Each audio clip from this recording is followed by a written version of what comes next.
What is going on? What is up? How we doing? We're back at it. Best Bet Live coming to you tonight with a 2-5 No Limit Hold'em Deep Stack cash game, and we are getting things underway with the first hand of the night. And we already see Jarrett with pocket fours. Nate's going to go make the call with 10-8 suited. Queen 9 tray. Not a bad flop for 10-8. They have a gutter. Gutter, backdoor flush draw, and hits both at the same time. Oh, yeah, there we go. Easy peasy. And he still has a straight draw to a straight flush draw, too. But Nate's going to take it down. Yep, under pair, no good on that coordinated of the board.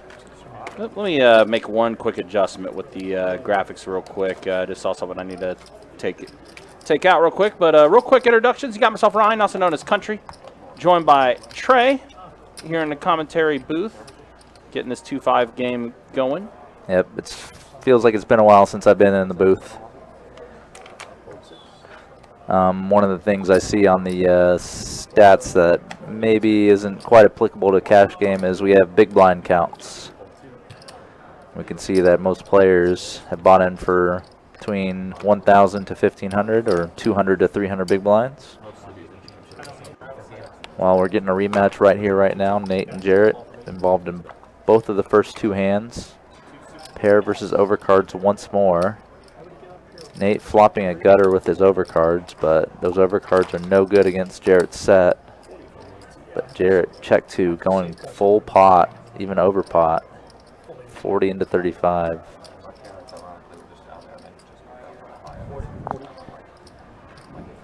One thing that comes to mind here is typically when people start betting big, they usually don't tap the brakes very much. Oh, whoa. Oh, boy. Oh, no. I just walked back in and just seen what's going on. Nate once again completes a straight, and Jarrett's got the set of sevens. Yikes. What a drain for Nate, and he's up against the ideal hand, but missed out a bit there because Jarrett was definitely going to bet himself, but Nate bet 50 out in front of him and elicited only a call from Jarrett, and may do the same here with the river flush completing. And yeah, that's going to feel like he's missed out. Well, maybe, maybe not, because Jarrett didn't show his hand. If he sees it later in the night or when he's watching again at some point, that's going to feel like a letdown for Nate there. This is going to be a fun stream. We got a lot of new faces that I know I myself had not seen on the live stream before. Really, the only two faces I remember, obviously Alice, who's a regular in the room, and Zach in the two-seat. It's been a while since we've seen Zach on the live stream. But here he is, getting things going in this 2-5 game. But everyone else, relatively new, or it's been a while since they've been on the live stream, like Trey in the 4-seat, who's going to go ahead and bump it up. Whoa, what is going on with with the name? With Trey there? What's happening? He has there? the 3 of spades as his, as his avatar. Yeah, and but then it says C4. they forgot to give him a name, I guess. Huh. So here Trey is squeezing from the small blind, ace-queen.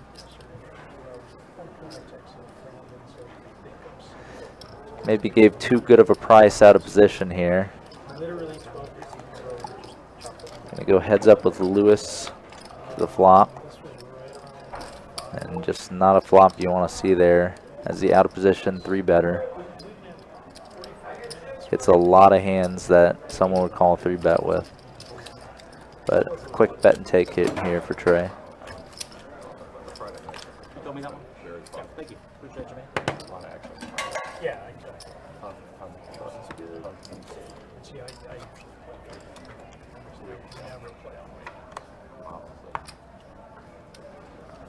Yeah, back-to-back straights for Nate, and then that hand. I think was Nate in the hand with Jack 9? Would he have flopped another straight draw there? Uncertain. Lewis with king queen back to back here, coming in for the raise once more.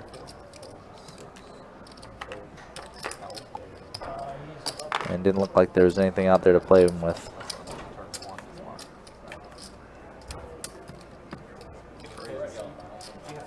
I do, yeah, 2 down. 4 months, or 4 weeks. A week and 10. I got on 11. 11? It's funny, she's like 6, 7th grade probably. Yeah, 6th grade. Little redheaded boy, glasses, braces. What's he liking this way? He actually likes it. Good. Yeah, I think he's got a little bit more freedom throughout the day. They started changing classes. Oh, sorry. I think he likes that.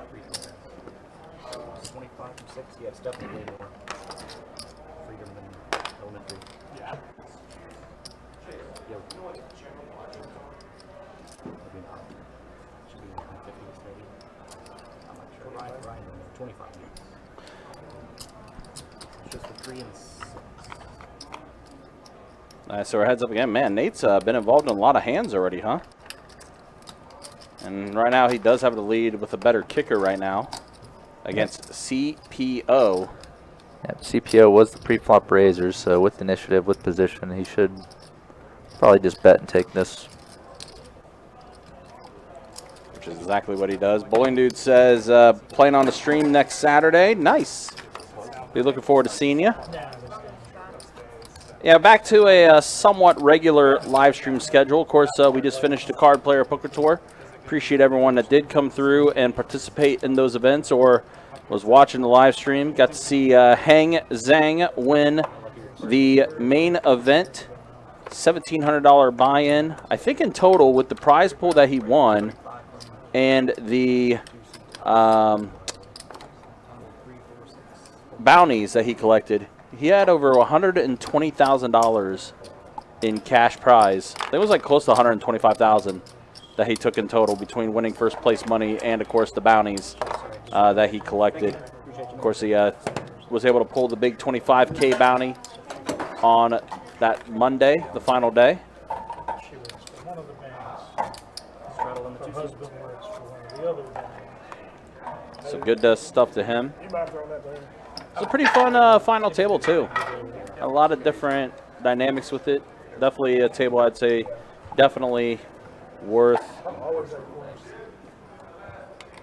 checking out. Mr. Bill, yeah, I did see on the list, man. I figured something happened, but all good, no worries. We'll try to see you next month. And during that time, the 29th and 30th, we'll be in the middle of the World Poker Tour, WPT. Will be going on during that time, so it'll be a busy time.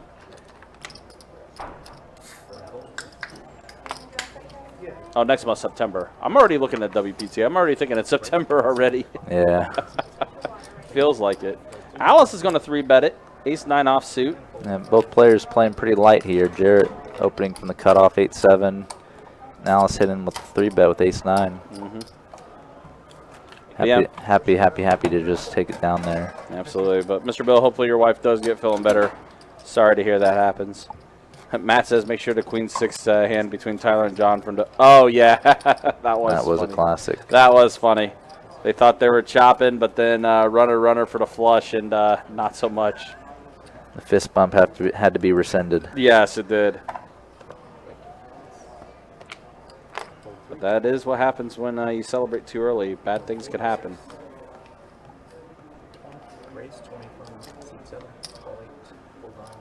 Saul here, suited connectors. And Jarrett with king-queen offsuit calling in position. Let's talk about how Nate's involved in a lot of hands. So is Jarrett. Jarrett with a gutter, a pair of 10s for Sal.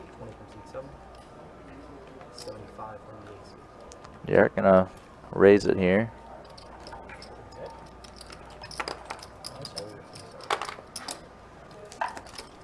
It's a play we don't see a ton. I think we see a lot of people just kind of play passively with their draws. Thank you.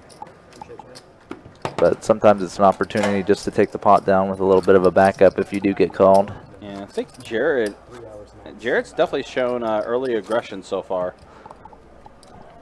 Yeah, it should be fun to see how these different players who probably aren't too familiar with one another match up against each other.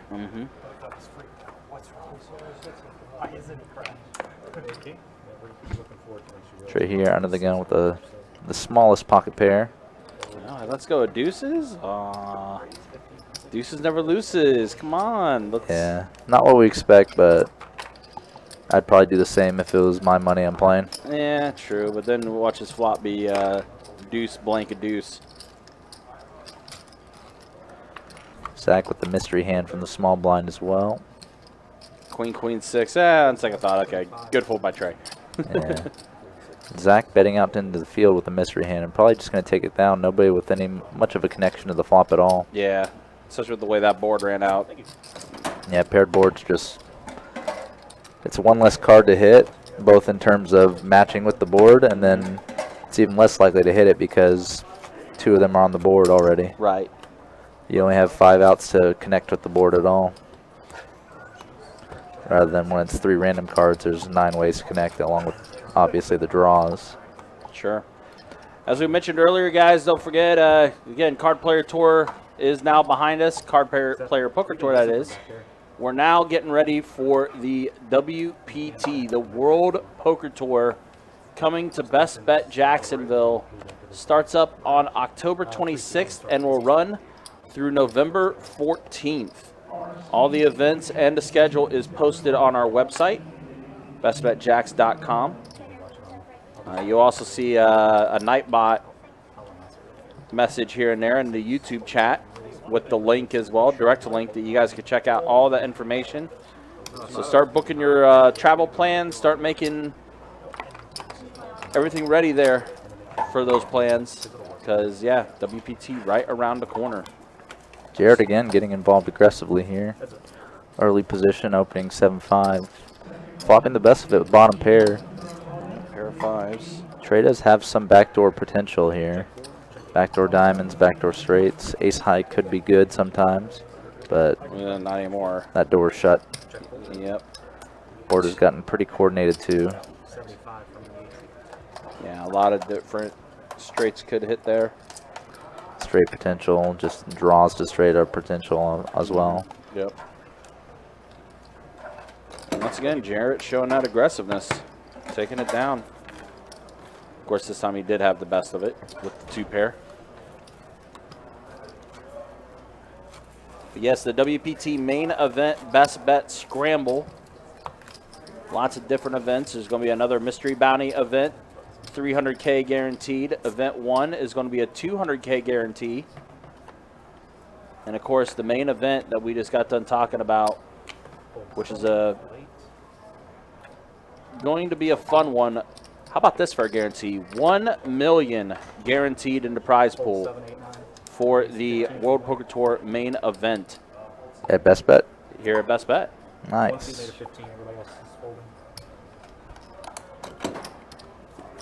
So it sounds like a raise and folds around. Alice with ace 10 and every else. Quickly folding. Yep, $1 million guaranteed in the prize pool for our main event. $5,000 buy-in. You'll start off with $50K in chips. The fun part about that event is just obviously all the personalities from WPT are around, and they're all like special bounties. Or many of them are. Along with some Jacksonville locals that are well known. Alice here raising it with king queen suited. Jarrett getting involved with jack 10.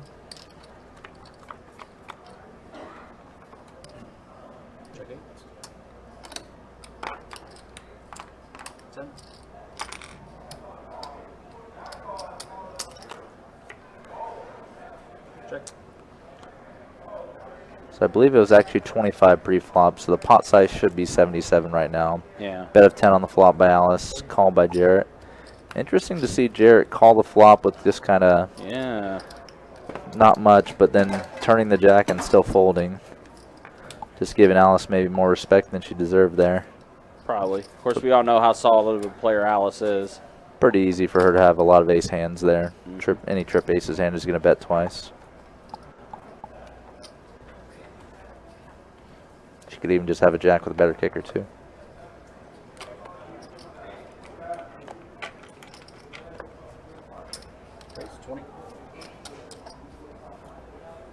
All right, pocket fives for Zach. Going to bump it up to 20. Nate folded 5 trays, so one of those 5s are gone. Heads up. Jarrett going to defend his blind. I expect him to do this probably almost half the time or more. Checks. Pair of 10s and a 7 for this flop. And Zach, we know how aggressive of a player Zach can be too. He does lead out, and Jarrett does let it go. Yeah, pair of 5s. Again, paired board, likely to be good, but not really a resilient hand. Straddle from the 1 seat. Perfectly happy just to take it down there. I feel like the action is moving very fast on this table. Definitely everyone's acting quite quickly. Yeah, not a lot of overthinking, just going with first instinct. We'll see what happens when someone gets put to the test a bit, though. Yeah, I mean, Yeah, it took a bad bounce and flash like a 6 or something. Somewhere in this. So, is that Nice. gonna auto this one? Put a sort the card out. Or like put the chip and bounced up. It's weird. okay, so it sounded like a card Straddle in the 1. may have flashed. Yeah, card exposed during the deal, but was replaced. Couple limps to Alice's straddle. So fold 2, call 3, 4, fold 6. You ready or no? Okay. Fold, yep. Call 3, 4. So we're going to have a 5-way flop once the action tracker catches up. Check. Check from 1. So we got 5. 6 is So, yep, action tracker is caught up now, so let's see a flop. 5 Jack 10. Alice pair of jacks. Pair of 10s for Trey. Nate with the under pair. Going to take a little shot at it. I'm always intrigued when I see this just because it feels like the only good result is taking it down with the 7s. And on a Jack 10 board, it just seems like someone always has something to call you with, whether it's a Jack, a 10, or even a straight draw. And then you see Trey with the min raise. Yep. With his pair of 10s. Does get Alice out of there. She had the best hand at the moment. Yep. Had a pair of jacks, but terrible kicker. Yeah, it was 2 players showing interest in the pot in front of her. Even if Trey only called, it's possible she may have folded it. Right. But a bet and a raise is a little different feeling. So, good parlay by Trey there. Gets a better hand to fold. Takes down the pot immediately with not too strong of a hand in middle pair. I'm going to raise anyways. Take it out of the way. May as well start it bigger. Hold on. All right, here's the raise from Alice. Bumped up the 40. King Jack offsuit. Game configuration's a bit different with the button straddle. Pocket 10s for Nate. Raise 210. Whoa, and Jarrett. Jarrett with the 3-bet. Yeah, Big 3-bet too. Pretty big 3-bet. I was about ready to say, that's a pretty massive one. Large 3-bet in position. Almost a quarter of his total stack in the hand too. Nate is not going to go anywhere. He's going to make the call with his 10s. 10s are a pretty good hand. And he's probably gotten a sense of how aggressive Jarrett's been so far. Jarrett does hit an 8 on this flop. Check. And the money might just go in here. As you said, Jarrett verbalized all in. It's a pretty interesting spot with Jarrett, big 3-bet, and does let it go, does Nate. The line looks like a big overpair, Yeah. but it was sort of one of the few hands that maybe is not and still kind of makes sense. Yeah. Yeah, that's the only thing you can think of is that he's got either kings, queens, or aces there. It's definitely the hand that makes the most sense logically, but Yeah. that's the tough part about playing against aggressive players. You never know. Could be anything. That's why you're sometimes stuck paying them off too. Mm-hmm.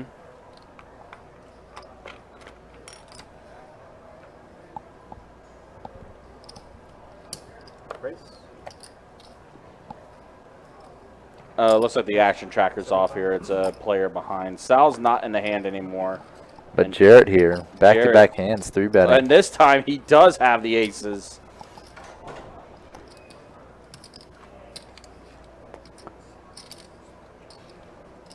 So I believe this was actually Nate calling and Yeah. the player in seat 6 raising, Yeah.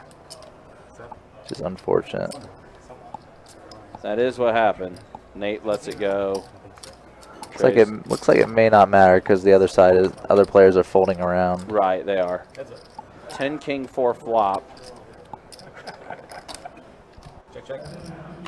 And he's going to check around. 9 on the turn. Interesting check here by Jarrett.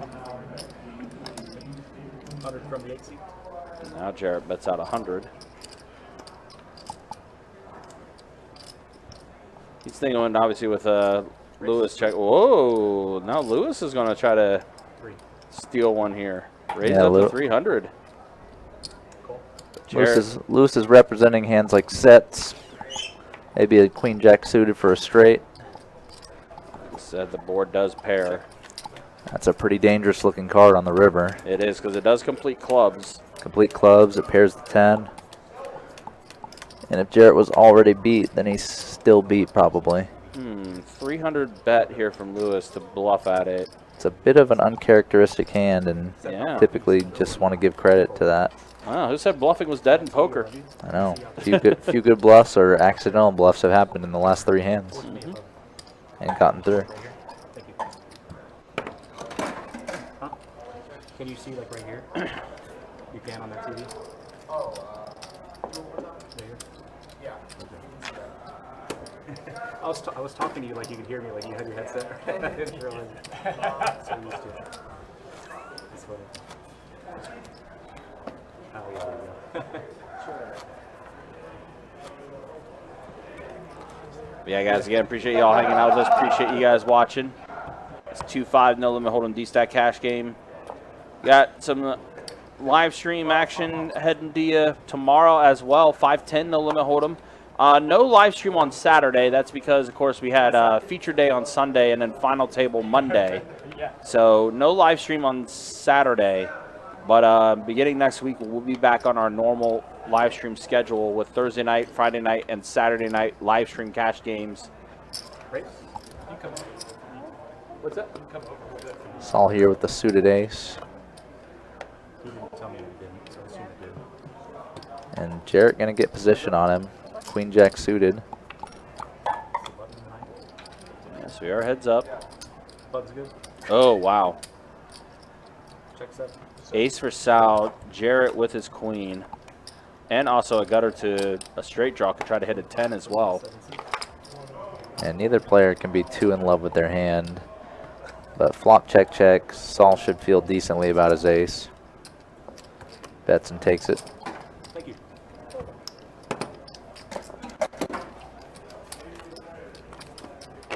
Get some shout outs to you guys watching in the chat over on Facebook. Dallas, good to see you as well. North Carolina checking in. Ringo, what's up, man? Good to see you, as well as Ron. Good to see you guys as well. As always, guys, appreciate y'all hanging out with us. Appreciate you guys watching with us. Time break? Yes, but not on. So if the rake is like a time game, which is usually 5-10 and higher, we'll allow it. Race? Thank you.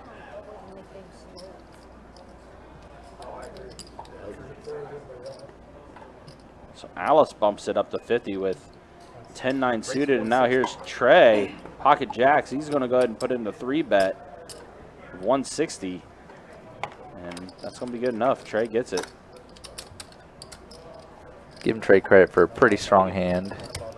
See, 3-betting from the straddle. and Trey, we just got his picture taken now. He's no longer the 3 of spades, and immediately the next hand he gets pocket jacks. So it's a time break. I don't know how much of that was in his control or not.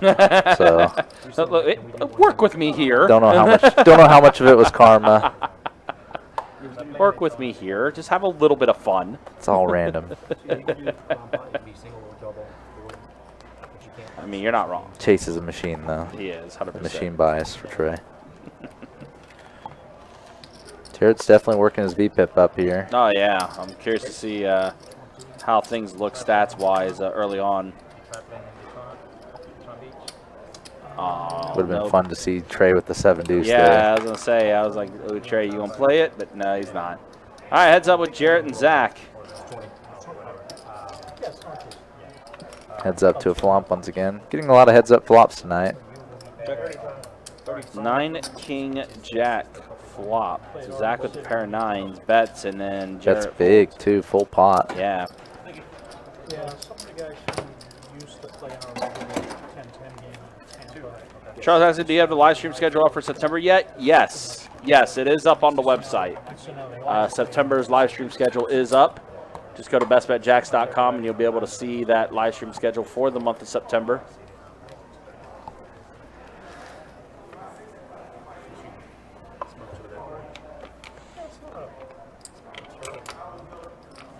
Raise 15. Raise 55. Jared here definitely blending a lot of calls and 3-bets so far. Definitely frustrating to play against if you have someone that's going to 3-bet you a lot. Yeah. Just don't know how much a hand's going to cost. Tray 6 ace. 17. Would you mind putting your cards back in the box one more time? And again, everyone misses. Who's going to take initiative and try to take it down? Nobody yet. Yeah, Checks around on the flop. Yeah, so we are at the turn, which is a deuce. Does bring out the flush draw for Lewis. Big bet by Saul here.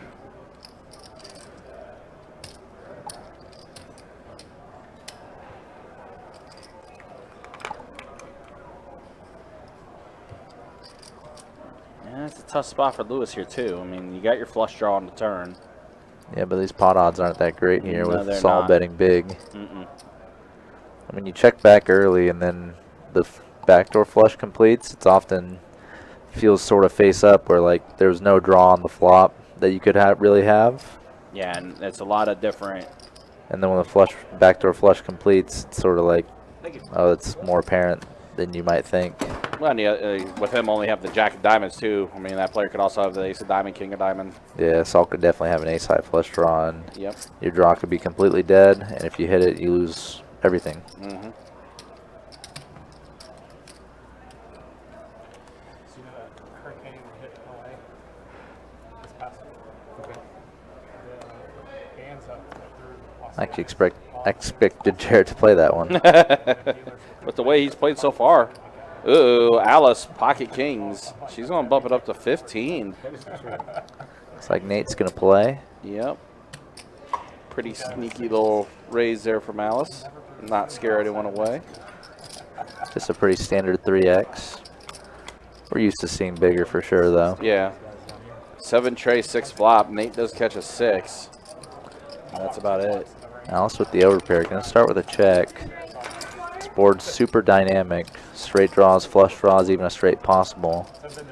It doesn't really match the type of cards that she'd be playing as a pre-flop raiser either. Mm-hmm. Well, now Nate is dead. Yep, diamond and overcard turn. Slows things down. Now Alice needs to find some value herself. Oh, she's going to check it. Nate's going to check it back. several decades. Decided doing deuce. Yeah. In Las Vegas, getting white. David Sheen says Columbus, Ohio in the house. I'm guessing that's After we our friend in the 6th seat wearing the Ohio State shirt, hat. O-H-I-O. I can't blame her. Would have been a Someone originally from Lancaster, about 30 miles south of Columbus. That's me. Oh, okay. I figured since you're a Cincinnati fan. Yep. Yeah, pro teams are all Cincinnati, and of course, fellow Buckeye as well. Not like the last couple of weeks down here, but Raise. it's nasty. I came from Nashville. All right, ace jack offsuit for Lewis. Bumps it up to 20. Looks like it's folded around to Sal now. Oh, no, never mind. CPO's in there still. No. It was a well-oiled machine. 6, 8, 9. King, queen. And Jarrett does call. In and out. Good luck. We were in and out. Wow, pair of aces for Jarrett and Lewis. That's not bad. That sounds quick. The crazy Wow, part, gut shot for CPO. we were leaving, this guy walks in, no shirt, blood all Jack would be an interesting card for sure. Definitely some potential straights on the or straight draws on the board here. behind the desk, looks at him, just as sweet as she can be. 4 on the turn.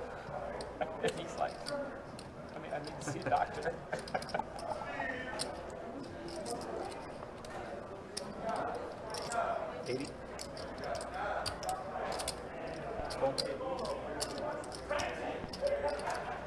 There's the clearance in this guy. Somebody sitting for 30 minutes. Bolt. Check the board does pair. That's not that much. Not normally, no. She's going to play Omaha, I think. Lewis bets 125. Yeah, she said she was probably not going to A little less than half the pot, and Jarrett will let it go, so no chop happening here. And Wild Aggression again, taking a pot down. All right, thank you all very much. A little unexpected again. Thank you. Appreciate you. Have a good night. We'll see you soon. All right. All right, 30 minutes down. We'll go ahead and show you the stats so far.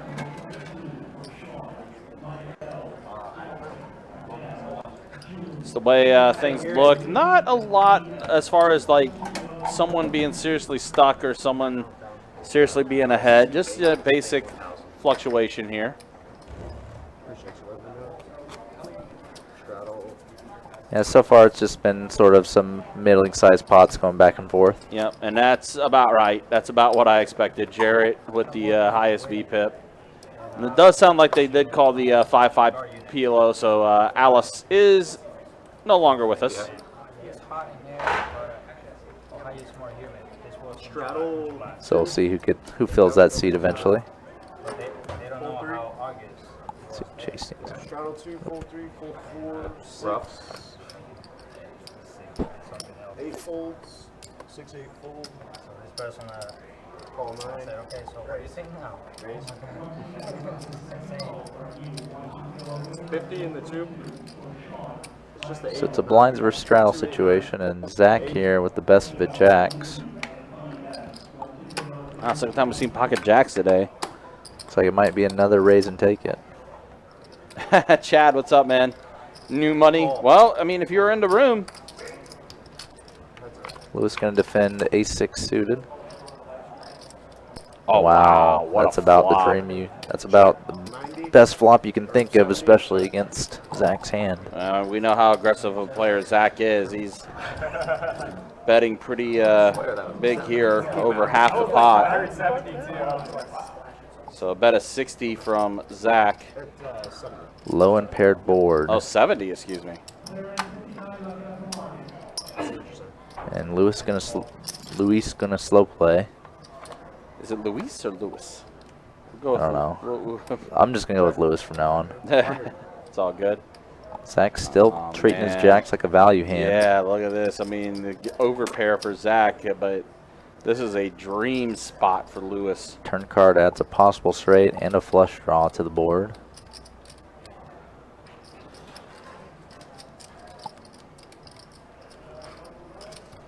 What is Lewis's plan to maximize here? Is it check raise and bet river? It's 300. Yeah, it is the check raise. 3x is Zach's bet. Check raise looks super strong here. But Zach Zach's still not convinced though. he's not going anywhere. He's on call. 8 on the brick river. river. Complete blank.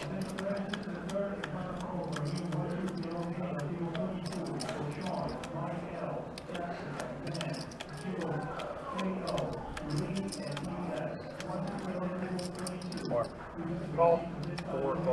400 and a snap. Wow, that was call. a snap call. That's sort of the, I won't say it's a theme, but I think we see in 2-2 when someone check raises turn, bets big river, it's typically super strong hand, and this time it was too. Might be the case as well with players unfamiliar with one another too.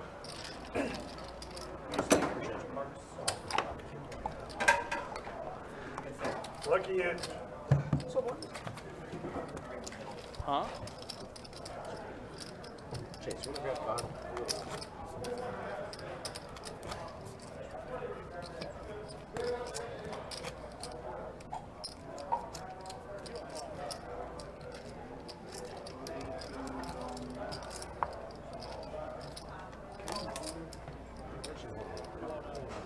Yeah, put it Actually, yeah, I'll do it around for that.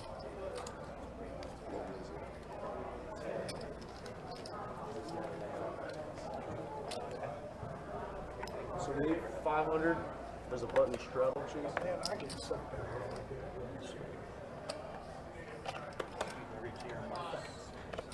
Raise. Yep. 50.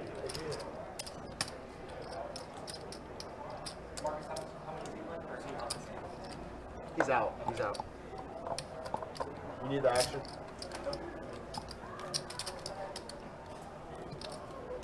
Folds around to the 9.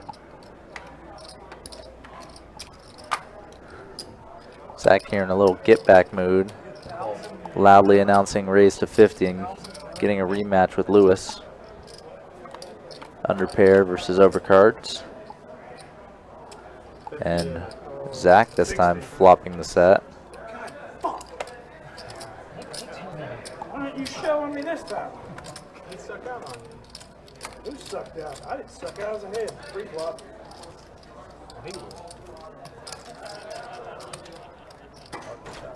We should have had ace-6 there. Right. You can buy the button or what? Where's my 500? Oh, okay. I was like, Appreciate you, man. Thank you. 10-10.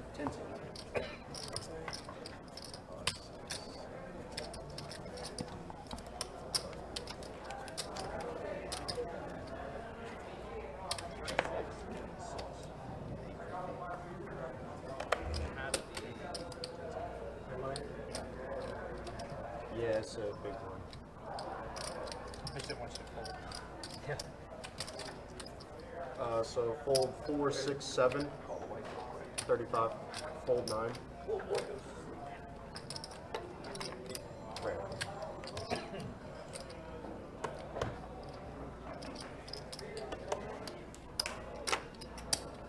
Call. Definitely a matchup here of the two more aggressive players at the table so far, Zach and Jarrett. Heads up. Check. Oh, that's an action flop. Top pair for Jarrett, flush draw, and +1 live overcard for Zach. 125. And Zach gonna check raise here.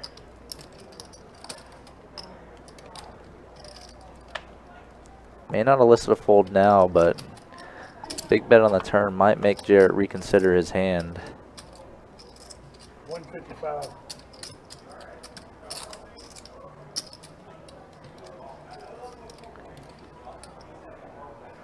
Interesting aside is Untie this shit. Zach there just check raise without saying anything. And on the turn he announced the size.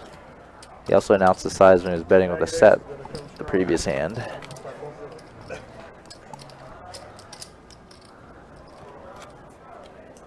So he announced the bet size both with a bluff and with a strong value hand.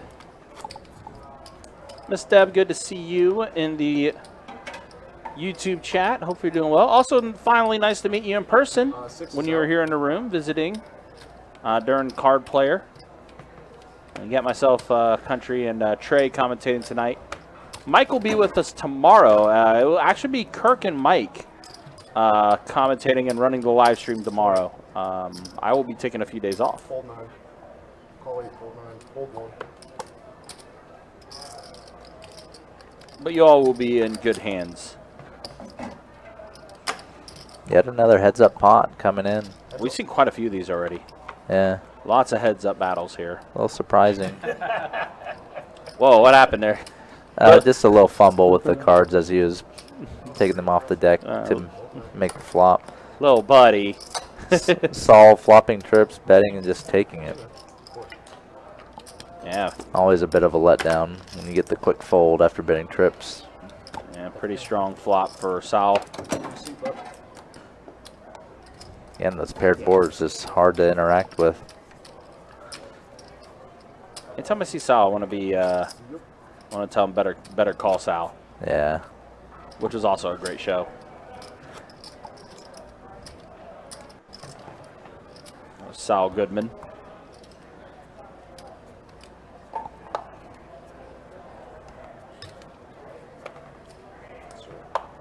Sorry about that. I'm going to pitch you over there next time. Sorry.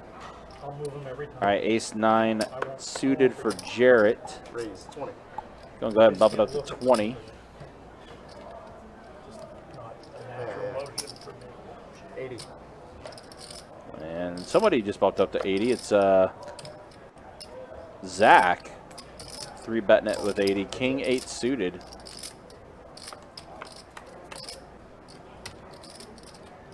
And does catch a king on this flop. Jarrett with a 9. Both players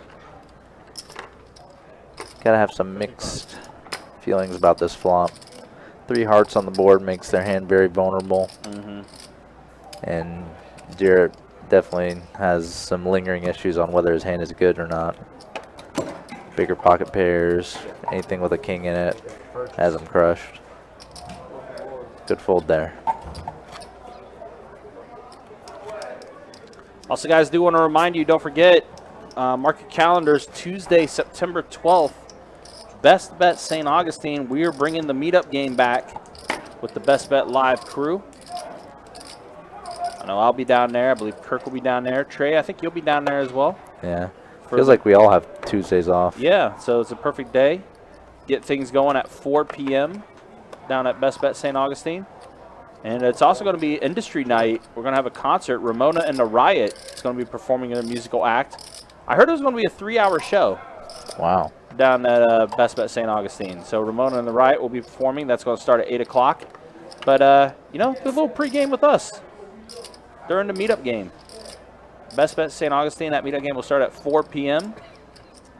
And then, of course, Ramona and the Riot will begin their musical act at 8 p.m. So, once again, another heads up here.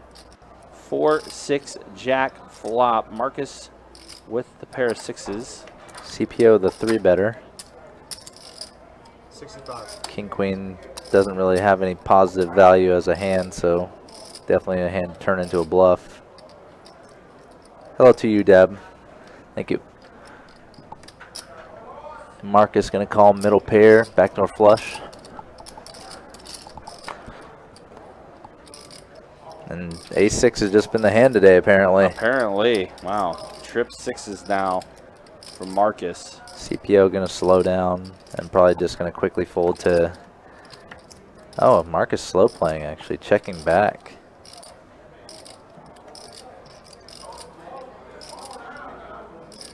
Interesting decision. Maybe just think CPO has air.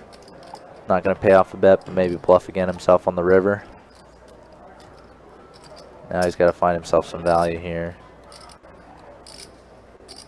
Going under 3rd pot. But CPO not with a hand to pay a bet off.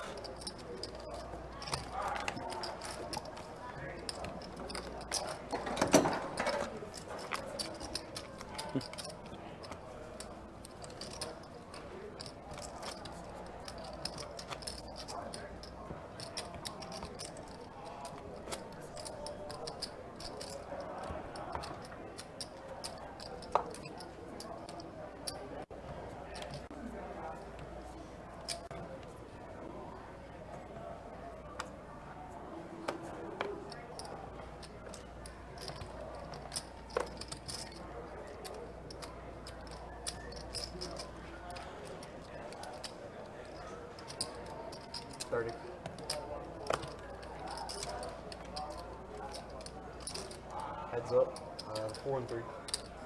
All right, so we're heads up once again with Trey and Nate. King 10 offsuit versus pocket trays. Ace 5 jack flop. Trey with a gut shot.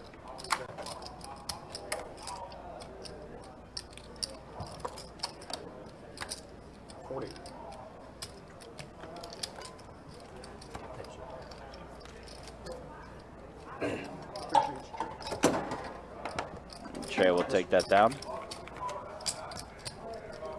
But yeah, guys, stay tuned. There's going to be a lot of other opportunities, a lot of other things that's going to be happening in the room. Of course, we talked about the meetup game in second place. We already talked about the World Poker Tour. We are going to have a ton of satellites going into the World Poker Tour, but not just the World Poker Tour events that's going to be happening here at Best Bet Jacksonville, but there are going to be satellites into the World Poker Tour Championship that's going to be held out at the Wynn in Las Vegas. That's right. We're going to be having opportunities for you to try to get yourself a seat into those events out in Vegas. All the details are up on the website, bestbetjacks.com.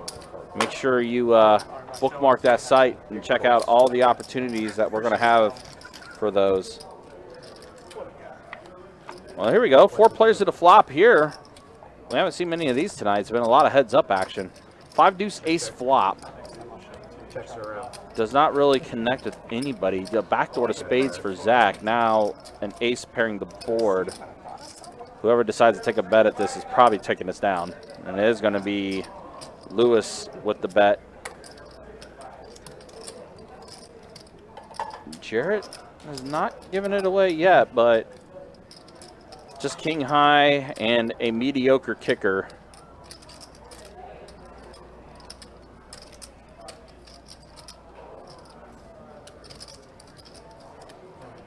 Yeah. Oh, actually, all right, he's not going anywhere. Does elect to make the call. And yeah, it is going to go check, check, and Jarrett's going to be like, oh, whoops.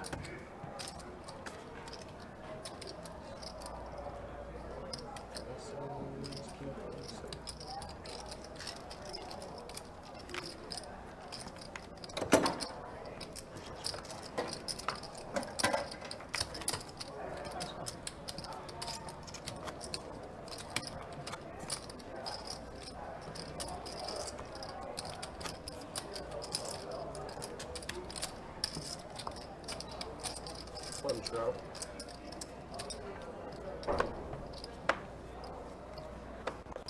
Sorry. Appreciate you. 35.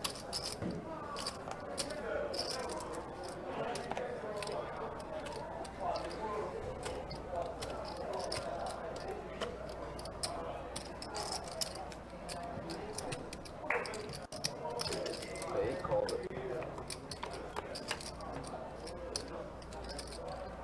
40. 40. Call.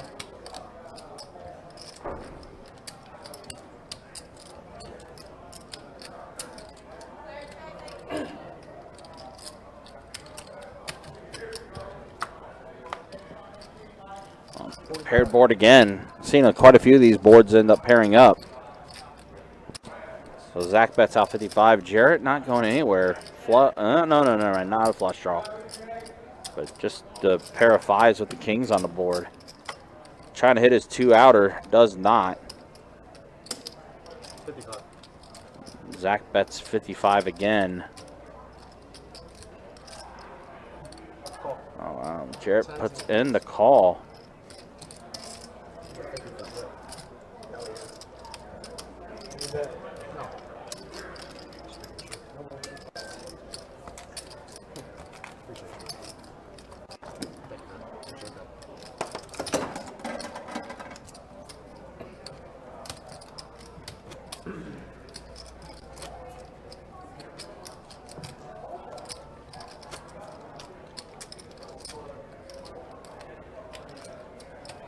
We're taking tonight's live stream till about 11:15 tonight. And then, like I said, tomorrow night we'll be back at it with some 5-10 no limit hold'em action. Not a bad little swing. That's not. No live stream on Saturday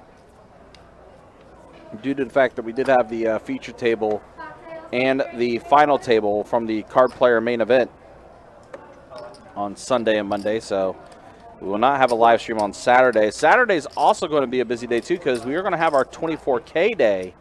That's going to be taking place on Saturday, happening only at Best Bet Jacksonville.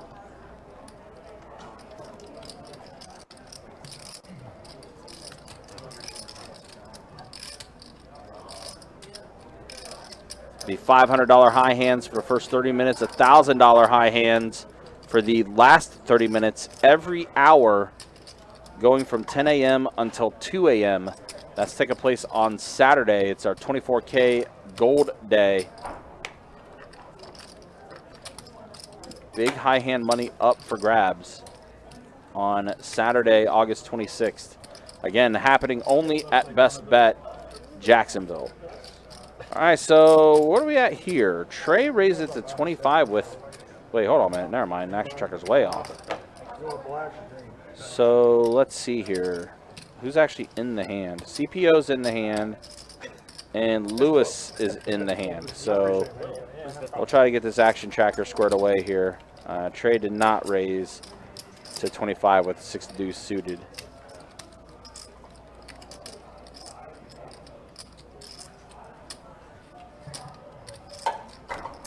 Or maybe he did. I don't know.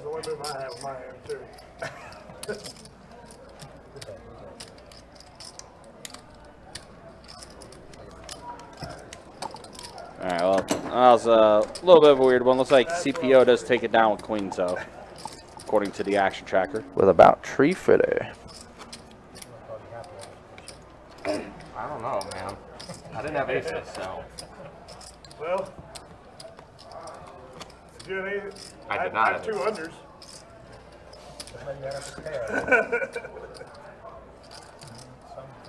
I would not have snapped call all in. That's for sure. But called and rejam this whole year.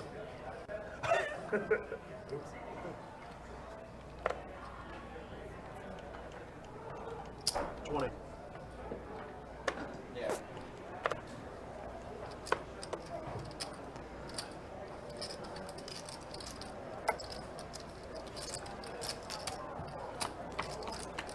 Heads up flop once again. I don't know if we've seen these two actually battle it out though. Both flopping a pair. Saul with top pair. Nate with middle pair. Nate betting out almost 2x the pot. Jack 8 deuce, flush draws, straight draws possible. But betting out kind of randomly with middle pair. Don't really have a value target when you bet that big. You're not really going to make a better hand fold too often, and you're not going to make a worse hand call either. So turn, Nate checked, and I believe Saul checked as well. No, pardon me, Saul bet 125. Nate adding a gut shot to his hand. Definitely increases the value of it, but you got to balance it against the fact that he did bet flop very big and still got action. So he feels like his hand is pretty much never ahead. Not worth the 125 to draw to 20% as the Action Tracker's odds showed.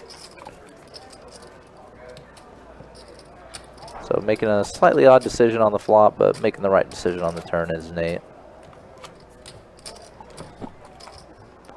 Yeah, it's kind of interesting what we've seen so far. I mean, but then again, I mean, this is kind of like something fun for us because, again, 7 of these players, 6 or 7 of these players are new to the live stream. Marcus we've seen before on our live stream. Zach we've seen on our live stream before. Trey, it's been a minute. Typically, I'm used to seeing Trey playing 2-2. I don't recall seeing him much on 2-5, but everyone else, like I said, new to the table. So it's been kind of a fun thing to see, like how everyone plays. Yeah, I've seen some interesting plays so far for sure. Jared, of course, being the most aggressive player at the table. Yep. And here we are calling with 9-5 off. We have a three-way pot actually. Yeah. Lewis did raise it to 35. Oh wow, what a flop for Lewis. A flop. Jarrett with the open ender as well with his 5, but and Lewis's hand is so disguised though. You're never going to peg him for having 7-5 here. yeah. You wouldn't even peg Lewis for having a set here, Right. honestly. But he does bet 100. Jarrett's going to make the call. Now board does pair. Wonder if this will slow things down. It may give Jarrett some desire to bluff here too, because the top card paired, pre-flop raiser doesn't really have many hands with a 6 in them. But Lewis is just not slowing down, betting giant again. Well, yeah, just a little over the pot is the bet, making it look super bluffy. I'm really bluffy, more just like looks a lot like an overpair. Ah, true. Yeah, fair. Yeah. A bunch of draws on the board, just kind of trying to price them out or charge them the maximum. That's fair. And when you bet that big, like, you just look kind of committed to the pot too. Mm-hmm. So you're not really giving someone the incentive to kind of come after you, whether it's call you light or bluff you. So Jarrett thought better of it and pretty quickly folded there. He can't call that bet, and didn't look like a bluff raise was going to work for him. Yeah, especially since what? All he had was 9 high. All he had was 9 high. All he had was about $800, $900 to the 325 bet. So Right. is Lewis really going to fold to the 500, 600 more? Right, yeah. Even if he did have a hand like Jack's tens, maybe not. Wow, look at this. And now Lewis with aces bumps it up to 55. We saw that earlier with Jarrett. 3-bet once, then had aces the next hand, 3-bet again. Nate making a slightly light call in position. Now here's Saul. 6-5. Suited and connected. Closing the action, getting a reasonable price. 3-way flop again. Jack 7-9. So gutter for Saul as well as Nate with the pair of 9s. Yep, whole lot of not much for Saul and Nate when you account for the fact that Lewis 3-bet. Luis, all right. Luis, all right, I'll do it from now on.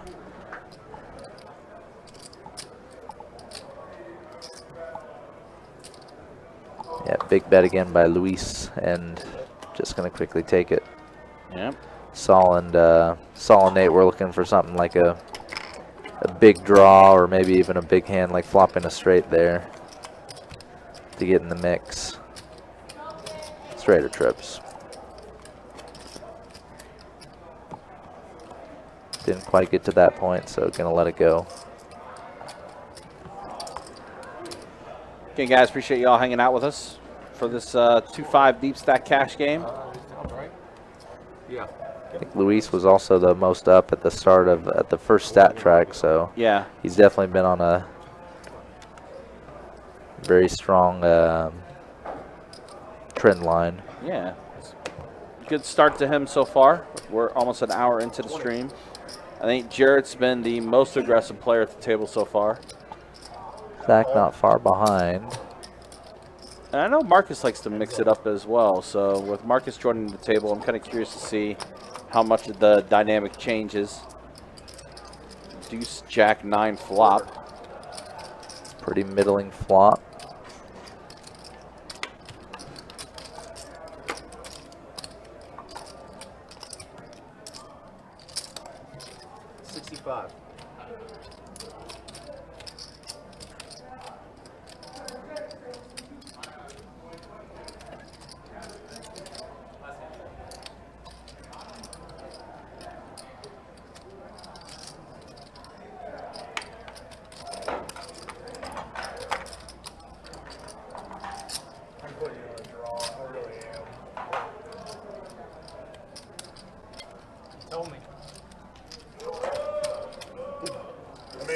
Oh, I think I missed something. It might have been Zach bet flop and Trey raised it on the flop and elicited a fold.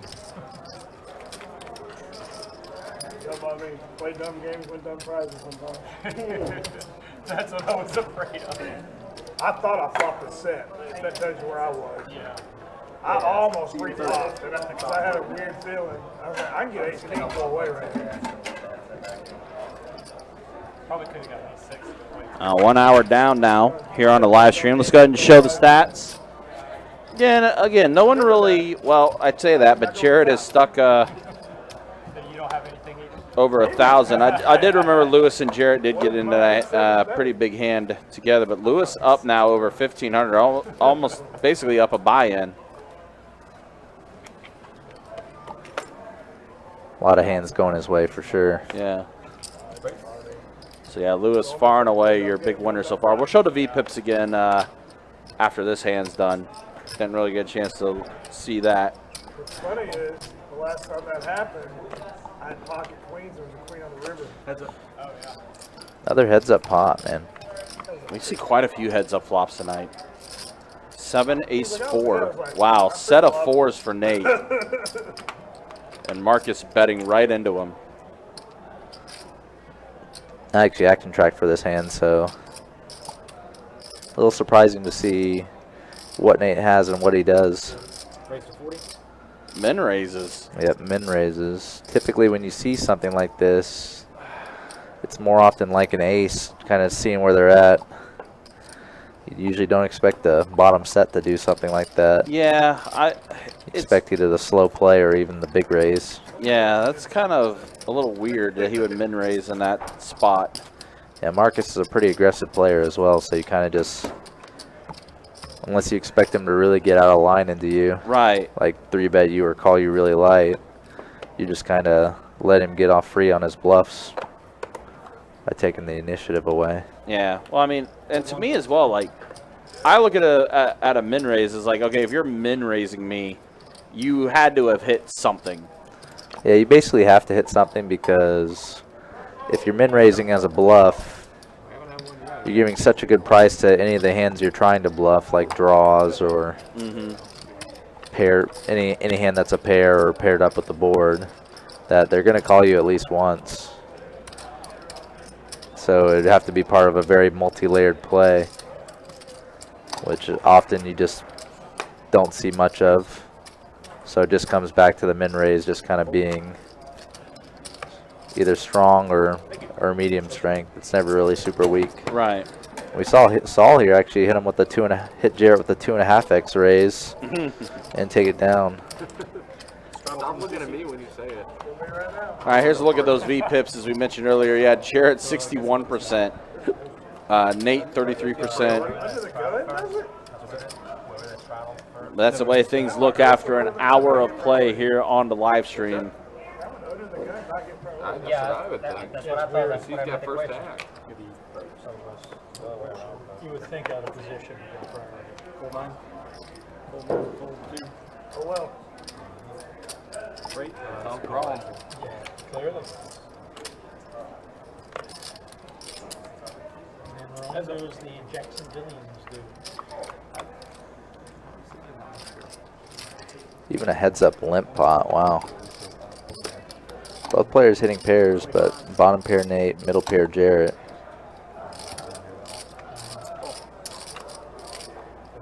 Few hours of playing out there. I don't think I ever saw buttons. Nate gonna follow up with a big bet, basically turning bottom pair into a bluff. Gets a better hand to fold. And it works out. Y'all playing poker or auditioning for models? So Chad, new money. The Saturday high hand promotion, the 24 karat gold day, that is for Best Bet Jacksonville only. Yep. All cash games other than time raked ones, pretty much. Yep. Yep. Again, that's second place this Saturday, the 26th. $500 high hands every 30 minutes, or first 30 minutes, and then $1,000 high hands last 30 minutes every hour from 10 a.m. until 2 a.m. Wow. So pretty A long whole day. 16 hours Yeah. of high hands. Lots of action. I fully anticipate that day being very busy in the room. Lots of action in the room. So we see Zach squeezing Nate's limp with 7-4 off. Getting calls by both players. Ace 6-5 flop, so Zach open-ended. Big whiff for everyone but Zach. Zach with the open-ender. Okay. Yeah. I mean, you know, And initiative, probably just going to bet and take this one. Yo, Limp's my big one. our customers all have warehouses. Thank you. You go to a warehouse with my It sits on your It's definitely been goes back out. Kind of this stream has been a very much repetition of very small, medium pots. Aside from a few of the matchups between Jarrett and Luis. Yeah, it's really been about it. Like I said, we haven't really seen anything that's like been super max pain. I raised a 4 cent. And sort of proves a theme that just like player with initiative often No, Limp's my big one. No. has a big added chance to win just because Folds, and I'm not of gonna- the chance of their opponent missing and then betting. Saul here with the aces. He's actually been decently active. God, you guys guys suck. That's deuce 5. You made it. Wow, how about- 30 or something. Oh my god. And a How many quick times have we fold seen around. pocket aces tonight? It's been a couple. I think both Jarrett and Luis have had them as well, so that side of the table has Do they have almost all gotten them, and CPO also got queens tonight. That's true too. Yep. Buzzed under my shoe. We're only about 40 hands in on the stream. Last time when you raised Aces 70, alert. you raised 75, I re-raised this time. Button straddles, yeah. Get the hell out of the way. Action starts with you there, Nate Dog. All right, Nate with King Jack offsuit. Action starting with him, so it must be a button straddle from Zach. To see what you all threw away on that hand. What about the card? Trey also going to limp in the threes. Feels like you got to play him if you have that name. Right. Elliot checks out. Ooh, deuces. Aw, he folded deuces. Yeah, we could have had a big, pretty multi-way pot. See Jarrett and Luis limping as well. But looks like Marcus is going to... No, he's not going to quite put a stop to the fun. Raises only 50 over that many limps. Wow. Pretty much inciting everyone to call. I mean, Marcus sees everyone limp at the straddle. He's like, all right, my turn. I'll go ahead and put it in the raise. With Queen 10 suited. Only 5x with 3 limpers, though. Even Luis with the weak ace, ace-9 off, going to come in. Trey did fold the pocket threes. It would not have improved on the flop. Starts with the design project. Very low straightening board on the flop. Now board pairs. Brick turn. Jarrett's still ahead with his 6. Company that does industrial racking and shelving. I'm in construction. Check 3. He's Jarrett. gonna take a stab here. Rules on anything? I'll broker the deal. Pair of sixes along with the fours on the board. And now Marcus. Queen 10. Board does not hit anything that he has. Does let it go. And now Nate. Kind of the same deal. A lot of small customers. I mean, we're fundamentally Yeah, a lot of ways to be beat for sure. just about everybody in the industry. Jarrett's been active though, so maybe he'll try to bluff raise him. And I think that's what Nate might be potentially thinking about here. Yeah, if he does continue, it definitely has to be a raise. Yep, and he does. Another min raise. Yeah, Just very inviting. yeah, that's not going to get rid of Jarrett. Oh, and he does spike the river with the jack. Sometimes there's changes. A lot of times there's Now Nate does check it, and Jarrett checks it back. And Jarrett's going to be a little sick to his stomach. Like, really? Got there on the river? Yeah, I was actually surprised not to see a more visible reaction there once Yeah. he saw Nate's cards. But yeah, when Mike, the guy who started as he started in the 80s. I don't know why. Always when that box ends up getting blurry. You know, so meet customers and see installations that he could point to stuff and say, I put that up 30 years ago. And other than being 30 years of dirt. Still hold. Still looks pretty good. It still works good. Hold on.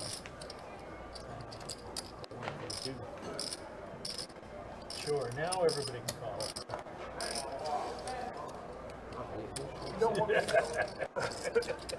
Three players.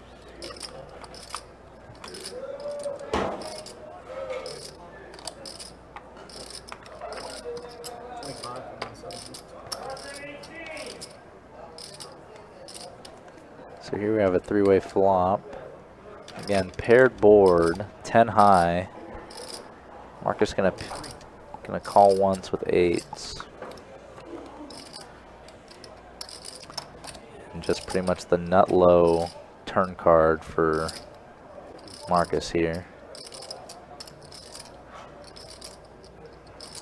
Giant overcard hits Saul's range very hard.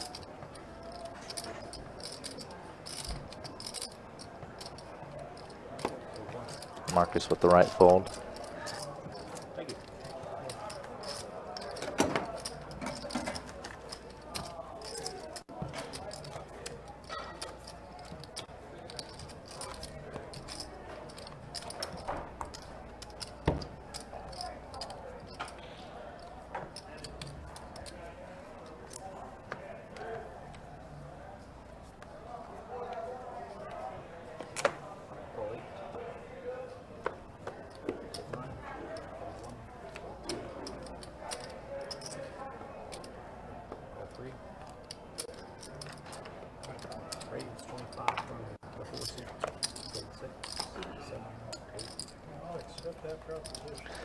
So we see a couple limps to Trey on the button. No, no. And looks like he raised, and everyone but Nate folded.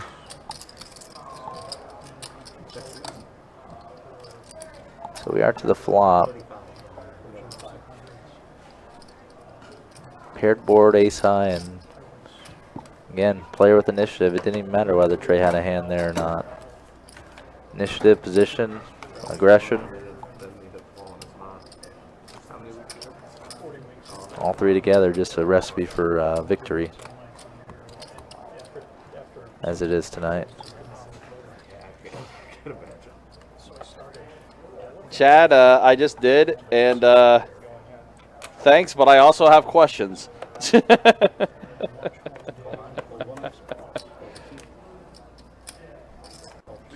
Yeah, Luis is definitely running away with his table. He's having a great night so far.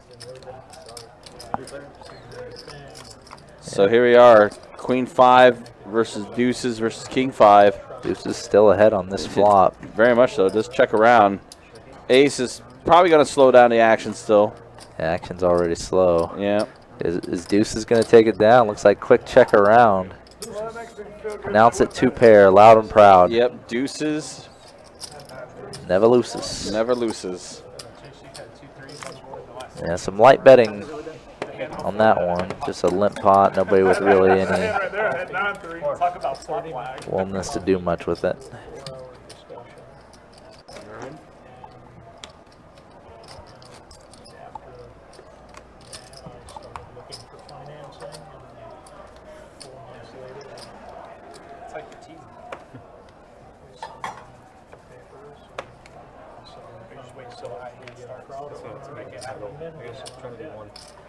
And then 9 months later, we get hit.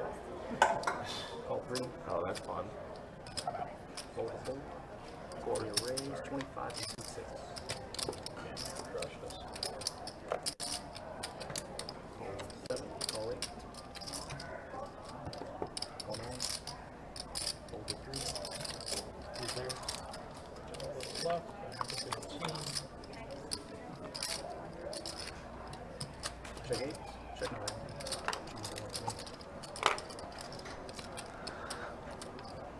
Set for a bit of fireworks here. CPO flopping a flush draw. And Jarrett flopping the 10.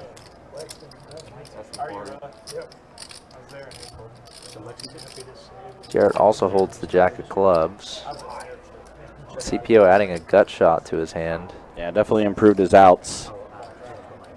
He improved his outs, but if Jarrett had a hand like a 10, that turn card shouldn't scare him, but it did. It did.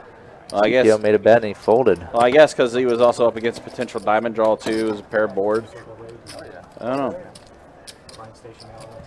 I think CPO was a pre-flop raiser, so maybe just thought he had a 10 with better kicker, maybe an overpair. Maybe. A lot of maybes in this game. Definitely been that for sure. Right next to there. We've seen some definitely surprising plays here. Right next to Lex.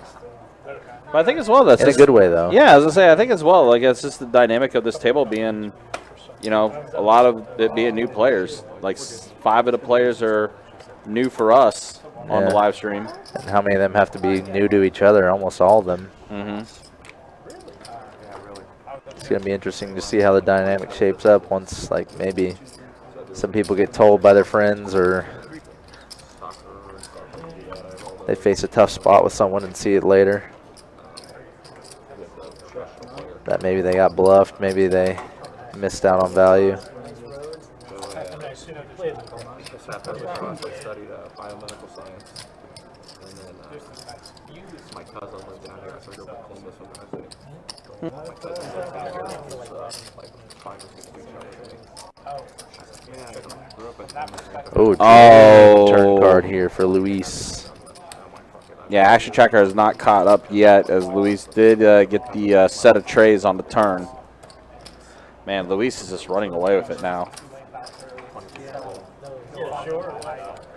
Very nothing flop, and I believe I believe it was low action at this point. Now there's 3 flush on the board. Marcus's kicker with his queen isn't special. Yeah, good fold. Got response to me right away. Yeah, Marcus has definitely played quite a bit of poker. Knows what he's doing. He's an aggressive player, but like it's interesting because he knows where to pick his spots and knows when to let it go and everything. It's a pretty good combination, obviously.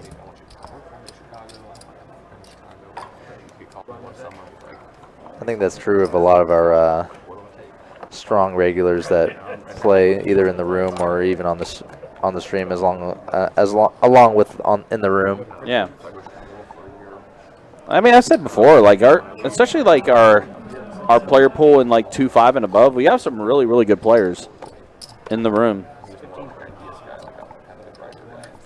Now pocket fives for Luis. Just made a set with threes last hand. Can he go back to back? He does. Wow. Oh my goodness! And Zach has a wheel draw. Backdoor diamonds for Nate. Yeah, not much of a connection for either of them. But looks like Nate might have some devious plans. He does make the call.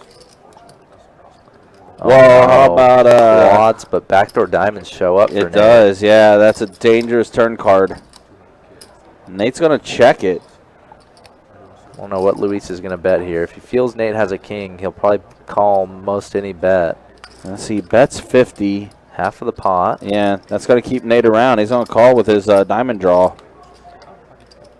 Ooh, brick on the river. If I was a diamond, that could have been bad news for Nate. Some players, I would say it's going to go bet and fold, but Nate might try to represent the hearts if Luis makes a certain size bet, but Luis going big, full pot. Yeah, he is. Instant fold. Instant fold from Nate there. I could just tell by the way Chase was moving. Yeah. that was definitely a quick muck. Yeah, definitely got out of there.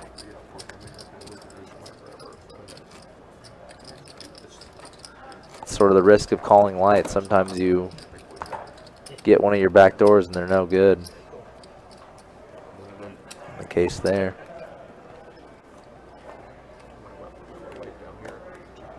Luis has just definitely mostly had it when he's been aggressive. He did have that one bluff against Jarrett, but other than that, it's just kind of been solid standard poker. And Luis has had a great night. Marcus is going to bump it up. 9-4 offsuit, raises to 20. Gets Zach and Jarrett to call. 8 ace 5. So an ace for Jarrett. So Zach and Jarrett have been involved in so many pots that maybe Marcus thinks that he can get enough folds here by bluffing the flop, but Jarrett with the ace. Yeah, and Not much of a stack, just going all in. Yeah. I'm surprised Jarrett hasn't loaded back up yet. And this table was, I think he's the only one that has a stack that's not a 4-digit stack. Yeah, he's definitely taken some hits so far. Oh, no, I think that Marcus is a little low, but even then, Jarrett definitely the short stack at the table right now. Ah, this is the second time. I'm sorry, guys. Fold 6. I don't think it changed the action. Fold 6, fold 7. Luckily, I'm early enough. Rates 35 from no one's.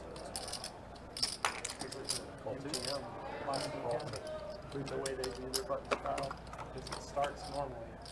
If nobody raises past the button, Check it. through the smallest big blind, and then goes back to the button. I've seen that. In a few, Yeah, where you sort of cut skip off, over. skips over. Yeah. I've seen that. So another paired board, and Marcus just maybe feeling like Zach is stabbing too much. Gonna call with ace high. And Zach leading out again with his gut shot that he has, his gutter. Marcus plays a pretty reasonable pre-flop range, so doesn't really connect with that 5 or that 9 on the board.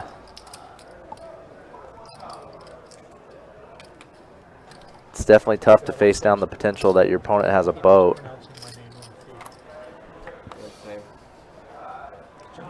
And the river does come out, and it's a deuce. Looks like Zach goes for a quick bet and quick call by Marcus. Wow. I think we've seen, I know when I play, sometimes you see someone do something really quickly. It's often a tell of weakness, trying to look like fake strength. Sure. What you got over there? You got an RFID? Because of the, obviously, you know, trying to make snap decisions like that, it makes it seem like that you're sure of your hand, but like as you mentioned, that could be a tell. Yeah, it could be a false. A lot of times you see like these fake weakness strength tells or fake strength weakness tells. I think that was maybe a read that Marcus went with. Zach definitely bet very quickly on all streets. Very light call, but ended up being correct.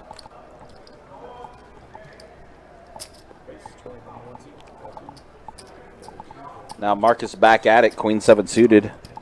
Bumps up to 20. Zach does make the call. We're once again heads up. 7-8 queen. Wow, so Zach catches an 8. Marcus 2 pair.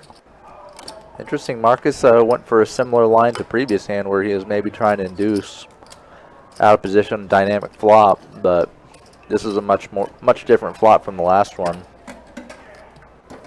And one he probably should have just gone for value on immediately.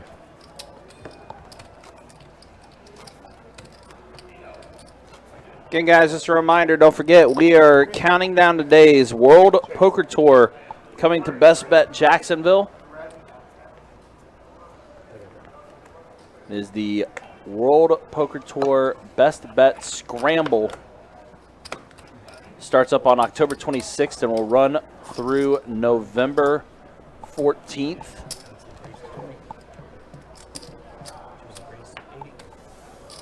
$13 events in this WPT. As always, guys, you can check out the website, bestbetjacks.com, for all the details.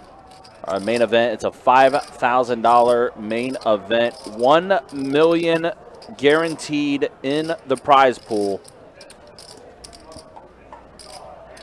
It's going to be fun. Wow, we're heads up again. Zach and Marcus. And Marcus is going to put into 4-bet with his pocket kings. Yep, Zach going for maybe the slightly light 3-bet with queen jack off. Gonna run right into a monster here. Yeah, Marcus raised it to 20, then Zach 4x'd it. And then Marcus 3x'd his 3-bet. So now Zach having to think about this, man, like, huh, your hand must be pretty strong. I will let this go. So Marcus taking down a decent size pot pre-flop. Definitely been a lot of heads-up pots this stream. Mm-hmm. It doesn't look like it, but it doesn't show. By the way, the main event's going to expand in total over 5 days. There's going to be a main event day 1A, a main event day 1B, then there will be a main event day 2 and a main event day 3. Final table will be on that November 14th at 2 o'clock. And 60-minute levels that's going to be taking place. Start off with 50,000 as far as your starting chip stack. What's that? Yeah, I'm seeing a lot of good stuff on this WPT schedule. Oh yeah, you're looking at it now, huh? Mm-hmm. Of course, mystery bounty events in there as well. Yep. It's going to be a lot of fun stuff. And, of course, live stream, we're going to have a ton of different things going on. There's going to be a celebrity bounty event that's going to be taking place as well that we will be live streaming. I'm pretty excited for it. And, of course, we're going to have a ton of cash games that's going to be taking place during this time. Some really big and fun live streams coming up for that. Some potential meetup games that we might be able to announce soon as well. Jarrett getting some action here on his all-in. Yeah, he is. All in, ace-queen. And dominating Luis's ace-9. Someone's gonna stick their hand in Marcus. And they do show. So we are off to the races. Jarrett could get a pretty big double up here. Oh, that's a bad flop. Oh, wow. But a Brutal. 9 on the flop. Luis is in the lead. Oh, Oh. my gosh. From the dead. Best hand always wins. Wow. What a river. And Jarrett gets a much needed double up from Luis there. Yeah, I just saw that the opening $400 tournament for the WPT is a 200K guarantee, Yeah, and we'll probably eclipse that by a good amount. I would say so. I would say considering typically that event 1 is a 100K guarantee, but we've almost tripled that guarantee every time that we've ran this type of event. So I would definitely think a 200K guarantee, we could potentially double that as well. Considering how many players are going to be entering that and that it's the start of the WPT, maybe even triple it. Who knows? Raise 15. See it? Call line. And call for 3. 3 players.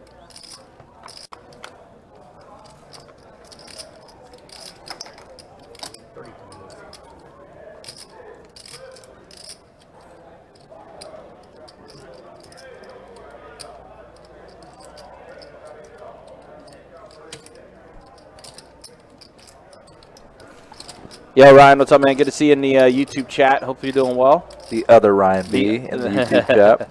Had a few Ryan B's recently.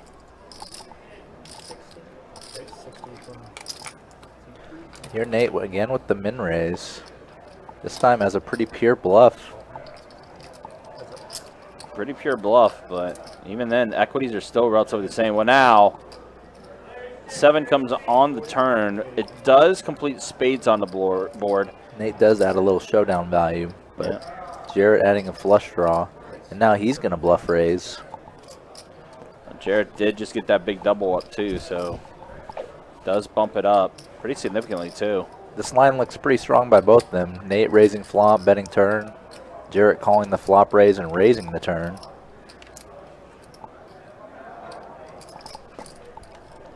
Kind of crazy to see that. It's pretty much 2 airball hands. And Nate does make the call. Nate calling light, and Jarrett completing the straight on the river. Yep. His hand is turned from a bluff hand to a value hand. Now he does go all in again. Definitely tough to get paid. He did get aggressive when the flush draw completed. Even if Nate had a hand like 2 pair, Nate's hand would pretty much be a pure bluff catcher here. Even a set would probably be a pure bluff catcher. Just hoping that Jarrett's getting a little crazy with the drawing hand that did not complete. Nate basically at the bottom of his own range, gonna let it go.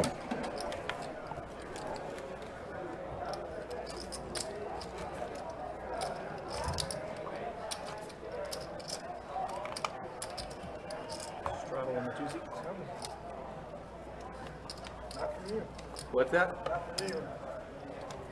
That's all I asked. Oh, Straddle on 2Z. Scratch it. Hold on. Hold 1, 2, 3. Hold 6.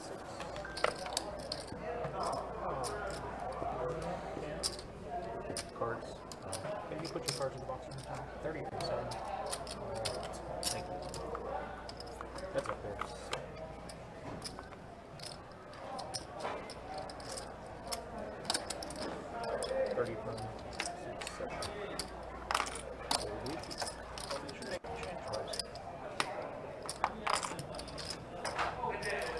Thank you. Appreciate that.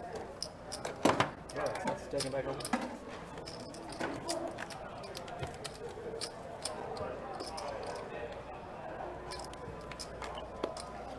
All right, so an hour and a half down here on the live stream. We'll take a look at the stats real quick. So we see Seth, a.k.a. Little Buddy, much better on this side. pushing in. No money goes. And then there's Jared, 61% VPIP. Nate's at 41%. Pretty respectable. There are 3 players that are below 20%. That's a little rare to see on our live stream. Bit to be expected though with the amount of heads up pots we've had. Yeah, very much so. It's been very much like the super aggressive players have been really heads up quite a bit. We'll show those who's up, who's down again after this hand is completed. Hold 3.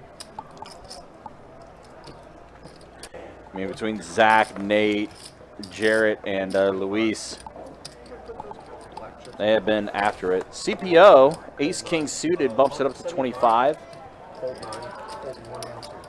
Jarrett 3-bets it to 75. Trey, who was trying to get a cheap price for his pocket fives, is going to have to let it go now, though. And Ace King suited for CPO. Pretty hand. He is going to put in the call.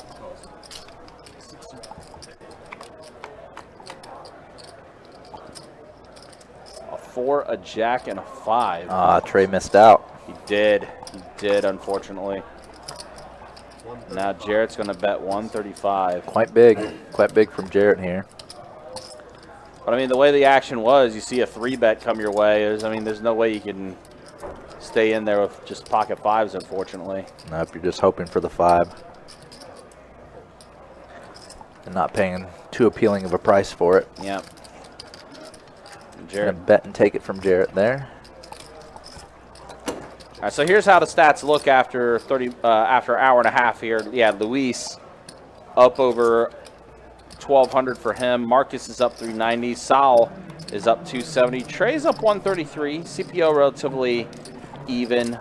Nate, Zach, and Jarrett right now are your players that's the most stuck. Again, we've seen a lot of these middle pots. There hasn't really been the all-in max pain that we've seen. Just basically like some body blows here and there. Yeah, the biggest blow we've really seen is when Zach had the jacks and Luis had the trip 6s. Yeah, that was really it. It's been definitely the most dramatic pot of the night. Raise 40. Marcus definitely in the mix here. 3-betting his button with jack 8, but looking like he might take a flop with both Zach and Jarrett here. Yeah, Zach making the call with his 9-7 suited. Jarrett 5 tray off. Marcus is ahead with his jack 8 offsuit. 10-10 still jack. is. Wow. Zach with the straight flush draw though. Oh yeah. But Marcus does have one of those blockers with the 8 of diamonds. Marcus, his jack doesn't have much of a kicker, so gonna try to play a little pot control, checking back the flop. And now Zach is going to go ahead and fire out a bet. Yeah, we don't know what the turn card is yet. Offsuit queen.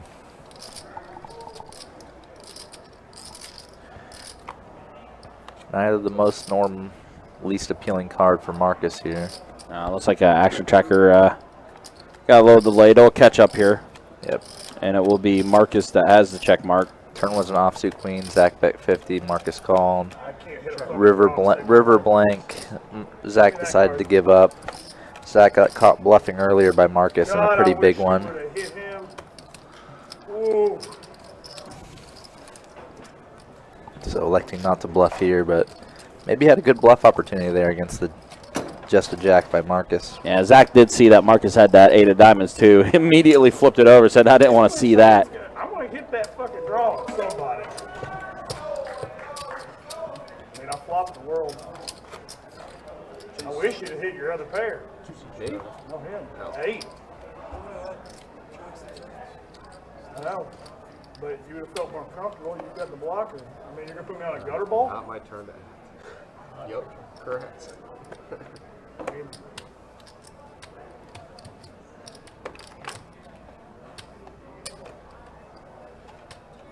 Call 3, hold 4, hold 6.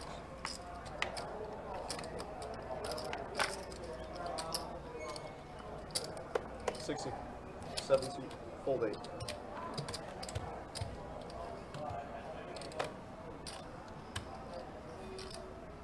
Hold 1, hold 1, 2. Call 3. Heads up back.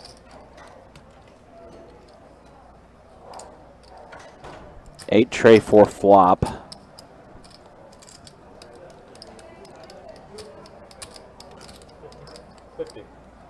So bet a 50 from Nate. Backdoor to spades. Not really a flop that interacts with Saul's kind of perceived range. He is in 125. Oh, no. Saul raising the flop, kind of representing an overpair type hand. what? Nate does put in the call. 125 and a call chase. Now, spades in full effect for Nate. That back door has been kicked wide open. Yep, I'll sell it to you. I'll sell it to you. 100. Saul still continuing his bluff. And a call. Nate's going to call it.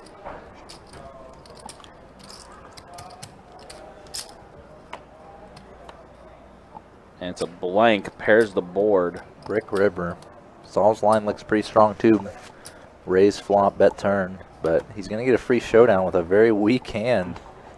And it's going to go his way. Seen some interesting hands played tonight. That's the best way to describe them. Yeah, it's the only way I could really describe them. But again, it's been a fun dynamic because of the fact, like I said, there's a lot of new blood on the table. You know, when we see our regulars, we kind of typically know what we get out of those players. So this has been kind of fun to see with these guys who have, a lot of them not been on our live stream before. Ryan asked, you ever get a 30-60 game going? Typically, that's a game we don't offer. Typically, the games we offer are like 5-10, 10-25, 25-50. So Ryan Brandt is actually talking about fixed limit hold'em. Fixed limit, okay, Yeah, gotcha. 30-60 is typically spread as fixed limit with the blinds 15-30 and the betting limits 30 and 60. Gotcha, okay. Yeah, unfortunately, And we don't do that. Yeah, we don't get much limit hold'em here. No. So Marcus here, I want to say like he kind of has shown a few new gears today, and here he is limping along with aces as well. Yeah, and this is like the 5th time we've seen pocket aces tonight.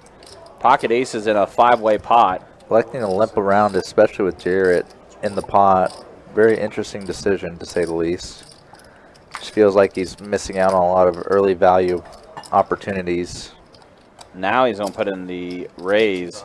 Yep. 65 with the aces after Jarrett bet 20. That should just trigger a chain of folds around. Yeah, it does 100%. Everyone's going to fold around. So you feel like it's a missed opportunity for Marcus there? Yeah. Definitely had a better chance of making money raising that pre-flop rather than kind of just hoping someone else does it for him. Bowling Dude, I actually did see that news earlier. Pretty sad week for professional wrestling fans. Earlier in the week, Terry Funk passed away, and then the announcement about Bray Wyatt earlier. Ugh, that one was super unexpected.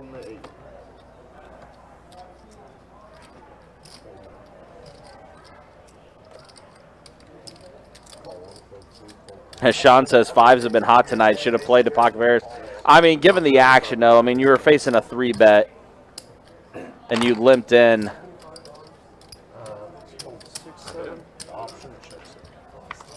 Kind of tough at that spot.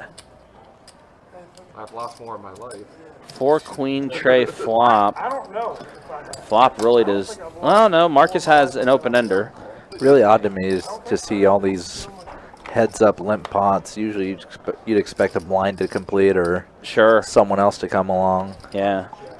Wow, and then Marcus does hit on the river after it did get check on the turn. And gets a little bluff from Jarrett too, so that's nice. Yeah. Jarrett just helping out. Now Marcus is going to fire out a raise, and this should be a fold from Jarrett. 2-5-25, and I shoved with jacks. Guy calls with ace king, ace and it was huge. It was like 8,000 pot. That's a big pot. And I somehow still made $1,000 because I went on ace fucking pair. No, you either get it in there or get it out. I'm willing to. On one hand, like, you're blocking aces and kings and hit a pair, you're probably good. And, like, on the other hand, Are you taking queens or are you taking ace king? Which one? no, I mean, if it's versus queens, but, like, in the long run, like, people just aren't going to be 3-betting, 4-betting that light to 5. So you're just going to be running into it, like, drawing real slim. Probably like 10. 20, and then 60. And the guy that calls it down Has that threes, side has and a his pocket side. threes. Even if the person has queens, right? Ball 6. So if someone 3-bets you, 4-bet, you're going, let's say you go, so you call, bluff is ace high. You're not gonna get too much. Could you guys put your cards in the box? Both of us? I would get one stream about it, you might continue raising bet, call. On a battle of ace high now, ace 6 suited versus ace 5 off. Another paired board on the flop, jacks and a 10. No, you can play it at bigger stakes because they're a little bit more loose. They do more stuff. 5 and the 6. Like 2-5, just, you don't see a lot of people like 3-betting, 4-betting, what's CPO is going to be the one to take it down. Which is interesting because Sal was the one that raised pre-flop. Yeah, I think you're right.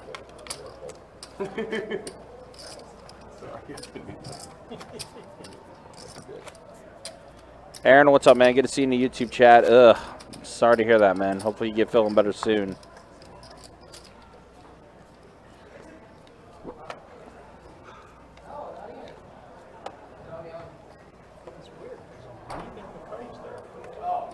I know, I have. Sometimes you gotta like do this with them, kind of mix them around. Good wash.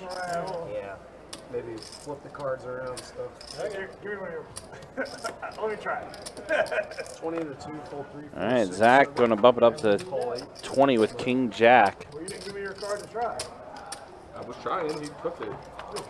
Jarrett once again in another hand, pocket nines. 35. Queen, deuce, 5, flush draw for Zach. Jared, he do his job efficiently and effectively. I know. And with good humor. Now the flush is completed, and there is still a royal flush draw now for Zach, and Jarrett betting right into him. Oh, Zach raises. I don't know about that. The world draw. Another little big, Yeah, probably just expected Jarrett to have a little more strong of a hand to call him with. Yeah. Give him a river. I'll do it. Yeah, maybe. No high-hand bonus at the time either, so. Well, I mean, still though, it's royal flush, man. I mean, have you seen our best bet swag? We get some pretty good swag. Yeah, the 23 pocket jacket. Yeah. Or the backpacks, man. Although our best bet live packet backpacks are legit, though. Those are probably the best ones. Someone's not gonna believe me. Still got plenty of time.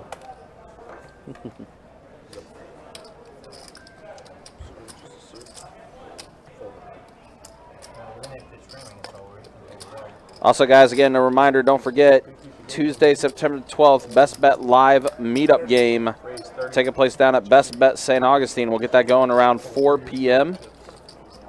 And musical act Ramona and the Riot will be performing at 8 p.m. That's not how you that get Tuesday night as well. But again, Tuesday, September 12th. Also, be on the lookout at some of your restaurants that you may be going to. There might be some Best Bet flyers with some coupons. Be a $5 match play coupon and a coupon for a free drink as well that you might come across that you take to Best Bet St. Augustine. You could use those there.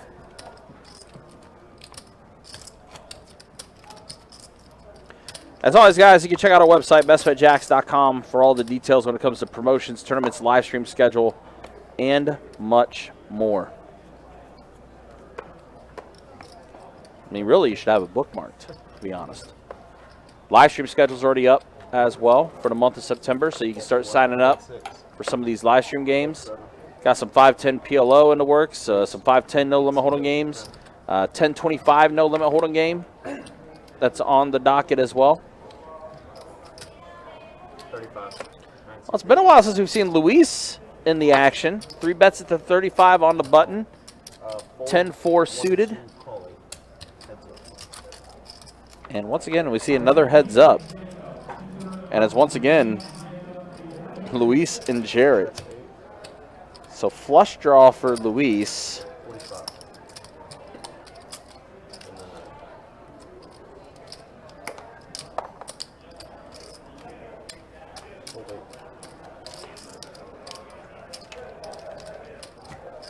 Jarrett gonna have to let it go.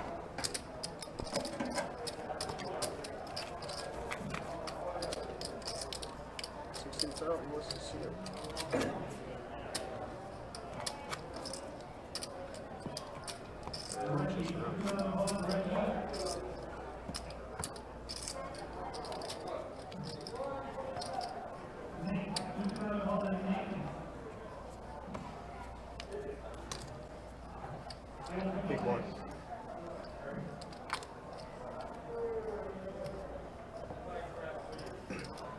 Call 4. All right, pocket nines for Trey. 15. 8 seat. And looks like Jarrett's back in the fold, raising up to 15 with pocket trays. And now pocket queens for Zach. You see our 3-bet of 65. And it's been interesting for Trey. He gets a pretty solid pocket pair, and then someone 3-bets in front of him. This time, it looks like he's going to put into 4-bet with his nines. 4-bets at the 200. It's got to look super strong, especially with the way Trey's been playing today. And now we see a 5-bet. That's a min raise. Almost just about 500. Not quite a min raise, a little bit more than that, but wow, 5-bet. So Trey 4-bet it after Zach 3-bet it. Now Zach answers back with a 5-bet. And I think Trey thinking, you know, I haven't had a chance to really play anything. Yeah, looks like he's going to put in the call. This is a bit of a tired of folding play for sure. Yeah, that's kind of the thought process. Wow, how about this? 5-bet pot. Got 1,000 in the middle. Heads up here. Pocket nines versus pocket queens. 8-5-6. That's about the best flop you can hope for with nines. Here we go. Yep. Come on, dude. So we are all in heads up now. Queens versus nines. Trey does have a gut shot. Biggest pot of the night. This is the biggest pot of the night. 3K. This is our first like max pain. And it might just make or break it's going to make someone's night, break someone Here's else's. the board and an ace, and Zach gets it. Told you all, someone's gonna run into me. Wow, and Zach gets paid off. I think you said it though. I mean, the way Trey was playing that hand, that was definitely a hand of like, I'm tired of folding the entire time. I've gotten decent hands. I just haven't been able to play it because the way action's gone. Yeah, that was another situation where maybe he could have folded pre-flop just to the 65 or maybe just called it. And even then, he didn't have a bad flop, but unfortunately, just the board did not run out the way he would have liked, and Zach takes down a big one. Biggest pot of the night for sure. We're going to dinner. It's like, right, do it.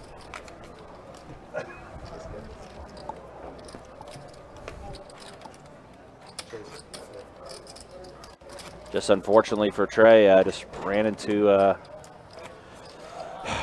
big one, and it's ironic too because you look at the things that's led up there too. Remember, he had the pocket fives, face a 3-bet, had to let it go. Sees that he would have flopped a set of fives, would have, you know, you have that lingering in your brain.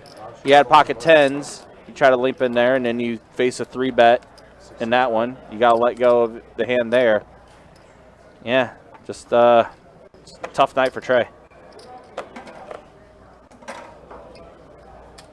But Trey is going to buy back in. So, sir, what's your straddle there? Oh, okay. Straddle for 2, 4, 7, all 8. 40, 90. Roll, fold, 2.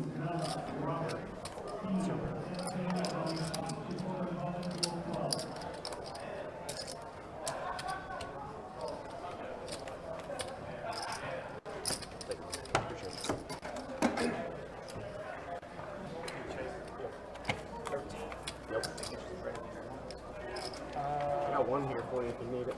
He might be able to get you some more. One's good. Something on the table? Yeah, sure. Gotcha. This one got it. Appreciate you, Mark. Appreciate that.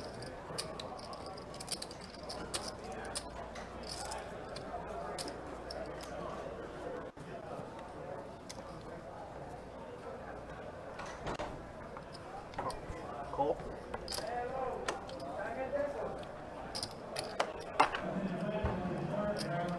All right, so after that one, getting back into the mix. See Jarrett calling with 8-6 off. Marcus now bumps it up to 20. 60. Now Saul's going to bump it up to 60. So 3x Marcus is raised. See a 3-bet. Ace-King offsuit. Marcus is going to make the call. King-10 versus Ace-King.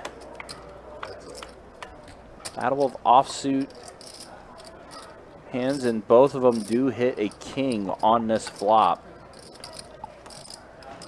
40. Saul bets 40. This could be a costly one for Marcus here. Yep, Marcus does make the call. 5 on the turn. Rick turn. Saul's still going for value. Yep, does bet 125. You got to see my spider like reflex.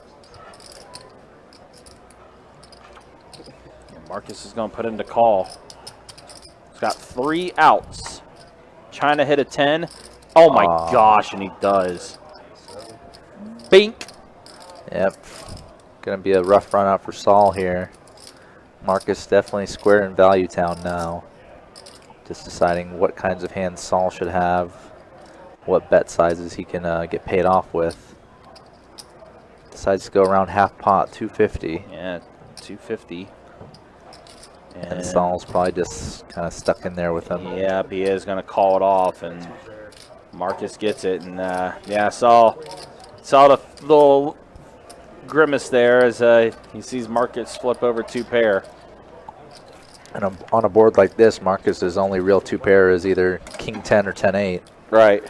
And the other hand is probably not playing that way before then. Right. Yeah, you're not playing Trey 5 that way. That's for sure. Maybe a King 8 suited, but that's about it.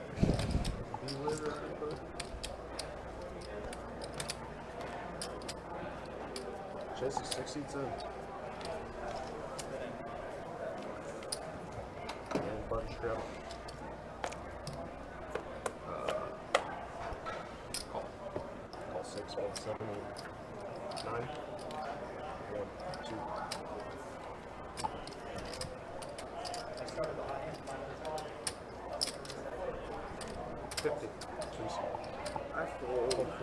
Of course, we've been talking about a lot of tournaments that's going to be going on, guys. I'll tell you a few more in just a second.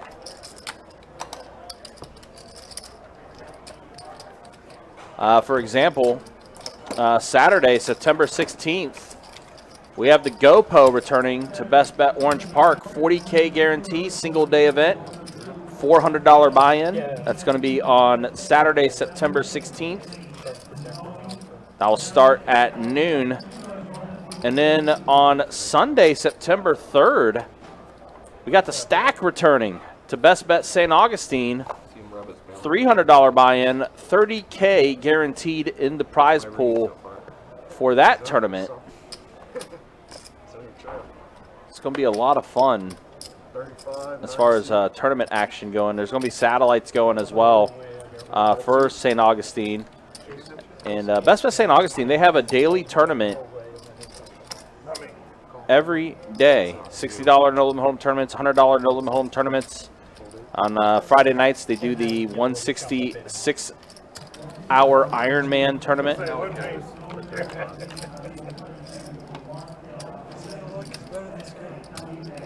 Also a 120 PLO 8 or better tournament on Sundays that they run. And St. Augustine does run a monthly tournament leaderboard with top players in that winning some prizes for the month. Yeah, the last one that won July was our friend Candyman Joe. Yep. That was a good, pretty dominating win. He had like almost triple of anyone's points in the midpoint. Yeah, I think he almost cashed in like every single tournament that he played down there. Yeah, he had 11 cashes when other people had like at most 6. That's wild. You want to talk about consistency? That's very consistent. Well, we got the battle of our 2 biggest stacks at this table. Zach 4-bet at the 155. Ace 10 versus King Queen.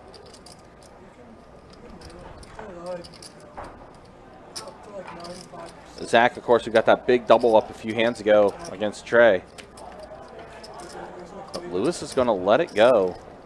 Tired of shit. I'm even more dangerous with chips. Don't be bringing in these wicked. Says he's more dangerous with chips. That could be a bad thing as well. Because you might accidentally punt some off. But Lewis thought that that was not the right time to go heads up with Zach. Doing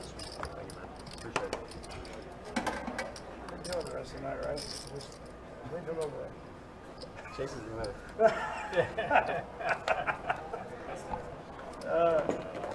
You'll hear it. No. Thanks again, man. Appreciate it. 21, 4, 2, 3, 4. 6 points. I'd have to drive and be after this to Orlando. We go to dinner. On 7, I gotta be on a 6 a.m. flight. Where you gonna take him? I don't give a shit wherever he wants to He said he's busy. He's busy. 60 in the 9.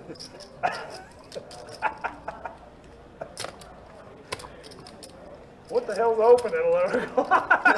Taco Bell? Hey, Waffle House, don't be hating. Waffle House is not good, but it's not bad. Got good waffles. Good Lord, I hope so. Like they're pancakes. I've been there in 10 years. It hasn't changed. 75 in the 9. Mediocre The same waffles. old ladies Yep. that take forever to do the thing. They sure are nice. Yeah. Very pleasant. Very pleasant.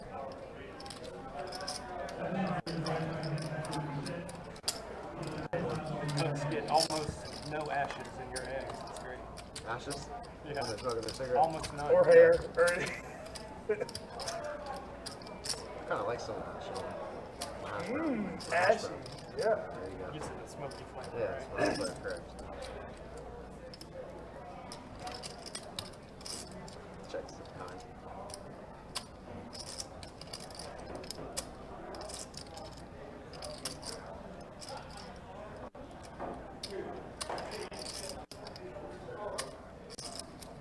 Next time you go, when they're cooking the hash browns, they flip it, put the scrambled eggs on top of that, and call it that. Does anyone here like running fried eggs? I think it's so gross. Over medium. So Oh, They're pretty I good. I'm can't with do you. it, man. Jammy is perfect. The worst is when they put it on a burger. That's the worst. well, no, you can't do that on a burger because then it's unless I'm at home with like a bib. Right, right. Oh, That egg and my beer does not mix well. Right. and I can't. Steak, medium rare, bacon, that might as well be burnt. I prefer bacon to burnt. Crispy bacon, yeah. Gotta have it crispy. You appreciate it? Yeah, appreciate you. Yeah, we'll do it. No.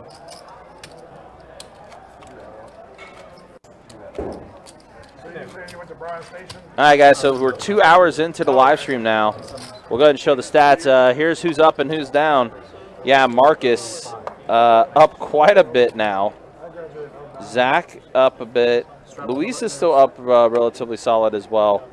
And that's, again, after 2 hours of play. We'll show the VPIPs after the next hand here. Marcus with the big call against Zach on the double paired board earlier tonight, and just called down Luis for a decent sized pot as well. I definitely feel like I'm seeing a more aggressive kind of in the mix gear from Marcus tonight. Sal's going to go ahead and take this down. All right, quick look at the VPIPs. Everyone is getting up there now as far as VPIPs go. Let's see, CPO still relatively low, 14% for him. Trey close to 20. Jarrett still the highest VPIP, 62%. He's definitely been the player that's the most active at the table. Even though Saul has a decently low VPIP, he's definitely been entering a lot of pots aggressively. So Yeah, he's been, I've definitely felt his presence more than, say, some of the other players with higher VPIPs than him. sure. There's one. Yeah, he's definitely tried to find spots to where he can kind of. And even though he has a big hand here, same thing. He's in this pot. He's raising. Yeah, pocket queens bumps up to 30. Luis probably going to raise it on the button here with pocket tens. Does indeed. 3 bets at the 130. Yep, a 4x 3-bet in position. I mean, on the button. Nate tried to see a cheap flop, but the price has gone up 25-fold. But he's going to cold call. Wow, Nate's in there, huh? Saul already had reason to 4-bet before, but now with a second player in there, Yeah. I expect to see a 4-bet maybe to about $500 here. Yeah, it's got to be pretty decent size, to say the least. There's already 300 in the middle here. I mean, no reason you want to try to go into a hand with pocket queens. Well, just going to call. Oh, just going to call. Okay. Maybe give them a little more credit than they deserve. Every time it passes, it's like way out 2 there. aces on this flop. Yeah, ace tray. Nobody's really a fan of that flop. Check 7. Check 9. Now everyone gets a free turn card. And Saul 8 on the turn. Saul definitely liked that flop checking through. And now with Nate checking the turn, maybe feels the green light with his queens. Yep, does bet 250. If he actually felt like he was very ahead, he might even decide to slow play the queens, maybe induce a bluff. Instead, he does elect to put in the bet. Luis is going to put in the call, which will give Nate the green light to go ahead and let his hand go. Luis only drawing the 1 true out, and that is not it. King on the river. Doesn't change that much between their hands, but definitely slows them down.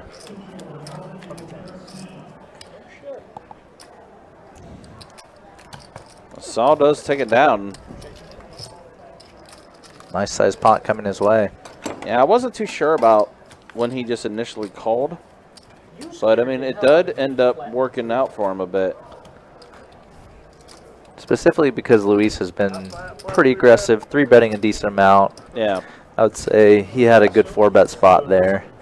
If it was someone pretty unknown where you might not think they're 3-betting too light, maybe you can call with queens. I still wouldn't with the caller in between. Sure. Yeah, that's kind of where I was thinking a bit, too. Problem is queens is just not that strong of a hand to slow play. Too much chance of an overcard. Sure. Or even when there's not an overcard, there are just chances you're beat by things like a set or just more vulnerable. Well, especially with the way that board was running out when you see 2 aces and a king on the river and everything. Oh, yeah. I mean, one of those players could have been easily holding a king in her hand. An ace, probably unlikely because there's 2 of them on the board. But, Yeah. The betting action was what let him know he was pretty much not up against an ace. yeah. Here. Sweet, 25 from the 16. I think 2 hours in, I would adjust. So CPO coming in for the raise with king queen. Absolutely. Just some quick folds around.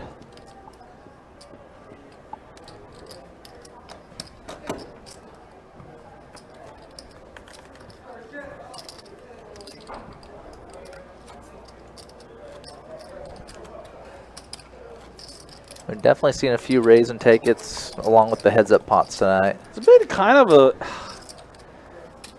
I don't want to say a weird game, but we've seen a lot of different elements where it's been either better takes, players playing with essentially air in their hands.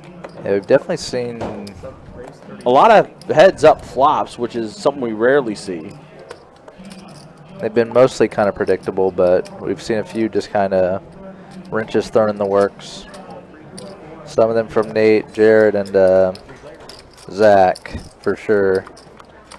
All right, so CPO, Jarrett, and Nate, 3 players here. But even Saul's made some moves tonight as well. Deuce, ace, 5, and Jarrett does throw out a bet. 60 is what he verbalized. Yep, pair of aces and a gut shot. That is actually a hand, that weak ace, that because it's the top card on the board that there possibly can be, you can actually almost check it back as a slow play despite it just being top pair. Just because the board isn't going to really develop in a way that makes your hand weak. Mm-hmm. other than the flush. Lucas asking what's on the stream schedule for Friday and Saturday. Tomorrow night is 5-10 no limit hold'em. That will have. There is no live stream on Saturday. This is due to the fact that we had the feature table and final table of the card player main event on Sunday and Monday. So there's no live stream on Saturday.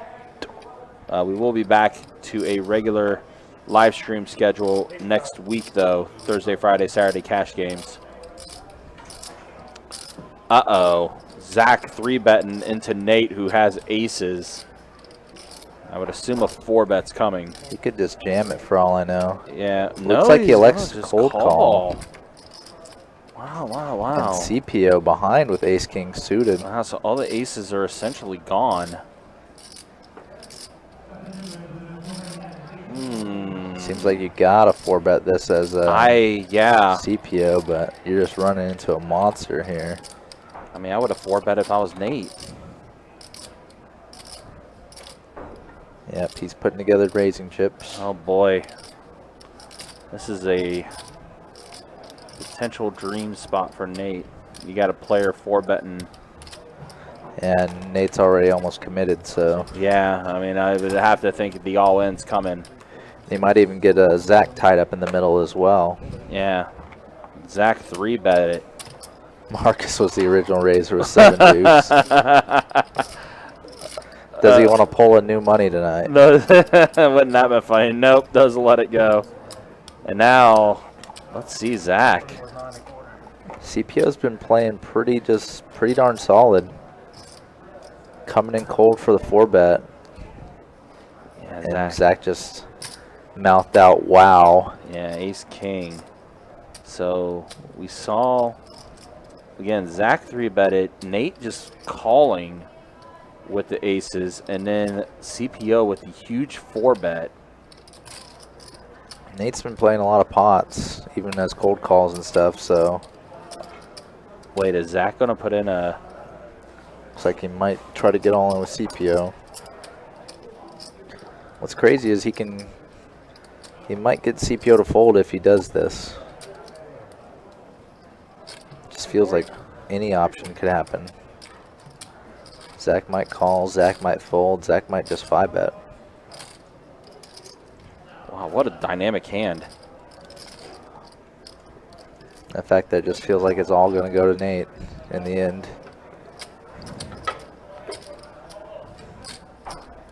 Nate just has to avoid them making trip kings or straight or over flushing him. Wouldn't that be wild?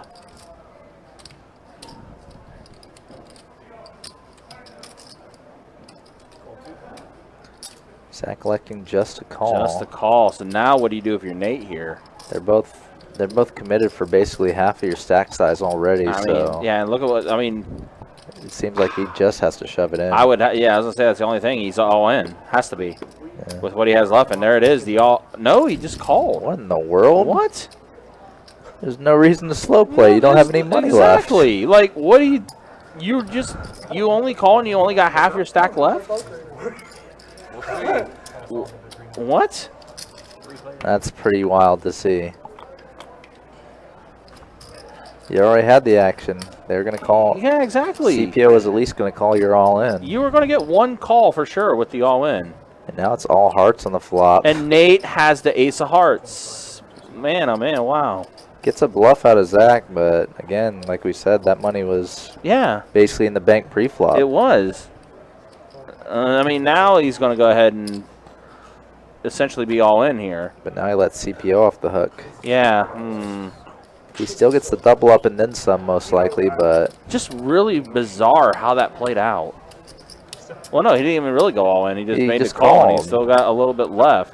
I don't know what's going on. It's weird. And now Zach rips all in because he hits a king.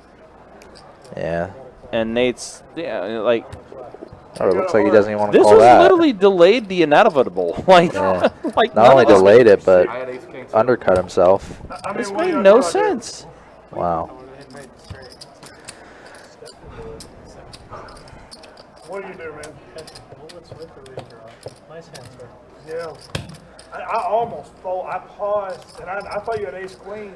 Kind of weird to see also just any post flop action happen with both them whiffing the flop. That's like. But Nate with a nice double up there. I don't know. Wait, am I supposed to fold there? That was so weird. I mean, Nate had a chance to go ahead and 4-bet I it knew I wouldn't. with the aces after already a 3-bet. Right? Just elects to call. CPO then does the 4-betting for him. Zach calls it. That's a chance for him to jam with what he had left. He just called. That was weird. Nice fucking hand, God damn it, it's fucking aces. You know how easy it is to play aces with ace of hearts? When you got it playing against ace king. Yeah. It's not a nice That hand, was it's- quite an odd one. It's a cool. I was didn't suited. I say ace king well of diamonds. played. I just said nice hand. Well, there's an argument that he played it perfectly. No. He gave us. We just gave him $1,000. When? Calls and then he jams. When? Pre-flop? It still goes in. Me and him aren't going anywhere. I mean, yeah, pre-flop. Yeah, you're right. He makes more money because he calls. There's no way he's full. You've already committed. I've already committed. And he went the first time through. You're supposed to get your ass busted right there. Yeah, listen, chat. I don't know. That was weird. That was a very, very weird hand. Jack could have easily been one of us. Oh, yeah. I thought you were queen with the queen of hearts. No. I don't know. That was weird.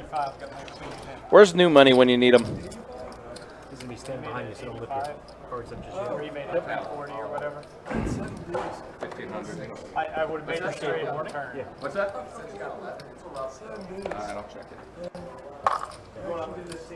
Yeah. Raise, call. Fold 2.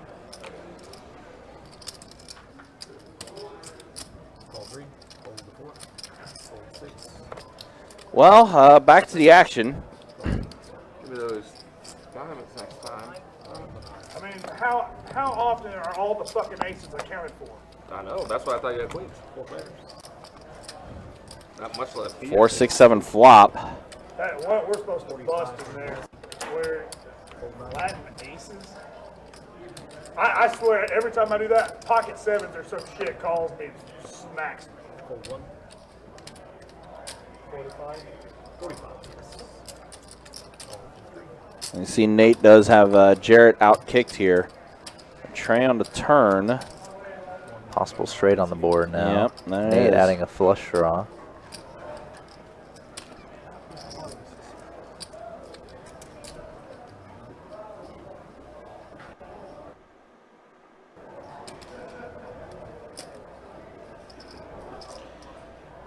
Yeah, I mean, hybrid, that could be a point too. I mean, I don't know how much poker Nate has played. He does let it go here. Yeah, I don't know how much or at what stakes either. Yeah, so that could be a very And there's obviously the live stream element too. sure there is. So a lot of different dynamics that might be uncomfortable for him. Yeah. But that said, that In my just head, I thought if you fold, he folds. He just calls for value. It still was very weird how that played out. Like Just- it eventually got to what we were thinking was going to happen anyway, but even then it was just so weird. yeah, the total bet pre-flop was 340, and his effective stack was something like 600, 610. Right. So it was just another 270 for each of his opponents to call. They basically had one leg and then some in the Exactly. grave. Yeah. You would have got for sure one caller out of that whole deal. And likely two. Yeah, because then pot odds are at play there. Yeah, a lot of pot odds. The only way he gets less than only one caller is if CPO re-raises over his jam pretty much. If CPO only calls, then Zach is just stuck in calling as well. 270 in the total pot, that would have been over 1,800 post-flop. I would have folded for that.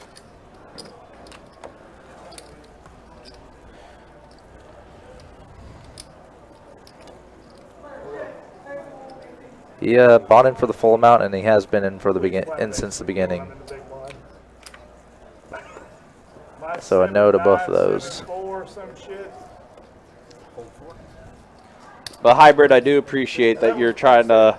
He's played some interesting hands so far, Yeah, too. I do appreciate that you're definitely though trying to figure out like, okay, what was reasoning behind this?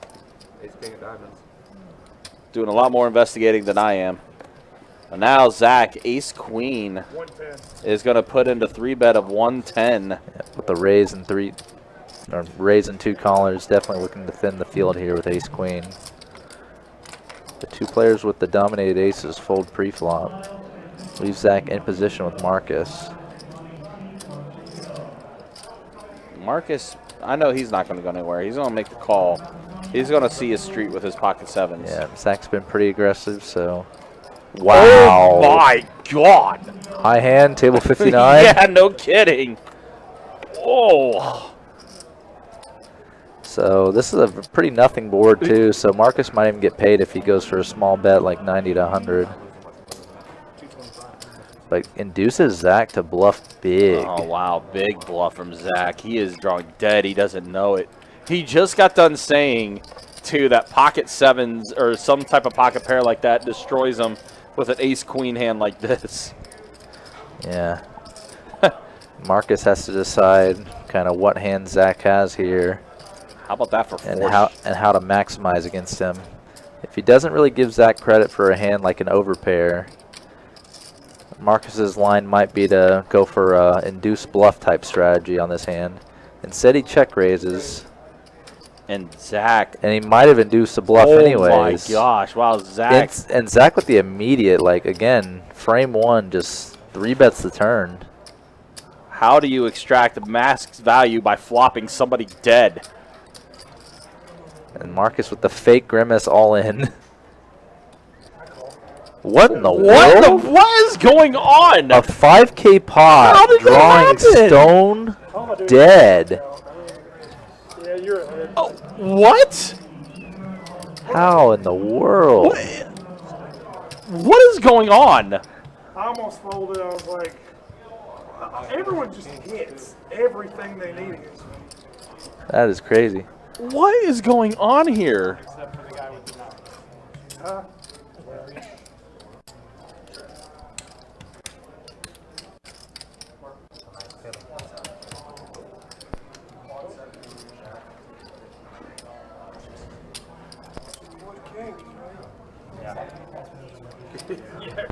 Yeah. Wow, massive, massive hand. Marcus just getting a 5K pot chipped his way after flopping quads. Of course. How do people call 110 with sevens and always hit? I mean, why I never get that one. I know I'm not hitting every time. Bro, he flopped you dead. I'm stuck.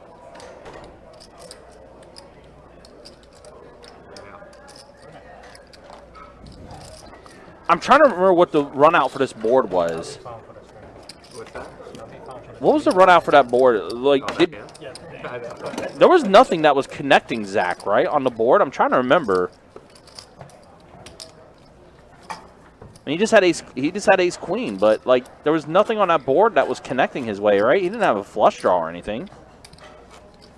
What was the thought process behind that? Like, how do you punt away over 2,500 like that? Man, I can't get that fucking board ever. I swear to God. I mean, my man, not just Ray guided, he's Sebastian Janikowski.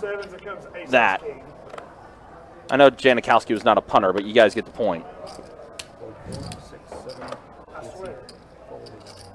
And then I was already committed. It's like, well.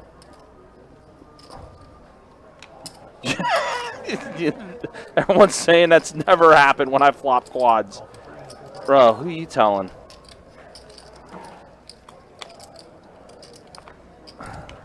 Check.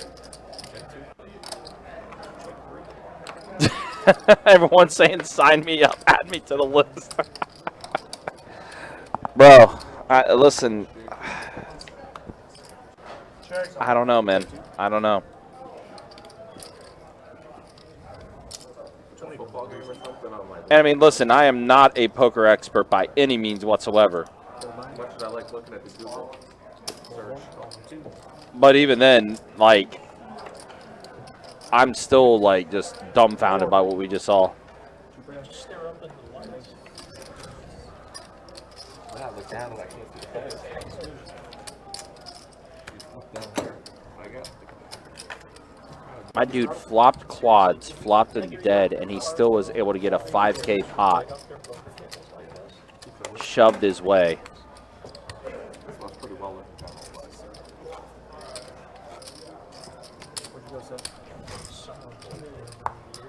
Wild. All right, so action's going to start in the 2 seat. Don't. 3 seat.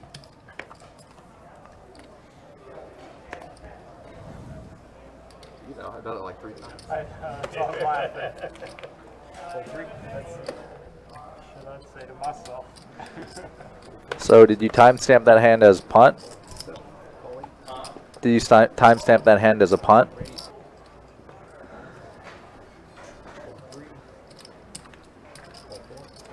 So hybrid, I think you're right because it's sort of reminiscent of like the people that stack their chips or in like 10 high or whatever. Definitely had them, or at least earlier, stacked in a way that was very easily countable for him. So here we have the best bet heads up, and the only player with any sort of connection to this board is Zach, flopping trips. Nobody with even, I guess Jared has backdoor flush, but other than that, nobody with much of anything.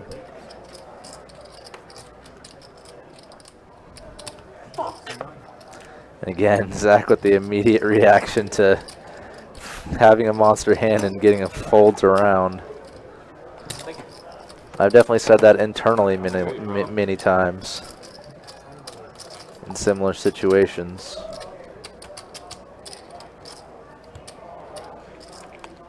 So in the case of the hand between Marcus and Zach, turn action was Zach 225, Marcus 500, Zach 1150, then Marcus all in for about a little over double that. So for Marcus to bluff there, he has to basically be bluffing, expecting very little fold equity since Zach has half of his stack already in there. It's just very difficult to give someone credit to be able to bluff that. Even the very best players aren't going to typically bluff when it appears like there's just no fold equity to be had. So here's Zach's firing on a 3-wheel flop. Gets calls from both Nate and Jarrett. Check 2, check for 3.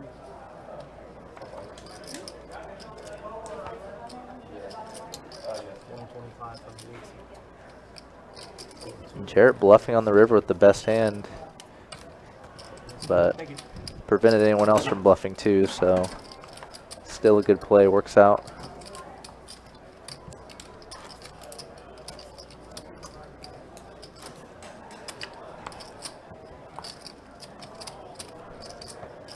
Ugh.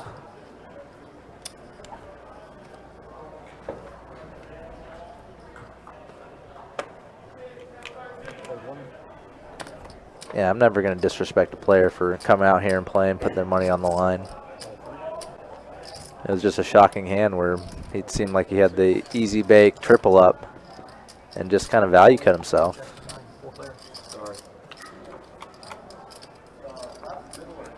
Not only did he value cut himself, but he basically, you know, if Sipo and Zach had different hands from one another, he missed a chance to maybe double up with a higher chance of doubling up by getting someone to fold. Or getting one of them to shove over the other one and get them to fold. It was effectively just kind of a free roll for both of his opponents. when he could have just charged them the maximum, which is his stack.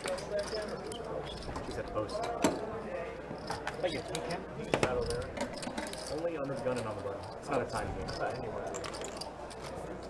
Oops. Believe me, I would.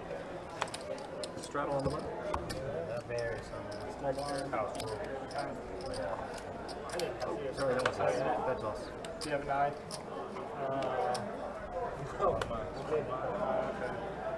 You got Yes. 1 second, we're on the 9. 9 seat full. He's been making a few moves tonight. It's a straddle. Some of them have been sort of odd from the separate observer standpoint, but I don't think any of them have been like terribly wrong or anything like that.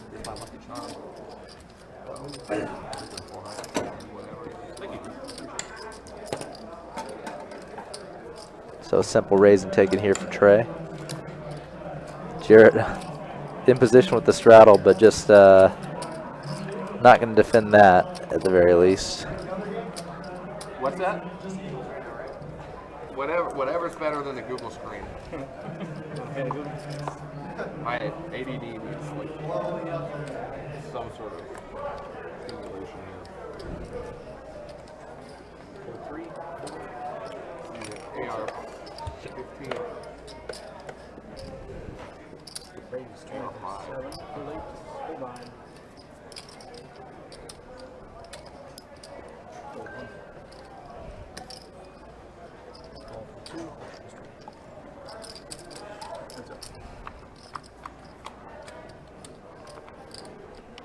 Check 2.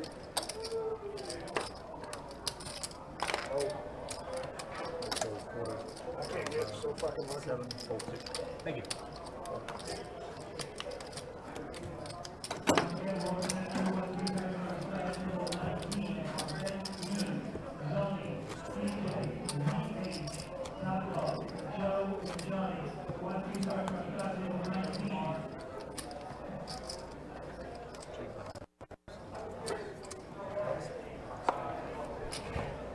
You got the big blind there, Nathan?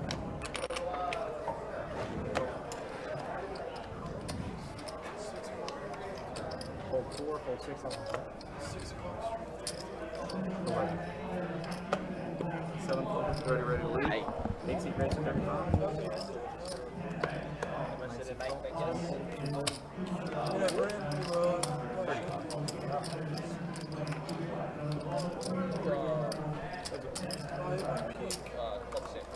Never been out. We don't. you leave on a high note like George? There's only one way to find out. Did he do that recently? What's that? Did he do that recently? Oh, come on. So both Jarrett and Louise flopping middle pair. Jarrett betting close to the pot size. Luis raising him up about 2.7 times. Fine fold by Jarrett there. Definitely seen Jarrett gamble a little bit tonight, especially pre-flop, but I've seen him make mostly pretty reasonable decisions after the flop. There's a whole episode where he decides he's just going to leave on a high note. And he asks a good question in a meeting, and somebody says, good question, and he's like, I'm out.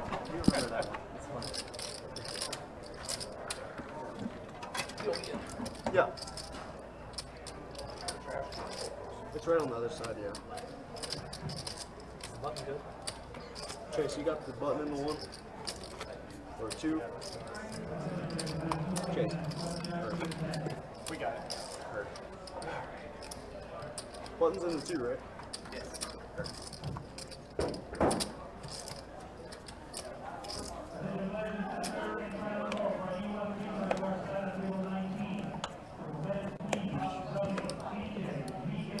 15 bucks, 60.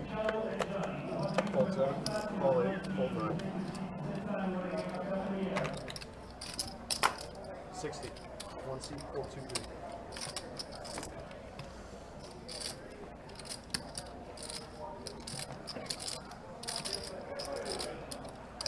Fold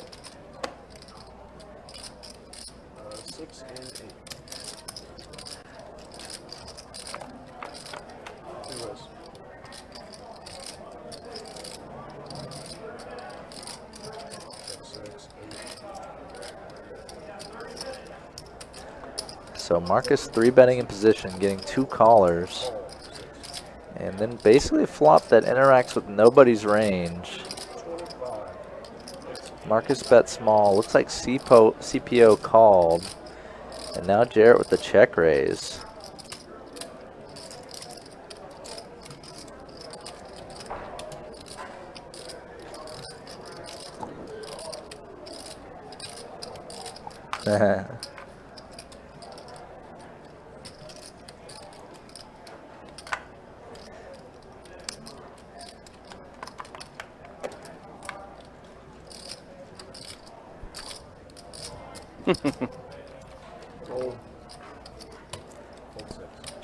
All right, so here we go. Jarrett taking down this hand.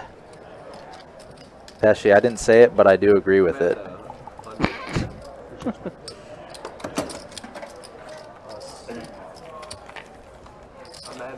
Whoa, what is going on with the chat? What is up here? Probably by next month you'll... Did you have the chips already? Catch me beaming face with smiling eyes. Yeah. Didn't get to make fun of my plays. YouTube chat acting weird. And I don't like to make fun of anyone's plays.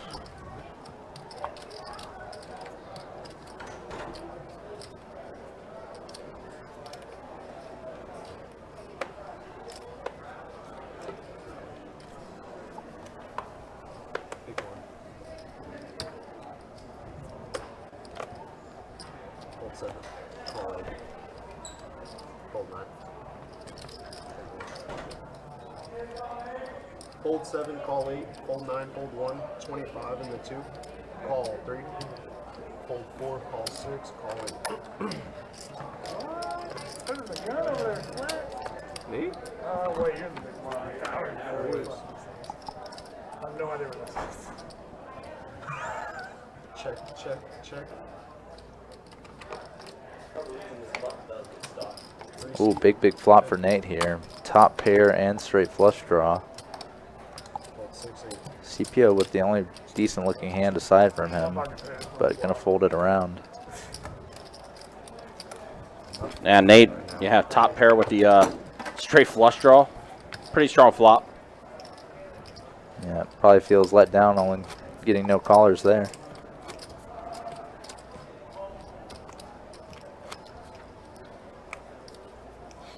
It's definitely been a very interesting 30 minutes. Yeah.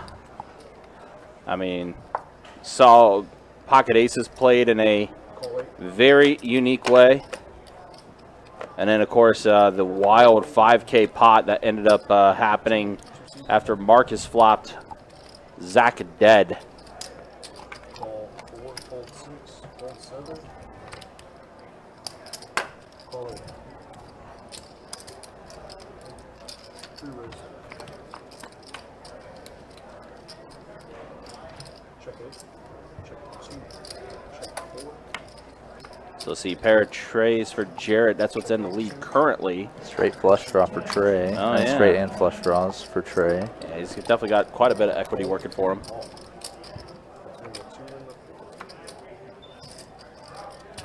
Check 2. He shares. There's no way. Yeah. So both players with 6 high. Check down and gonna chop.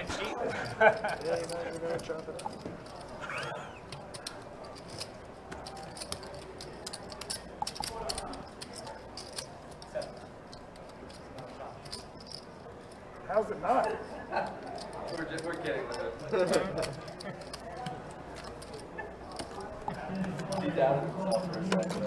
I didn't. I was like, what? We're talking about the dealer.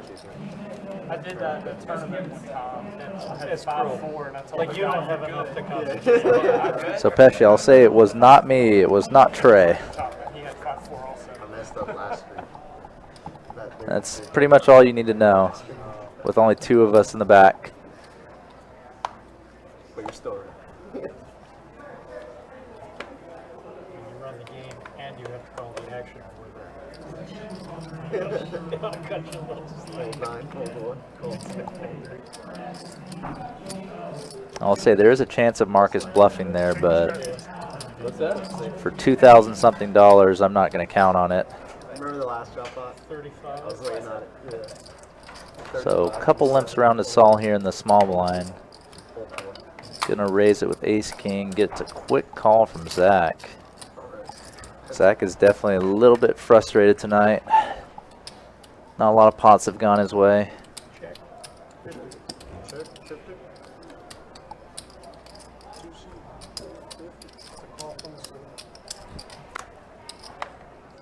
Check. 75. 75 and 2. Zach again, very first chance he gets right when check 2. Goes for a bluff, Check. but improves on the river. Check 7. 100 and the 2.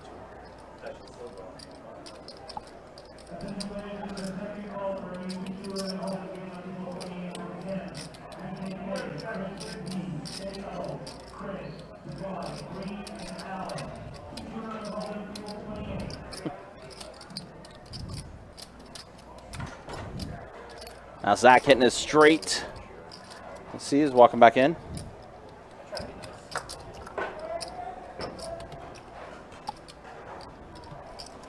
This board just You had to, right? unfavorable for top pair, top kicker.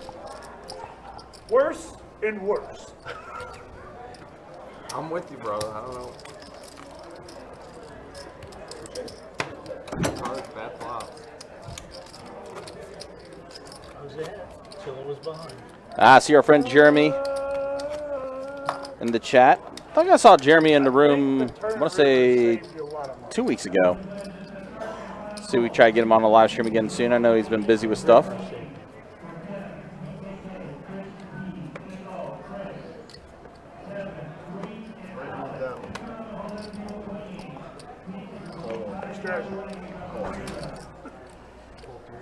Same.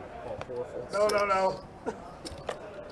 Me and you are in the All right, queen 10 suited for Zach. He's just going to limp in. Pocket 8s for Trey. They're running up against quads and shit.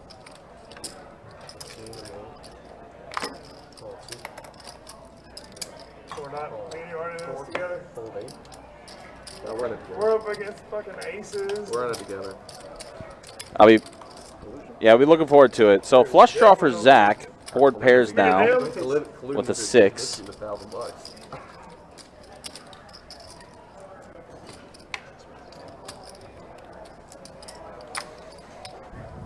Marcus in there with 7 deuce offsuit drawing dead. I mean, listen, the guy just got a 5K pot from hitting quads earlier. I'm not going to put anything past what he could do here, but Zach calling it. And now Trey, who unfortunately has been beat up a bit tonight. 4 on the river. This time 8s are going to hold. Pretty crazy run out too. Oh, I can't hit. He can't hit. I mean, he did just hit a straight a hand ago, but that's a I different know. story. Can't hit, but He hit, but he didn't get paid though. yeah. So it doesn't count. Trey holding on with the pocket 8s. Pretty much had to have Marcus bluffing and Zach drawing to still be good there. We're not getting there. And got both of them. Got both to I haven't happen. either. I've made it, but I haven't gotten there. Ace, king, ace, queen, king, queen. Same boat, man.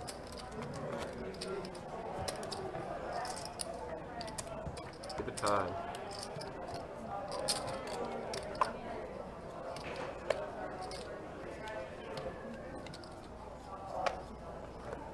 Straddle on the button. Hold 9, call 1. Hold 2. Hold 3. Call 4, fold 6. Hold 7. 60. 8. Hold.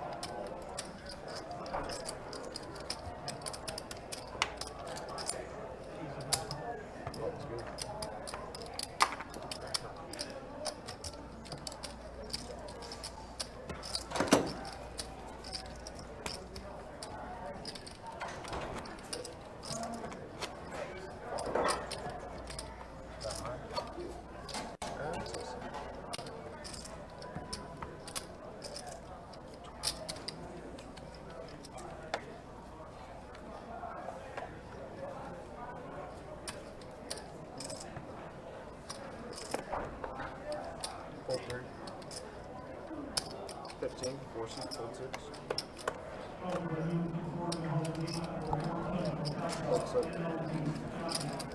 7. 8 seat, fold 9. Fold.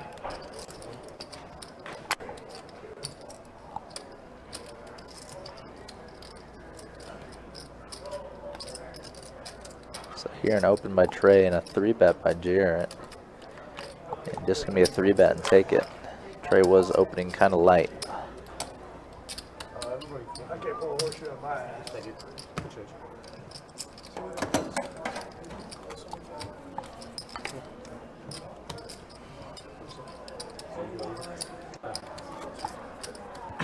Good evening to you, Shane. Haven't seen you in the chat in a little bit, but this has been my first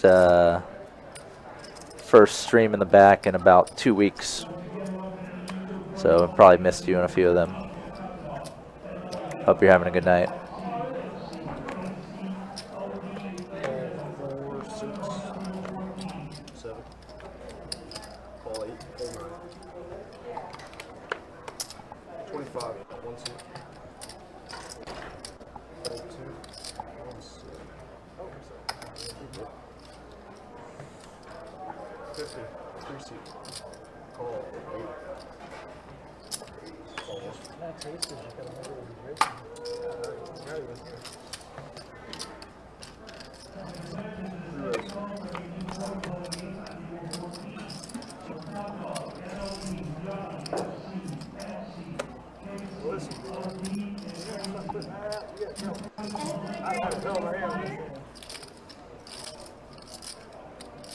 I'm gonna assume Marcus did something a little crazy pre-flop.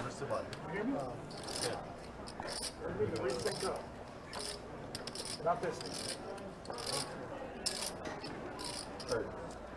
100.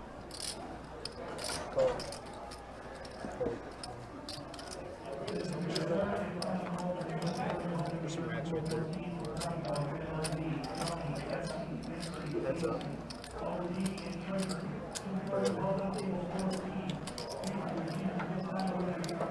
Nate with the set, just gonna take it down.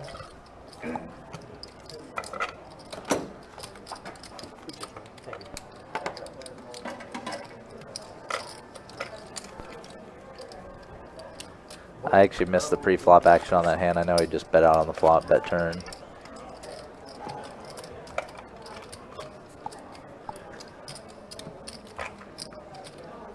So Ron in the Facebook chat, it was Trey opening 15 and then Jarrett 3-betting to 70. So I do understand why Zach folded the king 10 suited.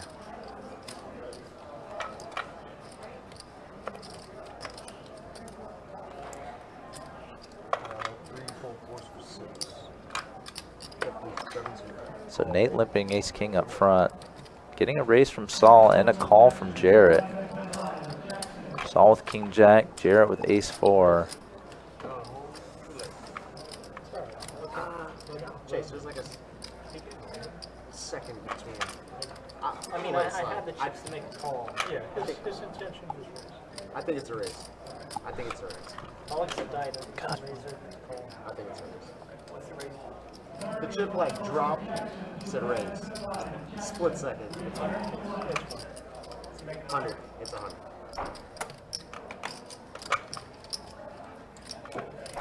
So Nate limp, small 3-betting. Do you mind putting those in the box for me, sir? Mr. Saul. Getting calls from both Saul and Jarrett.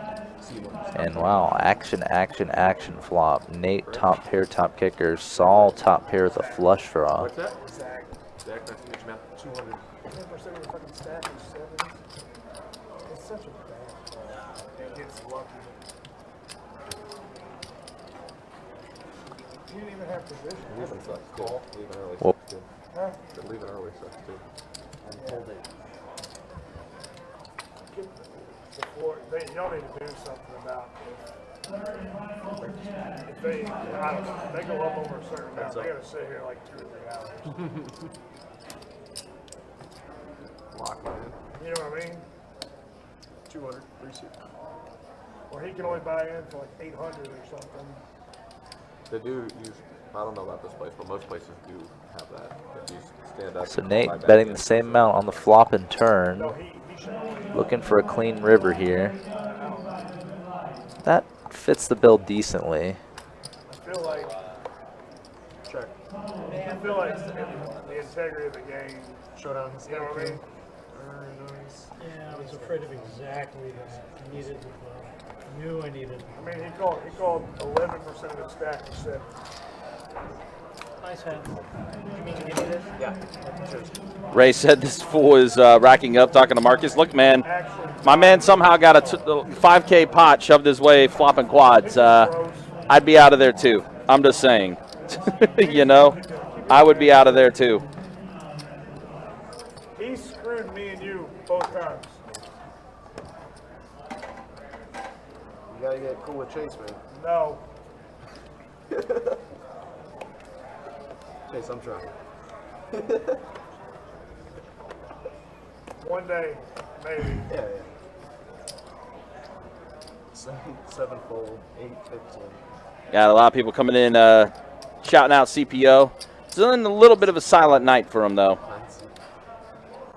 Call 2, call 3.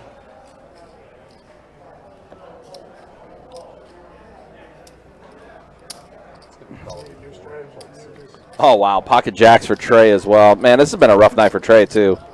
We'll lose. We'll win this one. And it's a queen, queen, 4 board. It's 75 tonight. 225.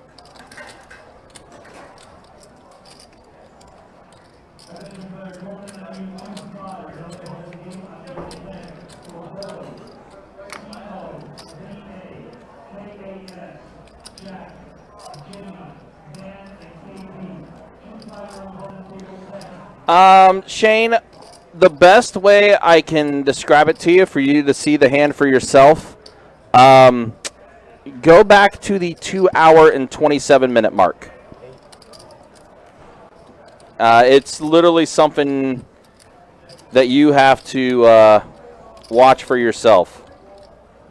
It was definitely a wild, wild sequence that took place.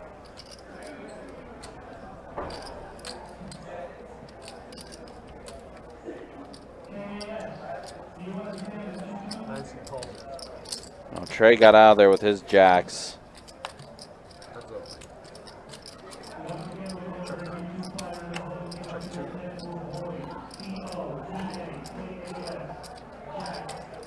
Jacks you're going to hold.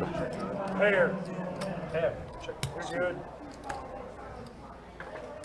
Yeah, tough night for Trey because he also had jacks as well. And Trey sees it too, and he's like, I had jacks as well. I should have shoved him. Yeah, Shane, listen, you're a guy that is very cerebral.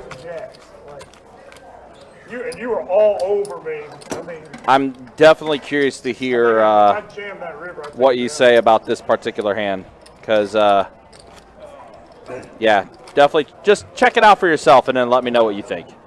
All around my boat where it should be. All around.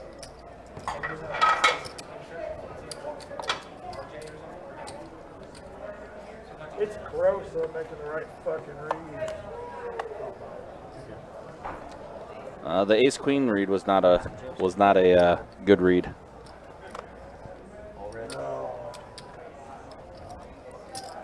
Straddle 8, 40 in the 9. Fold. Fold 3. Call 3. Fold 6, fold 7. Raise 224. 150. Huh? Good. 2. I got the Man, I flopped 1 6, pocket 3s. call 1. Jarrett with the 3-bet here with Jack 10 suited. Eliciting just a call from Luis. With ace king offsuit, Trey pocket 5s. Again, it's been a tough night for Trey. He's going to let it go. Feels like half the time he's had a pocket pair that he's facing some sort of 3-bet. 7-9-6, and he would have had a decent flop here. But Jarrett, pretty strong flop for him too. So Jarrett checked. I think Luis is still deciding.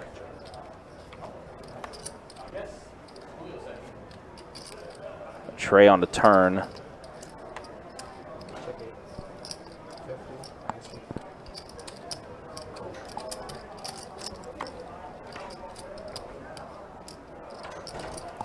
Queen on the river, so ace king is somehow going to hold. Jarrett had a gutter the entire way, not able to hit, unfortunately. Speaking of frustrating nights for him, he's been a super aggressive player too, but just not able to hit. And he might have missed out on a little bluff opportunity there. Could have been, but Luis takes it down. But again, considering like how frustrating of his night it's been for Jarrett, and obviously frustration and tilt comes into play too. Yeah, sometimes hard to see what the right play is. Yeah. And it's definitely more mental than anything.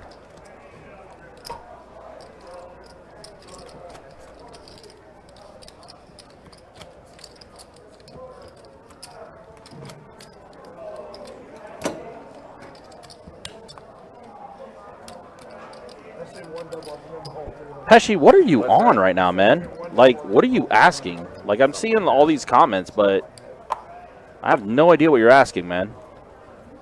I guess there's no list. He's working on it. That's fine. That's real cool too.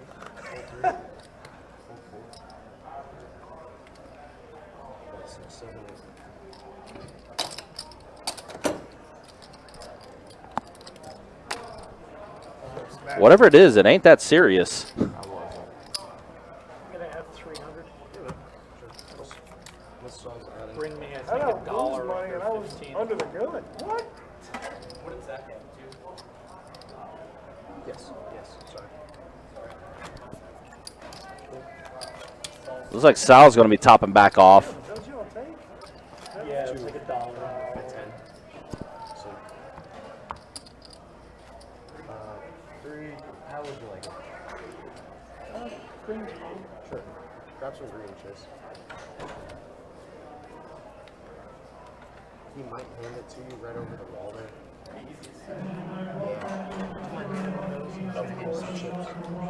Straddle in the 2.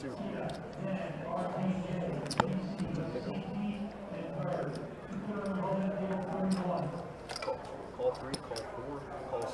Whoa. 7, hold 7. Call 8.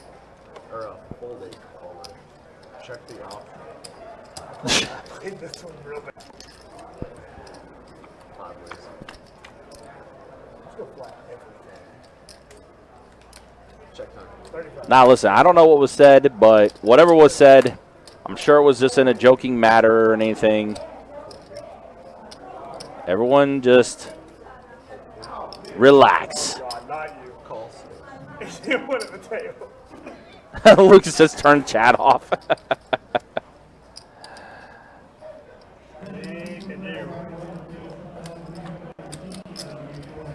Now, Pesci's been on our live stream before. Check.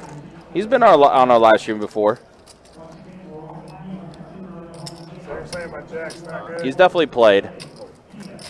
We have seen it. Usually when I see Pesci in the room, I just joke around with him. So I don't know what got him all worked up. Open-ended and a flush draw. Close. Once again, I can't win fucking anything. Well, Jack eight. What's that? Putting in the working night. It's all good, man. It's all good. Give me that. We'll definitely see you back in the room, though. Flush draw? Flush draw. But hopefully things are going well for you. Yeah, I was like, I what? already had a flush. That's what threw me off. I was like, what? So we do have an open seat right now on the live stream. Unfortunately, we did go through our list. We did make an announcement as well to get people into the game. So hopefully we do get the seat filled momentarily, though, and we'll keep it going. Side note, this dude's no. No. Turn the stream up right Like, now. no shit. Almost. Earlier, before anything, I almost called the floor up. Like, I don't know how you all did. I didn't. ready for the stream. As long as we're good at the end of the day, that's all that matters. That's all I care about. The viewers can't see. Yeah, I know, but we can. Good Lord.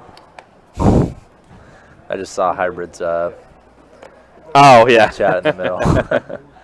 That's a little raw. That's a little raw, but it's, you know. Hey, listen, at the end of the day, like,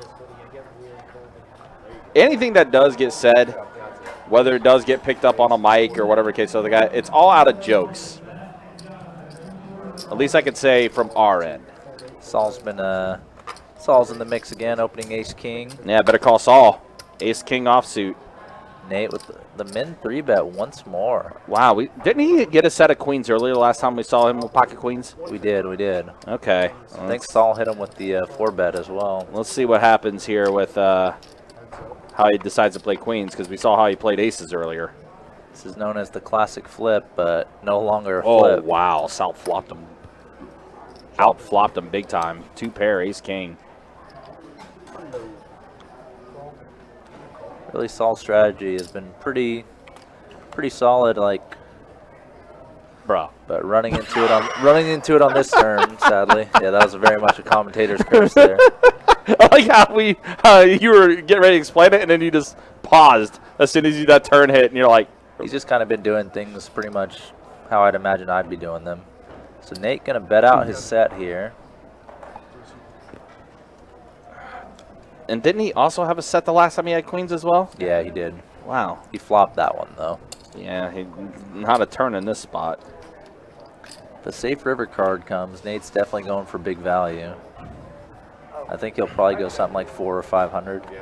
He might not be aware of what Saul's stack size actually is. No, I believe it. How, the sevens is such a bad call. And I know I made a bad play. Zach is still talking about the ace. I king mean, sevens hand. listen, dude, he out-flopped you. Like, I mean, it was still a good price for him to call to see one street. Oh, wow. Strong instincts from Saul here. Checking back Hey, top two look at the pairs. board. Wow. Jack 10 of clubs. And yeah, Zach did have Jack 10. He would have flopped the royal draw and turned Broadway. He probably would have put the whooping on at least Saul, maybe both of them. I was supposed to make that call. All right, well, 3 hours in now. Chase coming back in for his fourth down. and Wow. yeah, Marcus, obviously the big winner, and he dipped out. The reason these numbers don't add up is because Marcus took about 3 to the green. Yeah, Mark dipped out. Himself. Yeah, Marcus dipped out. I mean, listen, I flop somebody dead and I get a 5K pot shipped my way. I might call it an early night myself too. Yeah, it just feels like he's basically gone beyond peak right at the beginning. Yeah, 100%. And I think he only came in for 1,000 too, so he 5X'd his buy-in. Yeah, crazy run. He was playing very well though. He's playing different from what I remember him playing like. Nothing bad, but just kind of a little more out on a limb, in my opinion. Which is definitely a style to experiment with. So heads up to the flop here, Trey and CPO. Pretty good flop for eights, even though CPO is behind. Adds a gut shot to his underpair. Very dynamic board. Plenty of straight and flush draws available. Trey's hand is top pair. Not much of a kicker. Definitely just in check call mode right now. CPO adds a straight flush draw to his hand. That is an undercard that doesn't really change the feel of the board other than adding the flush on it. So Trey feeling comfortable making a bet himself now. This kind of has a sense of a see where I'm at kind of bet. If CPO did fold, Trey would have an easy raise. If CPO did raise, Trey would have an easy fold. I said that opposite.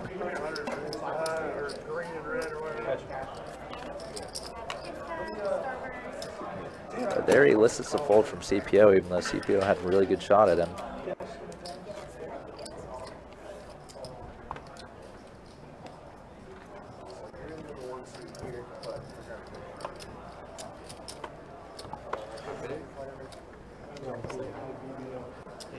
Arm and Hammer, do you mean pair or player?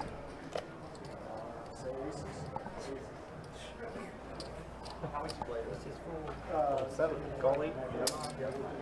Raise 20 from the juicy. It's going to be fold 7. Call 8.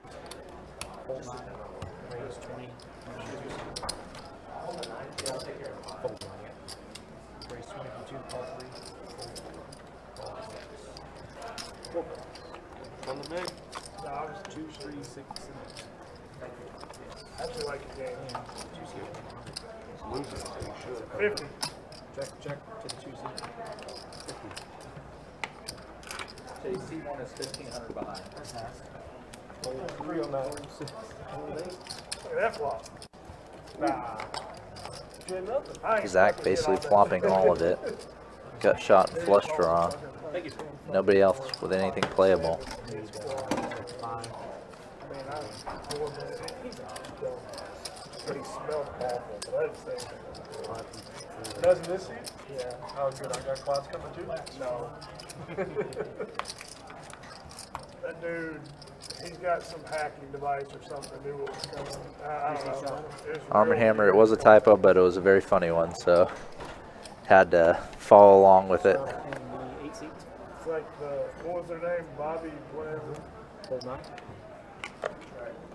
What do? This is for the 7. Ace, I'm thinking. For the 7 seat? Yes.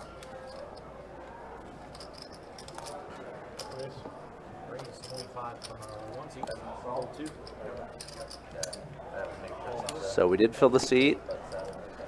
Seat 1 is Bibbo.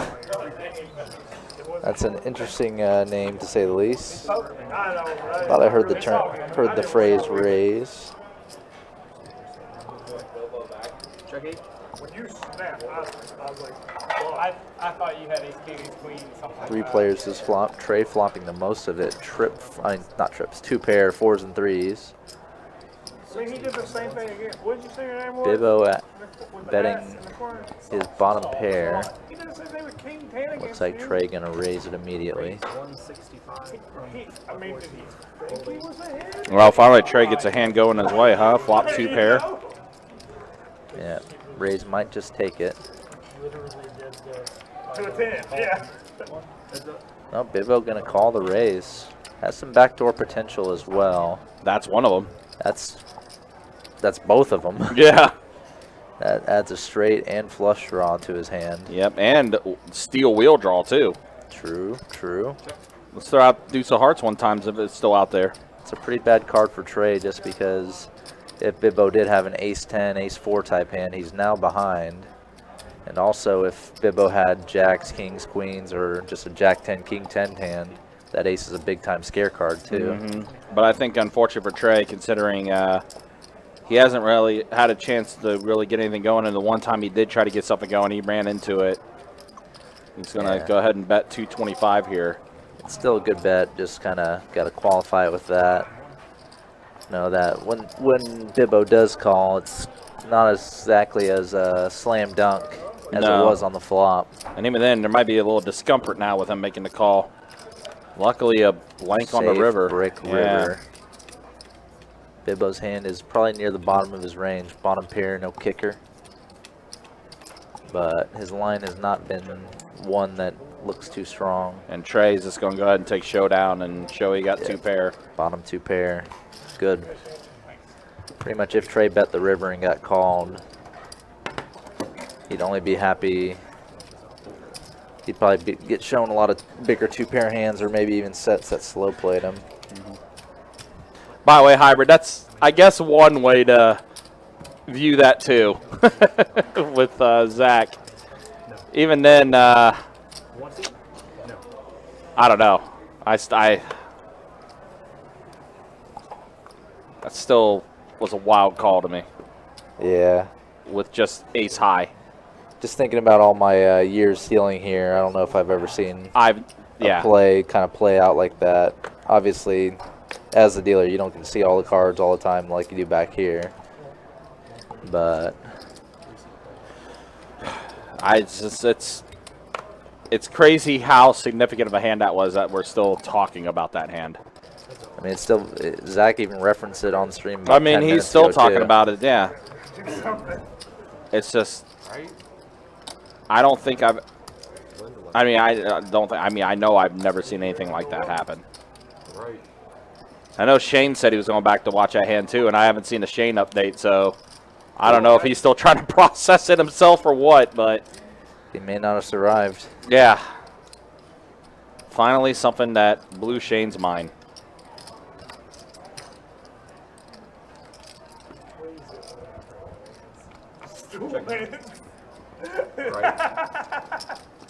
It doesn't seem possible for him to misread his hand No, there. he definitely did not misread his hand.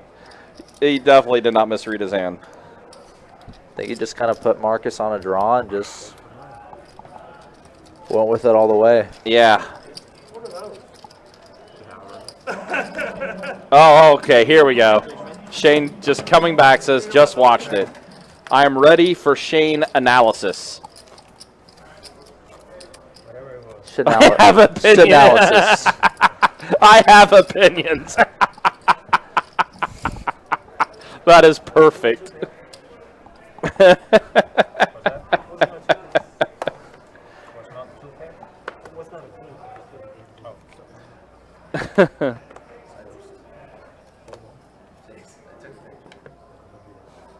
Hold 2. Call 3. Hold 4. Hold 6. Hold 7. Call from 8. Raise. 55.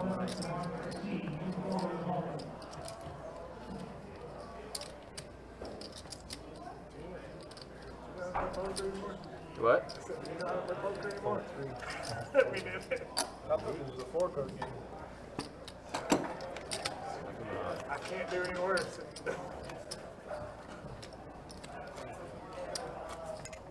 Straddle on the button here. So you have less on the wings? Yeah. Action starts in the 9 seat.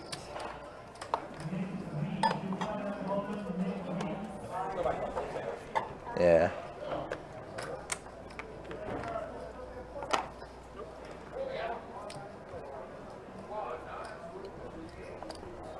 Race 30. Starting in the 9 seat. Hold 1, 2, 3. I will say that is a good point. Hold 6. Definitely not tilting after a very out there play. It's pretty strong. So CPO and Jarrett both flopping draws. Jarrett open-ended, CPO with a flush draw. Jarrett's stack is definitely dwindling. Hold 9. That's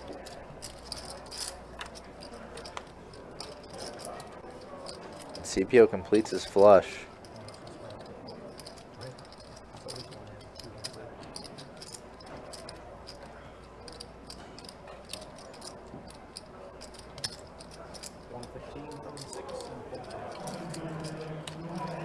And just a simple bet and take it from CPO.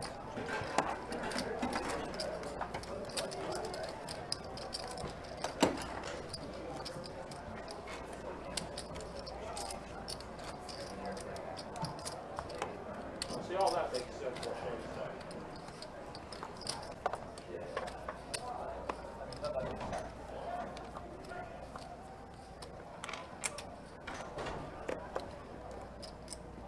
Call 3. Hold 4. Race. That's the thing, Shane, is like the hand was completely normal until the turn card, basically.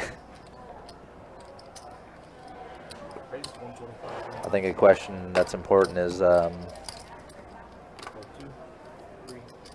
what are you trying to accomplish with the best hand?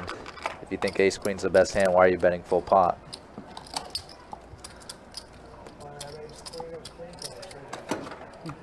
I fucking having the best hand is not alone a reason to bet.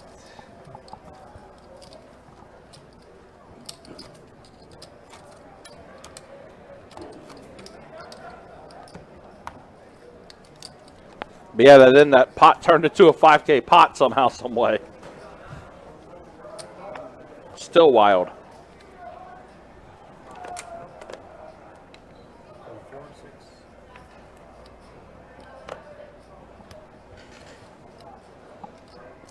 Race 20 from 8.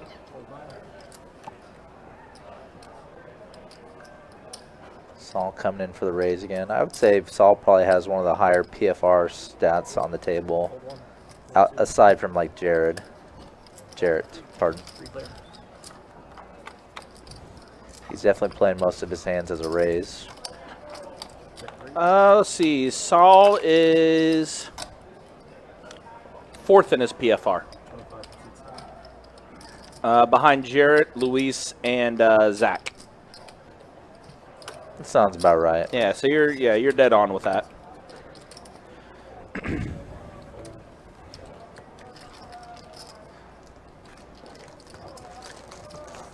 Definitely it's been an interesting night, man.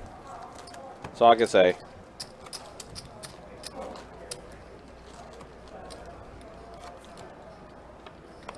Then the snap 4-bet on the turn was just a motion, and then snap calling the 5-bet shove is setting money. Bro, he blowtorched that. Straddle on the button. Action. He didn't just set it on fire. He incinerated it.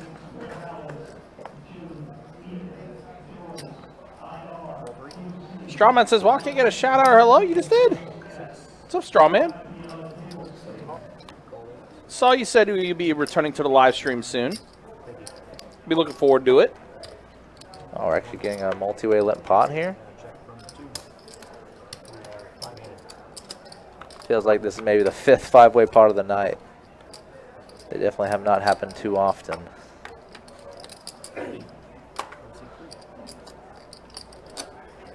See 1 paint card on there and maybe 2 middle cards. Yeah. King 9-5. Nate electing to bet out in the field. The only player with a connection to this flop is Zach with top pair.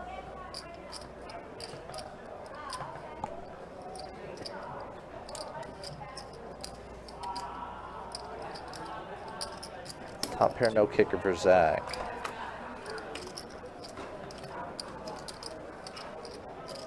Second flush draw on the board. Nate checking it to Zach, and Zach going to take a stab now.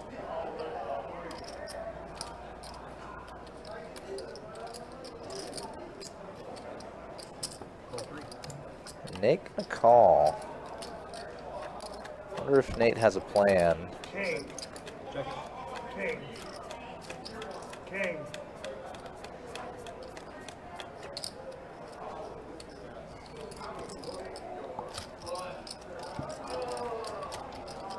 Maybe not.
Luis with trips again.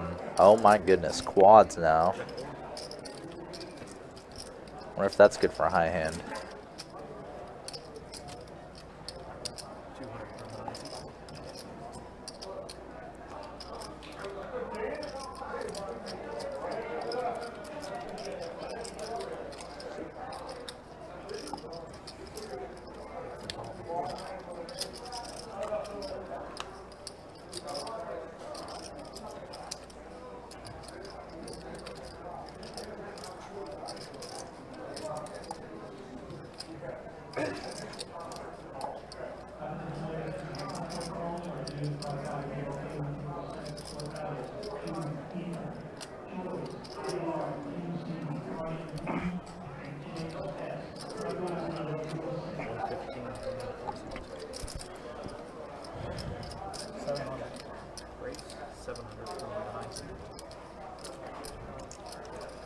Chase just stealing quads tonight. Wow, I just saw that. Wow. Did he deal the quad 7 to Marcus earlier too? Yeah. Wow. High hand. And there, a high hand. That's high hand. That was high hand. Okay. The pot was worth more than the high. Had a pair? I'm not gonna tell you, Rob. That's fine. I see it anyway. Oh, that's the second time tonight we've had quads hit, huh? Nice. I like it. I did it too, buddy. I did it too. I was Also, guys, appreciate y'all hanging out with us. Appreciate you guys watching this 2-5 no limit hold'em deep stack cash game. We're going to take this live stream till 11:15 tonight.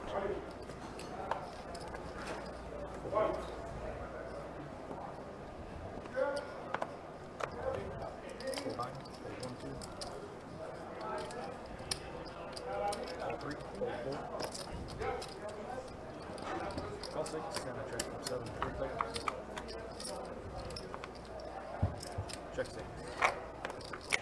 10 from the 7 seats. 10. Call 3, hold 6.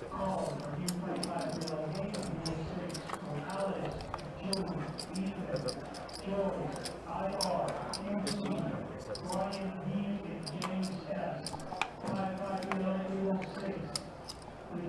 So Saul here continuing to bet with trips. And Nate on just a pure float, no sort of hand or draw.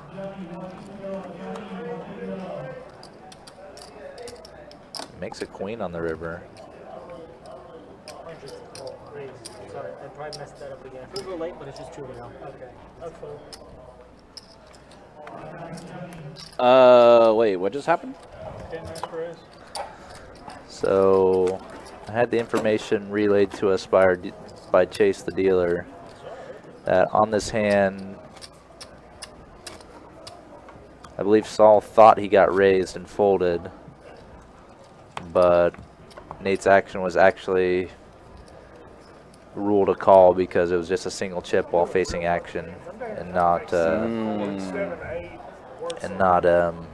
verbalizing intentions to raise clearly enough. So, a whoops moment, basically. Yeah.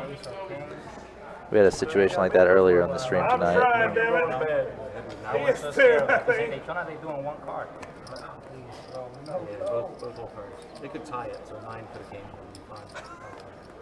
New strategy. Yeah, that is a game that does happen in St. Augustine. 1-3 no limit with the bomb pots. I know that's when we do our meetup games, which again, just a reminder, as we see 6 players at a flop here. See? Now we're 10 ace queen flop. 6-player limp flop. Nate with the best of it with top pair. just to like rub Betting it big in. and looks like he's just going to take it down. Jack one time. Yeah, so that is the game we primarily run in our best bet live meetup games, which again, the next meetup game taking place on Tuesday, September 12th. 4 p.m. start time for our best bet live meetup game. We'll be playing that 1-3 no limit hold'em, as well as 1-2 PLO. And then, of course, down at 8 o'clock, Ramona and the Riot will be performing a musical act at Best Bet St. Augustine. Again, that's all taking place on Tuesday, September 12th. Cards will be in the air at 4 p.m. for our Best Bet Live meetup game. It's going to be a lot of fun, for sure. Shane, if you're in town, hope to see you there.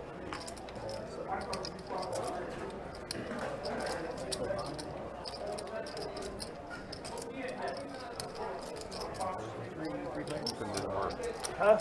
The limping didn't work. Well, why didn't you limp better? Oh my gosh, quads again. I don't either. Chase. Whoa! Man, Chase is just dealing out all the quads. There you go. Hey, they got a call from over there, too. Check it. Can't get any better than that. Quad 8s with an ace. And for Sal, he does hit his ace on the turn. Looks like he does check around. Quad 8s with an ace. Unfortunately, not going to beat quad jacks. Jarrett's all in. CPO lets it go. And Saul.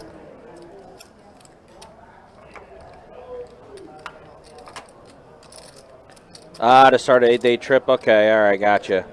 Well, one of these days, Shane, we will reconvene somehow, some way. But hopefully things have been well for you. And Saul is going to let it go. And does Jarrett show? No, he does not. Does not show the quads. I mean, it doesn't make sense. I mean, it's not the high hand now, so right now quad jacks. Run over the microphone here.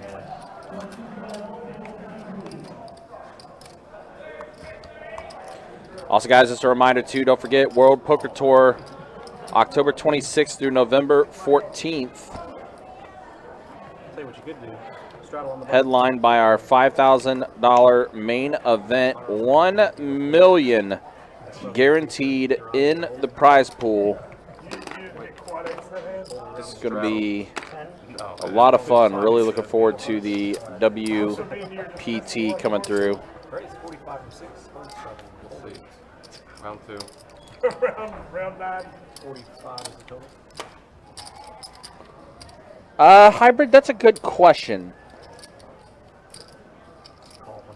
I don't know if they do or not. I would say no, because it's not a time rate game. But it's been a while since I played in St. Augustine, so I'm not 100% sure. Shane might be able to answer that question, though. Yeah, okay. So it's the same as us, yeah.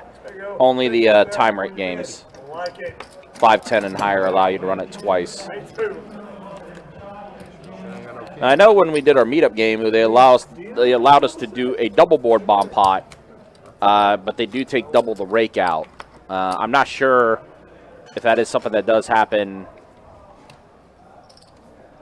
outside of the meetup game.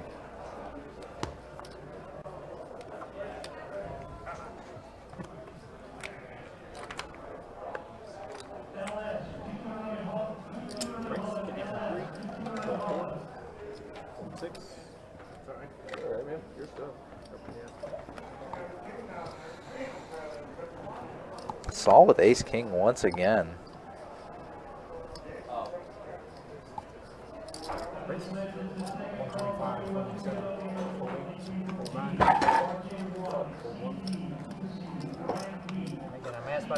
So Saul with the small 3-bet. Nate did go in for a big raise, $50 over 5. Going heads up to this flop. Nate getting the best of it, flopping a jack. Check 7. Flop goes check, and Broadway on the turn for Saul here. Has Nate drawing dead to only a chop. But Nate electing to bet here. Nate's shown some stickiness to aggression today, so I like the raise by Saul here. I would definitely recommend it if he hadn't done it before before I could say something.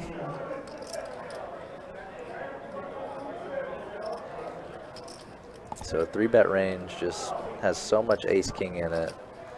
And ace-king would check back this flop a lot, just being kind of a miss, sort of wanting to get closer to showdown.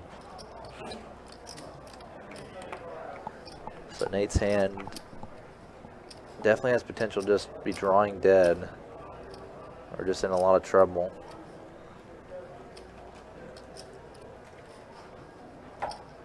Even into a hand like pocket kings. But just check back flop, raise turn. Looks so much like what it actually is this time. It looks like Nate might be peeling out of calling chips.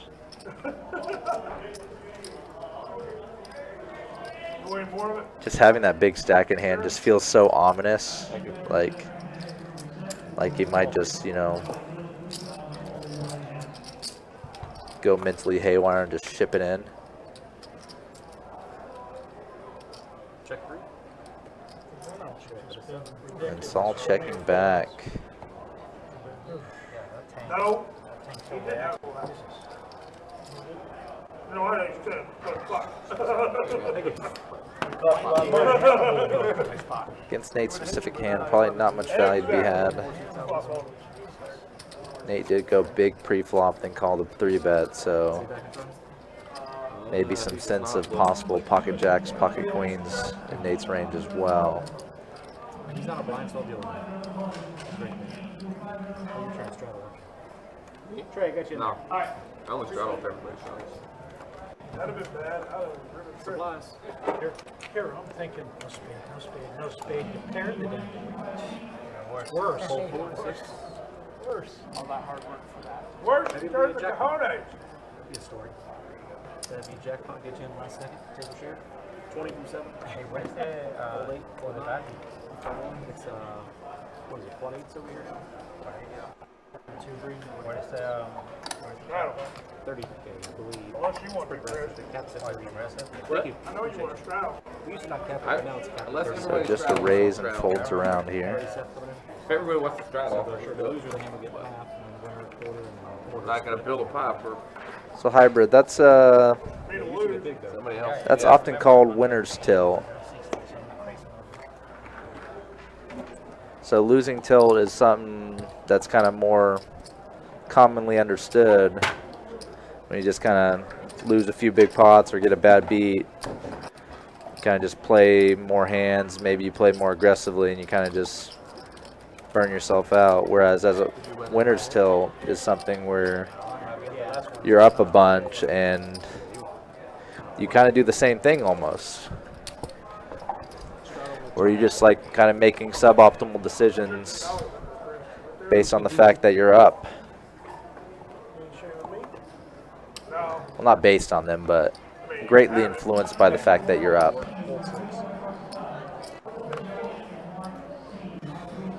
Hold 7. 35, 19.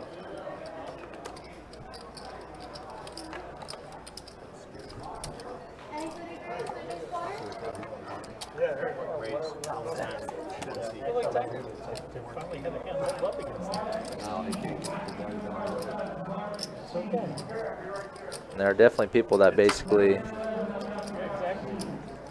go on winner's tilt or effectively give it back quite a lot.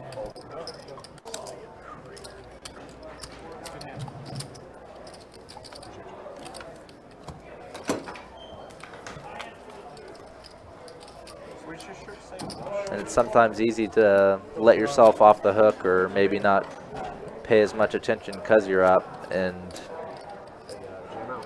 that's often like a dangerous place to be for some players. You sometimes feel like maybe you can do anything, make any play, see a flop for any price, that type of thing. Hold 7, 20. 8 seat 4, 9. 9 seat 7. Good night, Shane. Thanks for stopping in tonight. Hopefully I'll see you around in the stream streets or maybe over in St. Augustine during the meetup game. 15 because my 5 Tripping on my words today, a lot of people. Sorry. 6, 8, My 5 doesn't count. 20. 9. Or 8, 1. 6, 8, 1. Check 6. So Bibbo with the monster flopping middle set here. Jarrett has top pair good kicker and he's already bet, looks like 50 into this pot.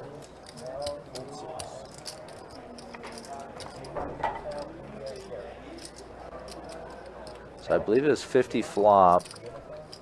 And now Jarrett's all in on the turn. The turn card's a 7. Jarrett is drawing dead. So Bibbo's going to stack Jarrett here. And that might be Jarrett's night as well. And there's Luis signing the papers for his high hand as well.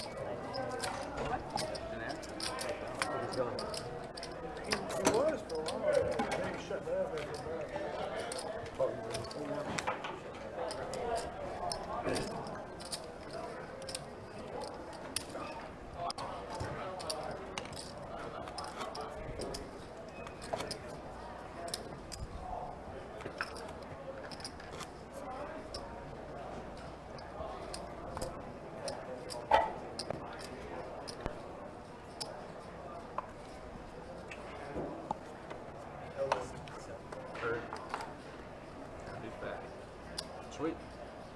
Here's it. I recognize it. Hole 912. Call 3.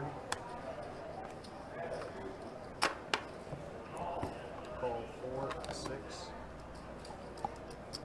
50. 17. Saul again with a playable hand. Raising it up with kings.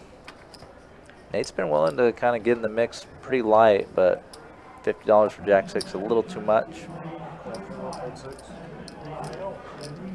Me? Gonna go heads up to this flop.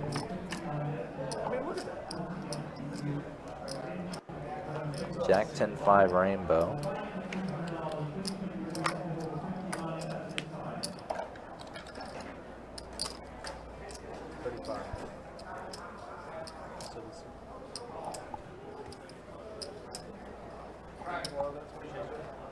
As I was saying before, during the hand where Saul had ace-king, Nate had queens. Saul seems like a very just solid, studied player.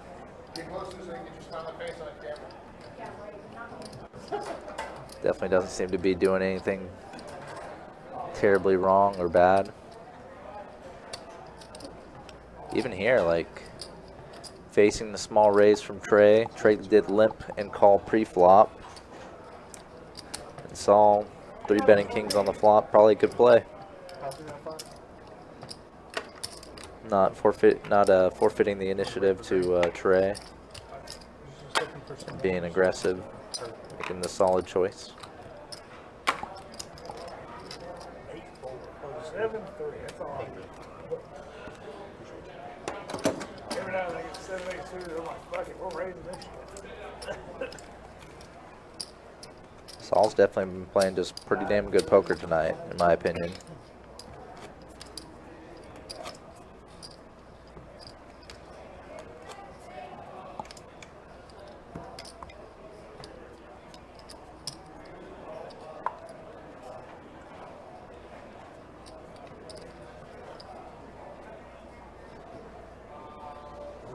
Little League has a home run derby. What the hell? No, that bad boy. Call 1. Call 2. No, I have never in my life went for that. Are you kidding me? I swear. What? 4, 6. Got it sometimes. Hope you go out. 40. Raise 40. 70. Over. If I did right there, it would get really high. Call 1.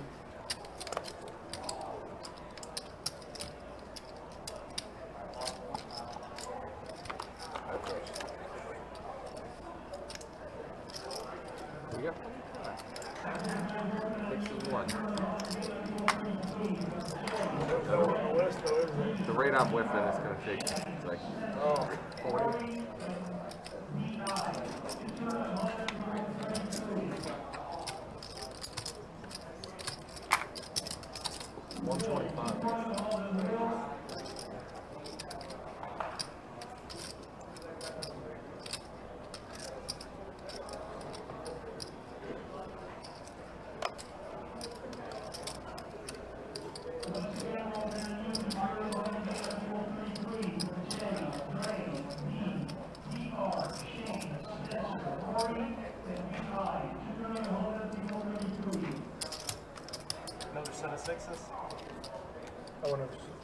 up there instead of protecting my hand.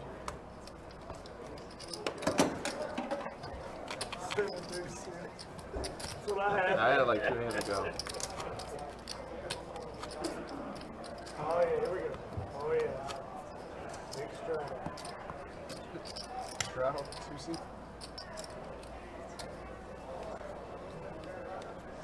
Come on, 8-9. Shroud. Call 3, call 4, fold 6, fold 7. Oh. 60. 9C. Fold. 2, call 3. Heads up.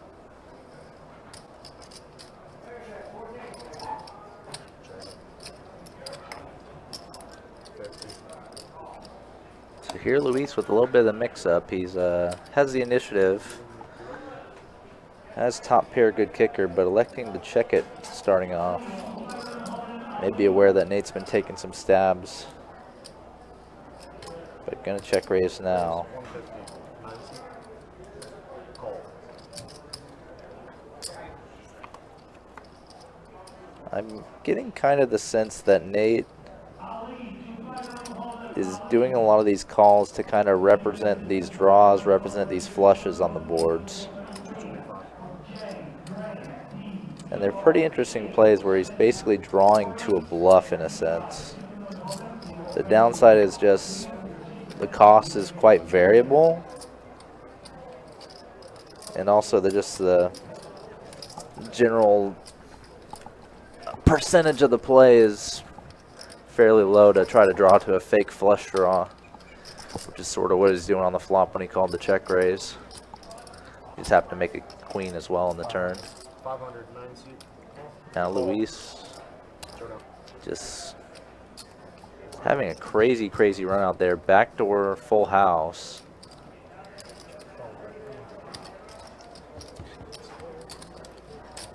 And getting paid quite a bit there.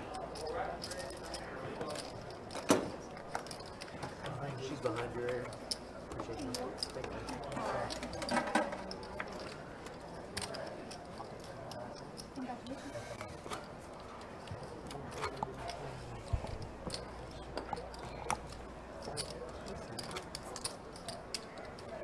I mean,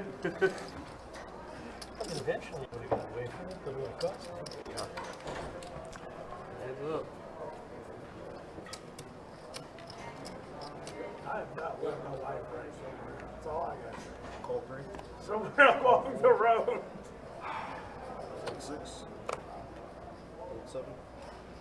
8 or 9. Folds.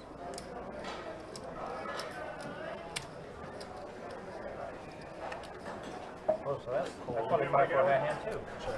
No, I was just messing with Oh, I just walked back in. Did Nate lose one? Yeah, Oh, no, actually, yeah, Queen's full. they Nate made trip queens on the river, kind of calling light, and then managed hit backdoor trip queens and lose a decent sized one. Yuck. This one, Bibbo flops trip, Zach Oh my flops top gosh. pair, and Nate flops a flush draw. Wow, action flop. And even Trey's going to peel, hope for a deuce on the turn. Deuce of diamonds on the turn would be a very expensive card for Nate. It says an ace. It might slow things down. No matter what the river is. So Zach bet the flop, and Bibbo as the final. 105. 1C. I think the action checked around on the turn. Yeah, they actually did check around on Okay. the turn. I think I was good till the turn. Almost certain. No, Zach, you weren't. He was good against most of them, but most is not enough. Yeah, you were. Let me rephrase it. You were good against 2 of the 3. Yeah. You were 67% good. That's really short. Talk bad about yourself. You want me to talk bad about you? Hybrid, I feel like Nate's making plays. They're just not the most well informed, and he kind of just sort of ran into it on left hand in a sense. Fold 9. but Well, I think we said as well, like, you know, with some of the things that he's done tonight, we're not exactly sure how much poker experience he may have, per se. But it's definitely been some odd things that we've seen from him tonight. yeah. Me and you got 1, 3. Like the way he, I mean, it's still the way he played aces. The aces Earlier in hand the was stream. pretty much the oddest hand I've seen Yeah. on the stream in some time. Yeah. Until the Zach and Marcus hand. Yeah, until quad sevens. Even honestly, even with that hand, like the aces hand was weirder. Yeah, just from the dynamics of it. Obviously. Just literally had a free, Ended up winning. effectively triple up or an easier double up available to him, but chose pretty much the Flush on the flop. provably worse option. It's hard. Yeah. We were in great straddle. So straddle on the button here. Nate first to play, limping in. And it's definitely been a night where we have seen some questionable stuff. What are those? Yeah. I feel like both CPO and Saul are just kind of playing normal, solid poker. And wow, CPO with queens again. That's a call. 9C.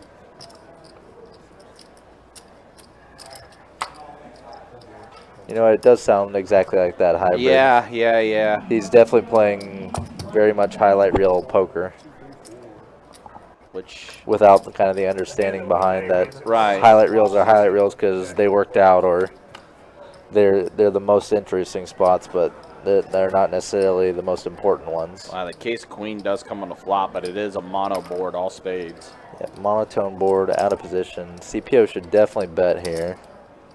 He does. Going small. Yeah, does bet 40. Of course, Luis, who is our high hand winner, hit it with quad jacks. It's had a pretty solid night for him.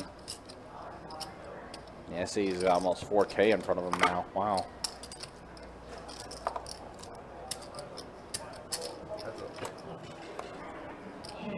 Dream turn for CPO. Pretty much has the hand on lock and the keys to the kingdom on how he wants to play it. Mm-hmm. Yeah, I feel like any options available for him. He's just going to go ahead and bet. It's like he's continuing with the small theme. Damn it, Chase. A little under half pot. Wants to see them. I'll deal. Man, it can't go worse. Price that feels maybe just right for someone with a king of spades, ace of spades to call again. Drawing Congrats. dead. You want a hand? Proud of you. Thank you. I needed it. I see our friend Jarrett's gone for the night too. It's been was a rough night for him. Yeah, I've had a top pair versus set, did Jarrett, Ooh, to end his night. yeah, that's really rough. Mercado asking how much he won for a high hand. High hands are 400 every 30 minutes going until midnight tonight. Yep, and on the hand itself, he probably won a little over 400 as well. Yep. So nice little double hit for him. Still the biggest pot of the night was that 5K pot, which somehow ballooned into a Yeah, 5K pot. Literally, you have to see the hand to believe it. you really do. The other biggest hand pot of the night was Trey versus Zach, the nines versus Oh yeah, nines Queens. versus queens. where pretty much a full buy-in went in. Well, and as we mentioned before, for Trey, that was more of a frustration hand that he played. Yeah, it definitely felt like if that hand happened in the first half hour of the stream, he probably would have just gotten away from it at one point. Sure. So Bibbo limping in, Zach raising sevens and Trey calling. CPO with the squeeze, 3-betting.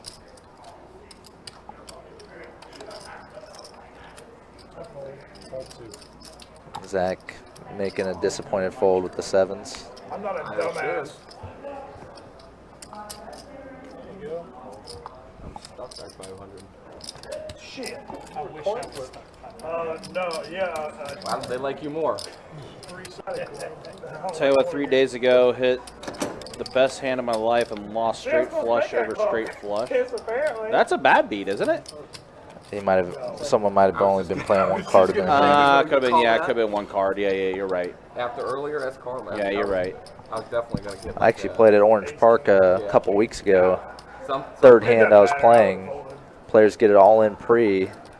Flop is queen, queen 10 with 2 clubs. One of the guys just says high hand, and action was close. Rolls over pocket queens. The other guy had an ace king of clubs for the gut shot royal draw.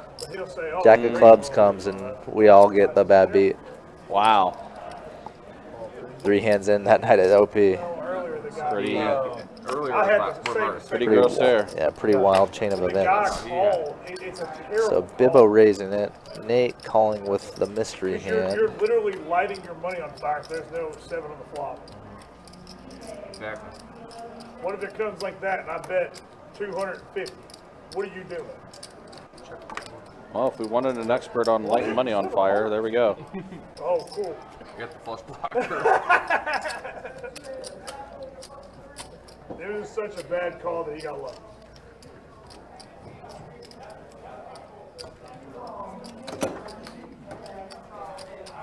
I keep playing hand over. I was like, no, I didn't flat. I defended the hand.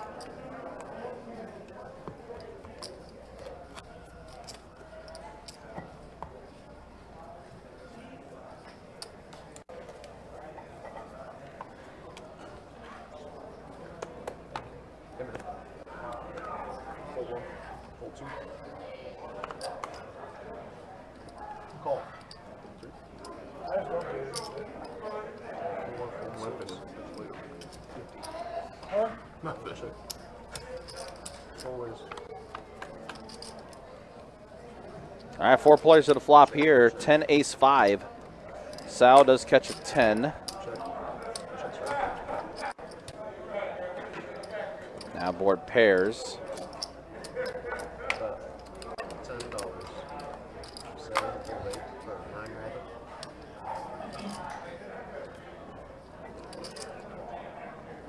Trey drawing dead, unfortunately, cannot improve at all. Nate's going to fold, as does Trey. So Sal will take this down.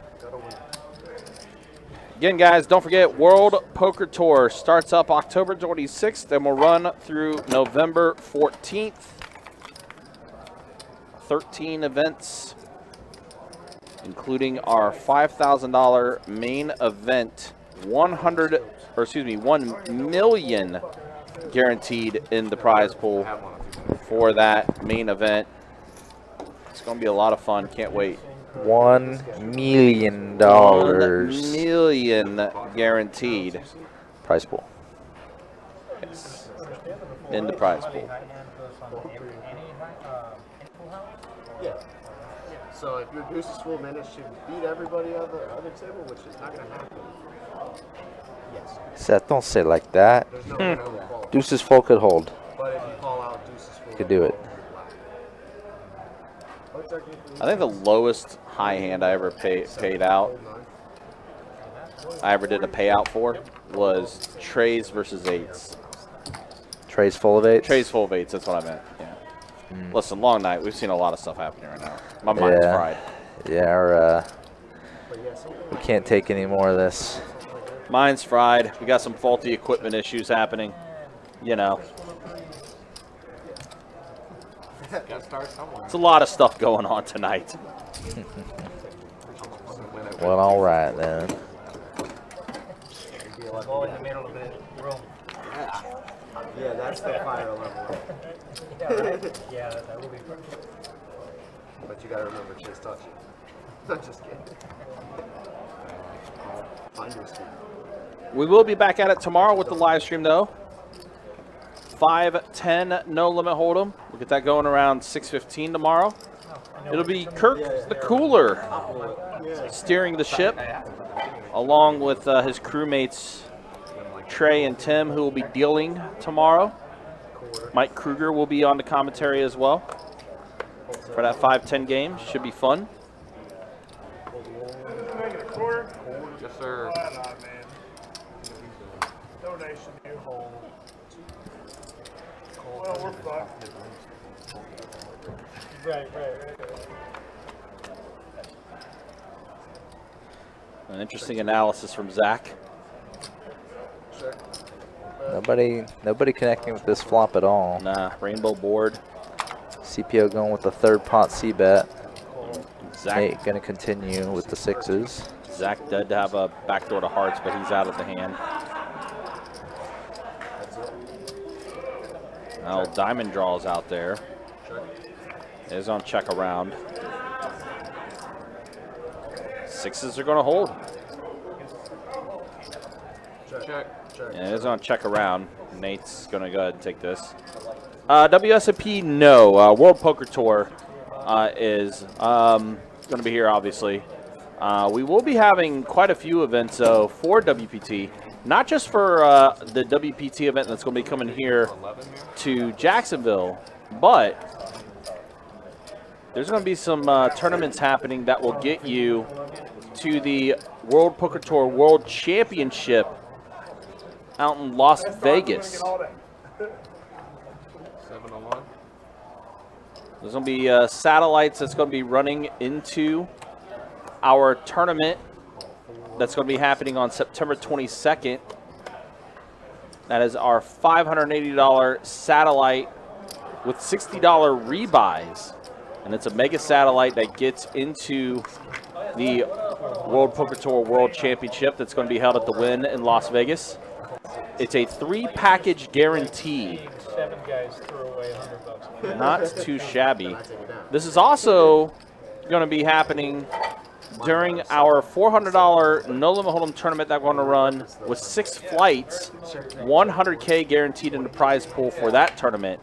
That's going to start up on September 21st and run through September 24th. We will have the final table of that tournament as well on the live stream. Yeah, basically a rerun of the opening event to Card Player this last month. Yep. Honestly, like it's kind of back in September. Honestly, that format has basically become our opening tournament tradition. Yep, exactly. It all just has to do with when they get started. That is a good question, actually. Yeah, I don't know, Hybrid. That's a good question. That would be something you would have to ask our management, unfortunately. Do not know the answer to that. Looks like Luis going to take a little chance at bluffing here with King High. I know for the case in a tournament series I was involved with down in Hollywood that had a final table in Vegas, it was the same, like where it had to be 21 and over for that main event because the final table was in Vegas. So it may be the case here, it may not, I'm unsure.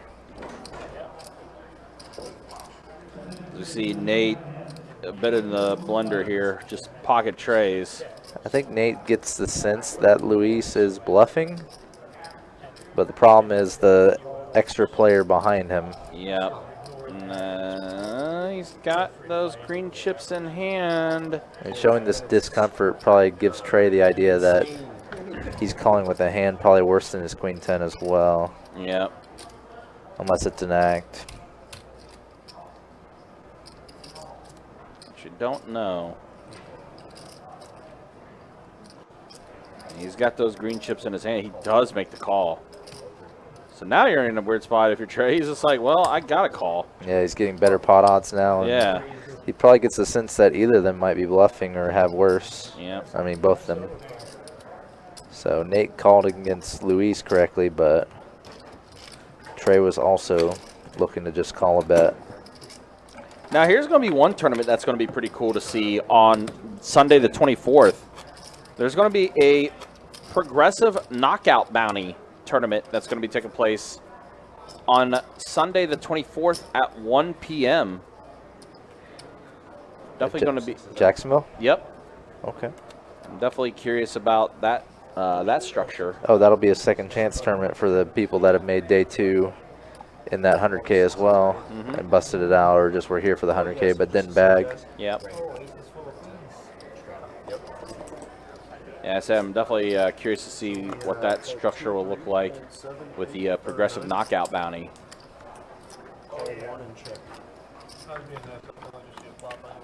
Probably when we get to September and we get the tournaments up, we'll be able to see what the structure looks like for that. Steve says, stop talking about me, and that's funny.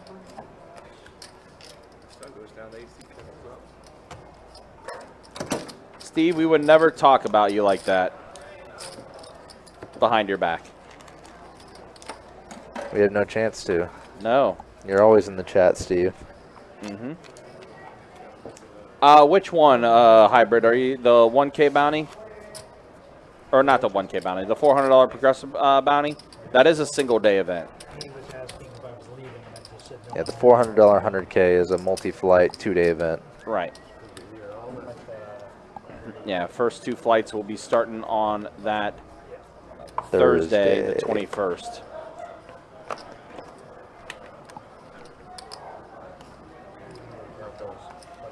As mentioned before, there's going to be a ton of satellites for the World Poker Tour World Championship mega that will be taking place. And by the way, it's 5 flights in total for the $400 buy-in, 100K guarantee. 5 total flights? Correct, because on that Friday, the 22nd, that's the mega satellite package into the Las WPT Vegas event. Championship. Okay. There is also going to be a satellite, mega satellite, that's going to be taking place on Saturday, September 9th at 12 o'clock. It's a 5-seat guarantee into our main event that the World Poker Tour will have here. That 5K main event. And we will have satellites that will be going into that event as well. So there's going to be a lot of satellites happening in the month of September. As always, guys, you can check out our website, bestbetjacks.com. It does have all the details for all the satellite schedules, tournament schedules, promotions, live stream schedule, and much more. Go away.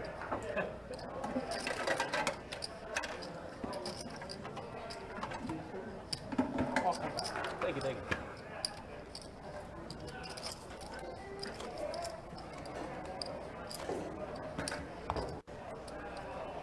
I feel like we haven't seen you in minutes.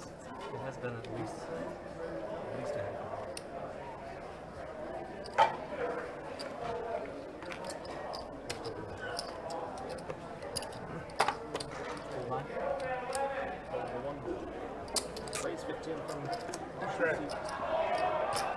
So with Chase coming in, that begins the last hour of the stream, everybody. Thank you all for coming out, watching, riding on this roller coaster with us. It has been a roller coaster, 100%. The game has definitely loosened up a little bit later in these later 2 hours. Definitely seeing a few more multi-way pots. Still seeing some bluff attempts from players. Some moves. Wow, pocket 4s for Trey. Yeah, 2 slow rollers down here. Hey, I said you beat me. I know. Each of them with 4 overcards to the pair on the board. That's funny. My slow roll, you else be a re-roll. All right, Those pots just feel like free money. with it being the final hour, as Trey mentioned, let's go ahead and take a look at the stats. Let's look at the VPIPs.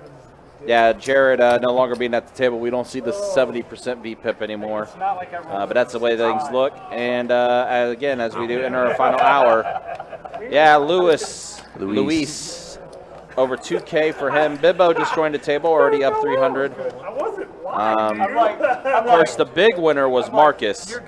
Who, Marcus was a big winner. yeah, who did dip out. I know some people was a little frustrated that he was leaving everything. Look, you came in for 1,000 and you ran it up to 5K. Yeah. Like, If he was watching the stream like we were, he might have stayed, honestly. yeah.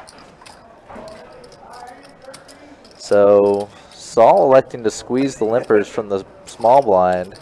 And Bibbo just limp calling ace king. No, I don't think I am. Trey holding a mystery hand. Letting it go. So Hybrid, if it's a stated like bounty tournament, progressive bounty tournament, it generally means bounties start immediately. 35. So Saul flopping a flush draw with his 8-3. This is a paired board, and Bibbo does have the king of clubs for backdoors. Ace king could still be ahead as well. Gonna call the C bet.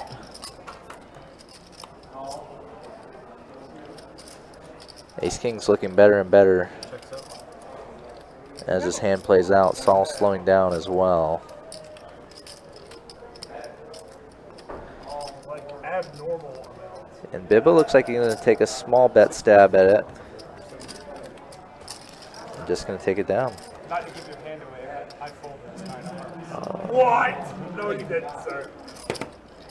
King nine of hearts. The guy that says he'll never tell us what his hands are, now he speaks. That's not what I said. Lies. Lies. Yeah, I don't believe him. You lay on a bed of lies.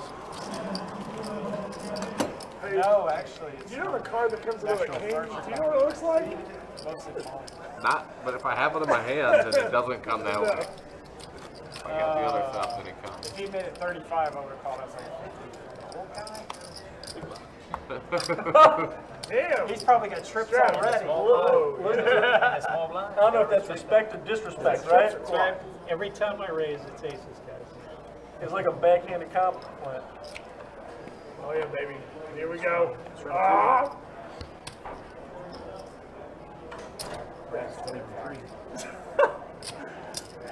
Oh, give me the squeeze. Nate again with the min raise. Just $10 straddle on the board, and he just raised it to 10. But looks like he's getting what he wants here. Luis Uh-oh. Nate with aces again. making the squeeze 3-bet here. Someone calls you the old man at the table. Big squeeze too. 160 over just $220 plays. Yeah, but I serve everybody. But looks like Nate just wants to call. Yeah, this happened last time. I'm just unsure what the man is cooking up, to be honest. I mean, as the kids say, let him cook. I looked over my shoulder to see if my father was standing by. Gonna let him cook this time. This spot makes a lot more sense as a slow play than the last one did. Yeah. But looks like he's gonna min raise the flop. He is going to raise the flop here. Yeah, against a rainbow board like this. I mean, there's not really anything out there that scares you with aces, right? The only hand you're really scared of is pocket jack specifically, since Luis did go for a big 3-bet pre. True. Every other hand, you're absolutely crushing them. Yeah. But that would be the only hand that would make sense. Or a bigger, pocket pair maybe. But Nate's just been such kind of a wild card with what decisions he's been making post-flop. So Ooh, and Jack pairing the board. So Nate, now Lewis checks to him, and Nate's going to bet 200. You can tell he doesn't look comfortable. Even if the way he was trying to put together that bet, you can tell he looks super uncomfortable. yeah, it's definitely the case. He's playing this hand reasonably, but And it's going to go check, check.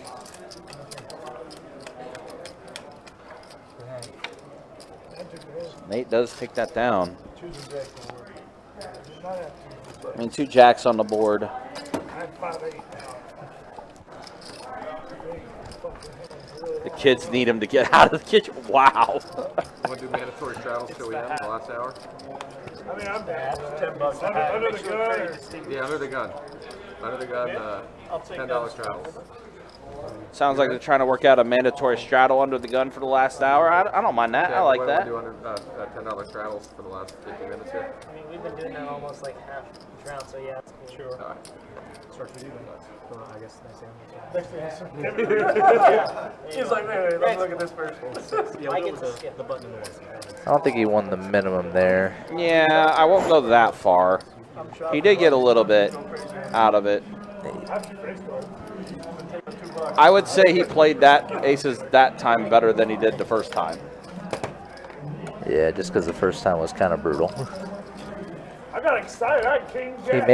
He probably could have 4-bet, but Now you don't respect If he 4-bets and Luis calls, then he probably doesn't make as much post flop as he did on this in this instance. Is it on me or who? We do it on you under the gun. Okay. Yeah. Let's go. I don't think he missed out on that much this time.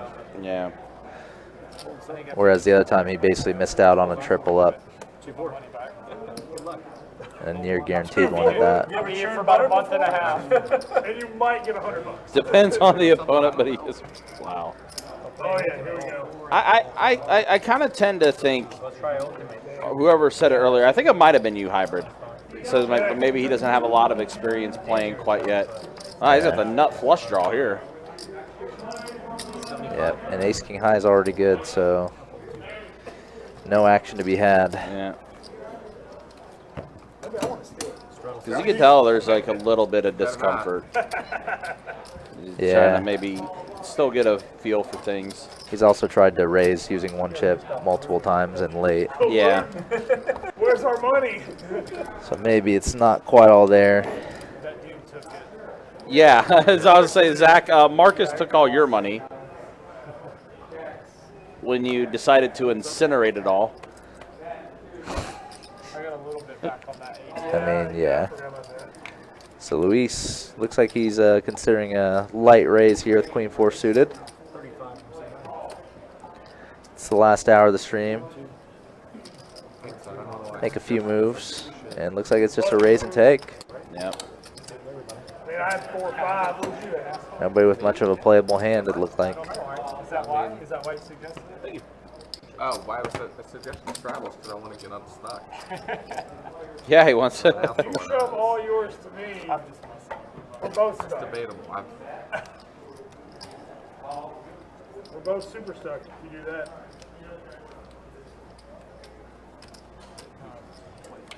Also, guys, do want to remind you, don't forget, Best Bet Live meetup game taking place September 12th. It's a Tuesday down at Best Bet St. Augustine. 4 p.m. We'll get cards in the air for some 1-3 no limit hold'em and some 1-2 PLO. Then at 8 p.m. that night, Ramona and the Riot will be performing a musical act. It's going to be a fun time. It's an industry night, service industry night at Best Bet St. Aug. As always, guys, you can check out our website, bestbetjacks.com, for all the details when it comes to promotions, tournaments, live stream schedule, and much more.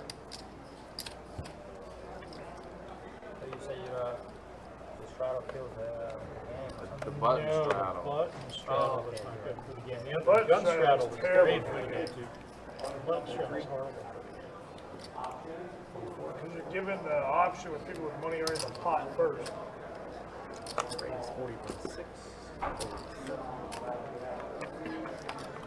So CPO getting involved a little light here with 7-3 suited. Also out of position to the straddle Luis, but that's a pretty good flop to represent. You've been playing fairly tight. CPO does catch a tray on the turn. Still pretty much turning his hand into a bluff by betting here. But not quite big enough to deter Luis. Yeah, Luis definitely going to stay in here. 2 flush draws on this board. Some straight potential as well. Looks like a unpainted card. Looked like maybe an 8, 5. 3. And both just happy to show down and gonna get shown the 6s.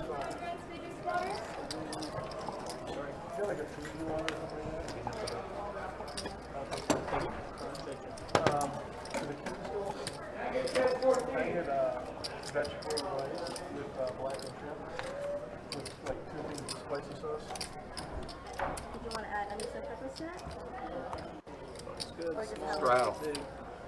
Fine. What'd you say? Would you like to add onion peppers? Onions and peppers for this? We have a raise.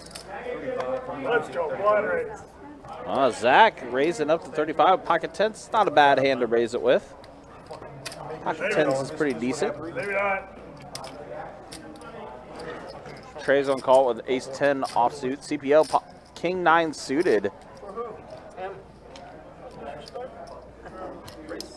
115 from hour 16. Full 7. Bumps up to 115. Uh-oh, pocket kings for Luis.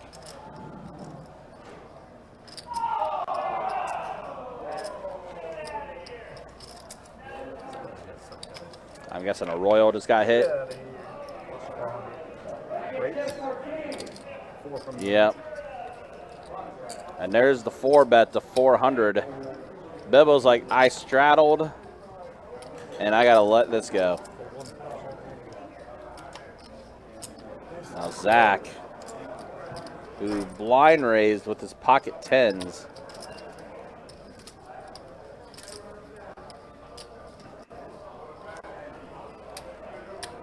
I'm not sure if he looked at his hand yet. I would assume he has.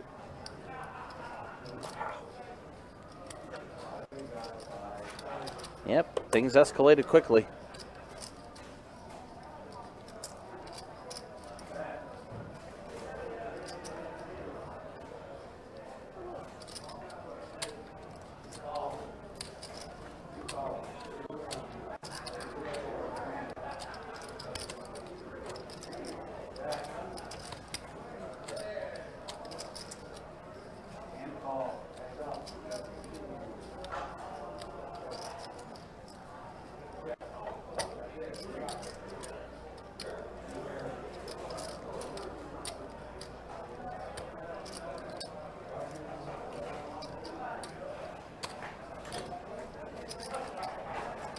Lots of tanking going on right now. Zach counting out his chip stack right now.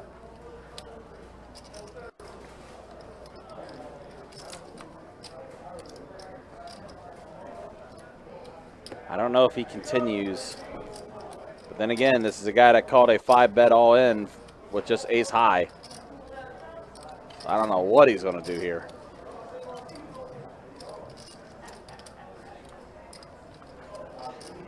Considering you have two other players that act behind you, I would assume this would be a fold.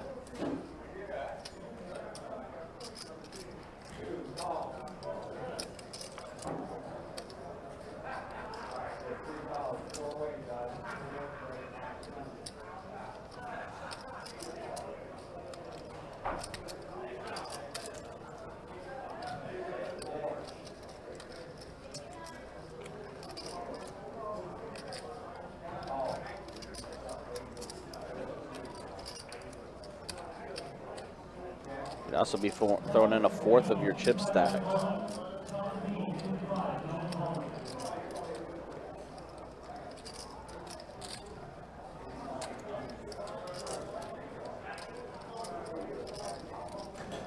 Zach is definitely taking his time with this.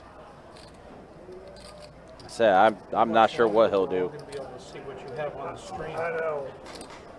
If you had my hand, you'd be in the same spot, though. Guarantee I would. Blind raised, followed by a 3-bet from CPO, and then a 4-bet from Luis. And Zach does let it go. Oh, we got it. I have a $400. Luis takes that. I have one of those. The Kings Kings are good. They're good. Not that he said he threw one away. I feel like that took longer than it should have. Because again, all you had was pocket tens facing a 4-bet, and you had two players to act behind you. I mean, I missed it, but obviously Zach is a little bit stuck today. Sure. So, Oh yeah, he's a lot stuck. so I'll respect it. Yeah.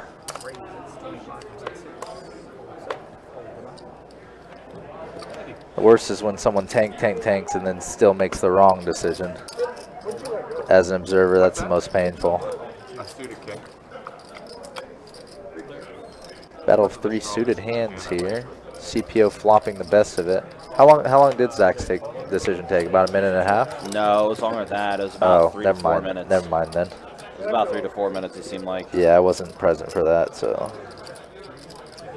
at least he did make the right decision. Yeah, he did make the right fold eventually. I just felt like that was a quicker fold than it needed to be. Or, you know, it needed to be a quicker fold, I should say. So, wow, trip 8s for CPO. flop and turn check through. Now CPO raising with his trips. And Zach just running into it again in a sense. If I knew you were going to fold that hand, I probably would have went to flop. What'd you have? Tens? I had one up. I was right. He just said Draw from the T3.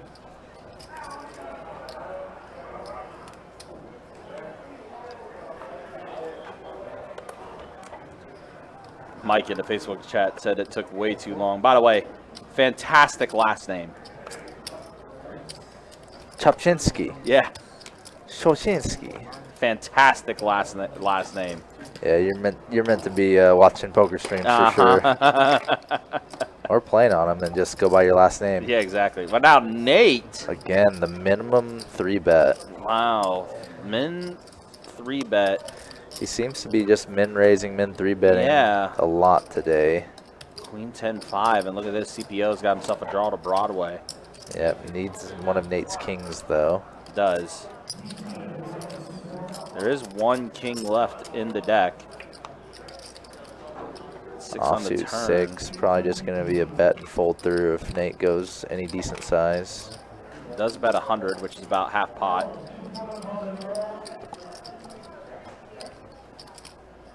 CPO will let it go. I wish you'd have flattened. At least Me too. Me too.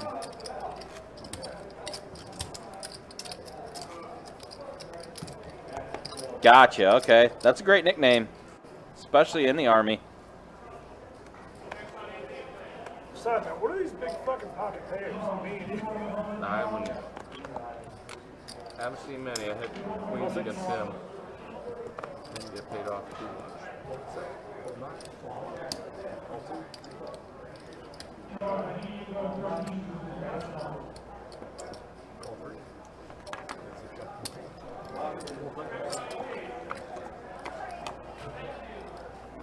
I've had jacks and tens. I haven't had these monster pairs.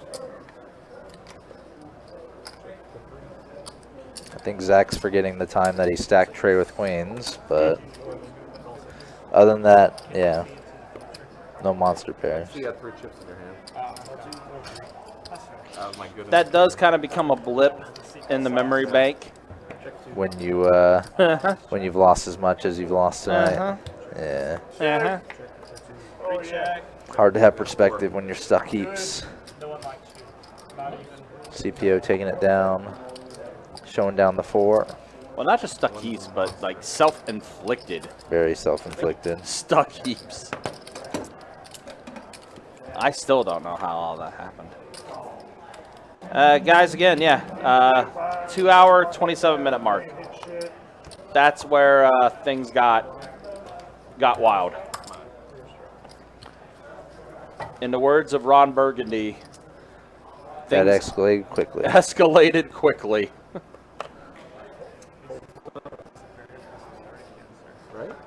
That scene's so funny. Oh, it's, listen. One of the best. No touching of the face or hair. As someone who worked in the media industry for so long, watching that movie and everything, there's so many things behind the scenes when it comes to like the news broadcast and news media. People don't realize how accurate that stuff actually was.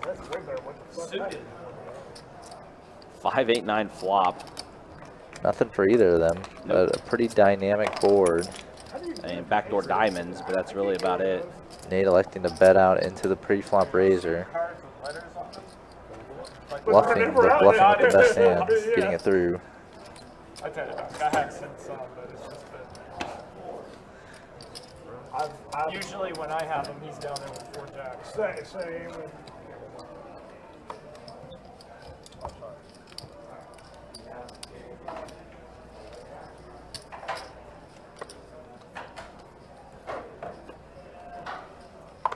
Are you sure there's fucking letter cards in this deck? Play short deck. There you go.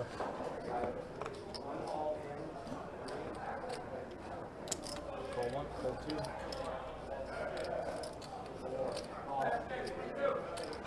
It's just cool. 40 from CP. Fold 4. There you go. Call 6. Fold 7. Protect your straddle.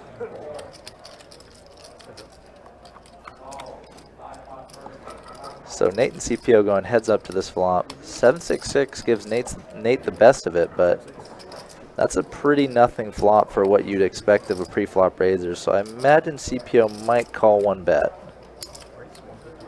Oh, he's going to go for the check raise. It makes some sense. Deuces are obviously very vulnerable to any overcard coming. Check 6. Nate calling him, now CPO slowing down.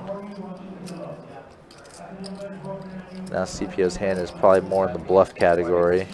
Two pair. Just the same.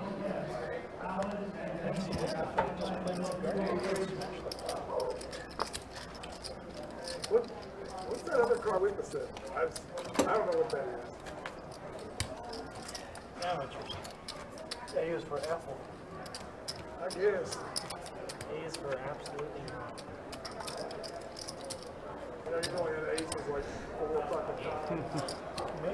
No. 4. It's coming, right? Call 1. Fold 2.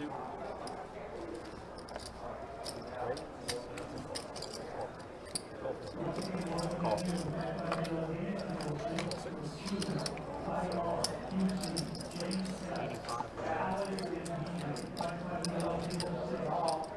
So handful of limps to Luis's straddle. Gonna make a big raise here with ace-5 suited. Trying to thin the field, apply a little bit of pressure. Get CPO with the best hand, ace-10 to fold. Leaves himself heads up with Saul. Gonna call with his suited connector.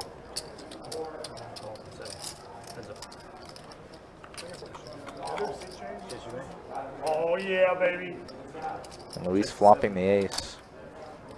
Not much of a kicker with his ace, but gonna continue betting. My buddy, Down to my left. And Saul is gonna do what I would call a reverse float. the better dealer right behind me. If Luis doesn't have an ace, he'll probably check back turn and maybe fold to a river bet.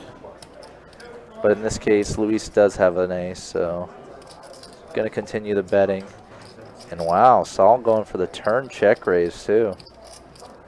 Really representing just basically a deuce. Saul can't really have aces, jacks.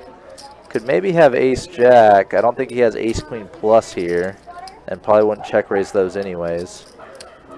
So basically representing ace jack or pocket deuces. Not pocket deuces, just any deuce. And remember that it was $85 pre-flop.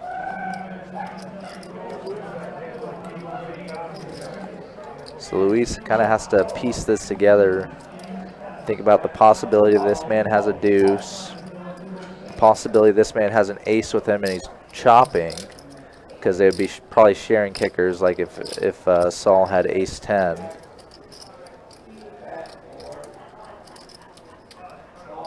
And also the possibility that Saul could be just on a stone bluff, which is the case here.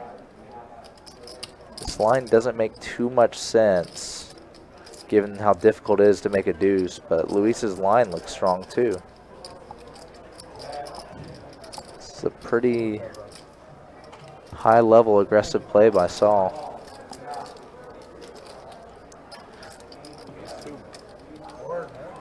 Thank you. Trying to take advantage of his solid image for sure. I said I had an ace. Unlikely he had the ace. I had a weak ace. I don't remember what I got built. You want to straddle again? It's up to you. I mean, No, it's mandatory. I say it's. You did it last Oh, time, because so- he moved in. Oh, yeah. If there's 1-2, then no figure. If he won that pot, we would have made 2 blind game here. So, since you lost. that's fair. We'll let it slide. Call 9.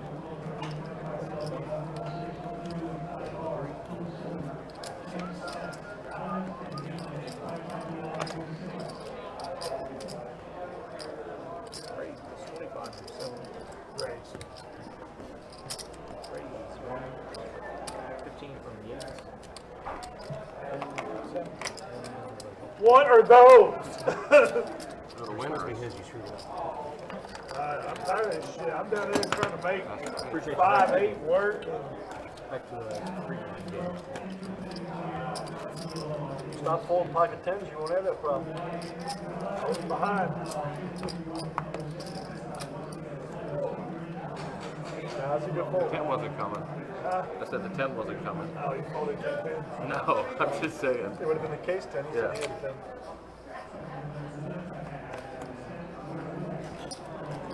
Call 3, call 4. 40. 40. Brings it up to 26.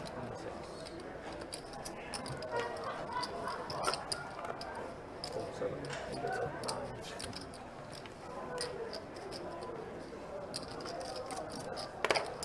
Wait, 1.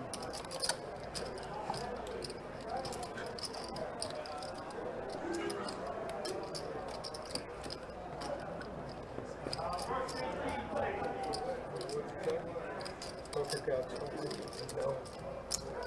That's the box somewhere on I need to figure out where. Children at home run the dark there. Perfect. Good. That's it.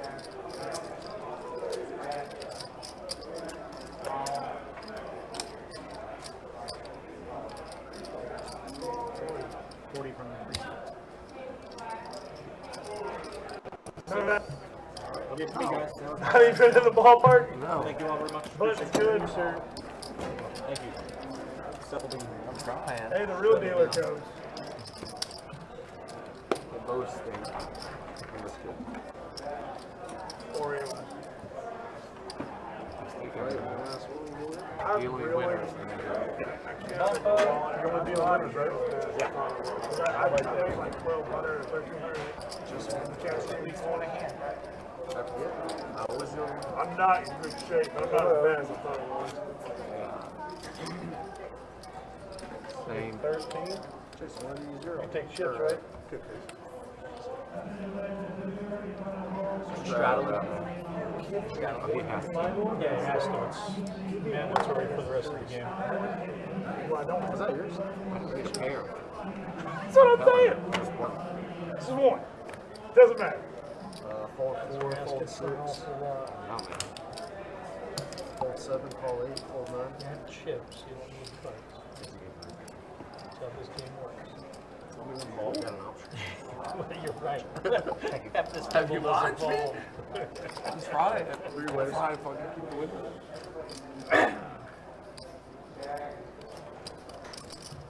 Check it. I mean, I'm trying to make hands like this work down here, man. 20. It's a little hold. Bibbo. Sorry, y'all. 20 in the 3, fold 8. Bibbo flopping an overcard, gut shot, and flush draw. 20 in the 3, fold 8, call 1. I got a turn. And looks like it's Nate and Bibbo heads up to the turn. Check 1. Quarter. Call. King is good on the turn. Nate's still betting. Maybe bluffing. Check. Shut up. He's got a king. He's got some spades.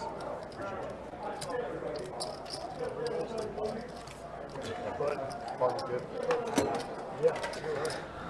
All right, everybody. Good night, Hybrid. Thanks for hanging out. Thanks for riding on this roller coaster with us. This game's been pretty out there sometimes. It's kind of calmed down.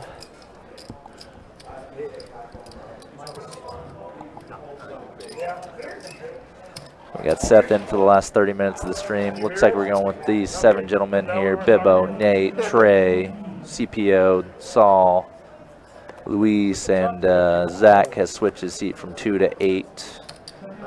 Going from one bookend to the other. 30 in the 8. Call 9. So it is a straddle from Trey. Zach raising it to 30. Luis calling in position with Jack 9, and Trey defending his straddle with 9s. 3 ways flop. King high flop. Zach has the best of it, but the king is the only overcard on the flop, so might find himself a customer in Trey, at least for one street.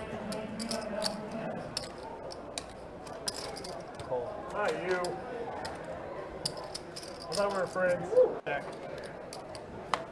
Zach has definitely been aggressive a good amount of the night, so nines could still be I got a best. king. And both just willing to show down once that flush completes on the turn and the river puts up a 4-liner to the straight. Trying to make it work. 4, 5, 6, Zach has been talking about having to make crap hands work, and king 7 suited. Maybe not crappy enough, but he did make it work.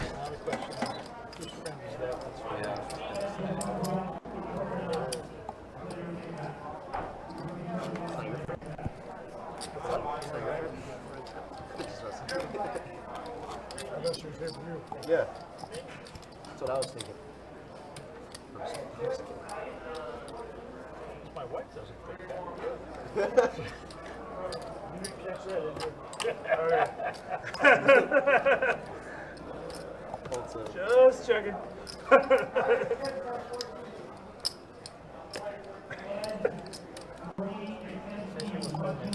Yeah. There are only 4 guys that 35. had sit this end of the table. 14. There you go. A little weird. Mixing it up. So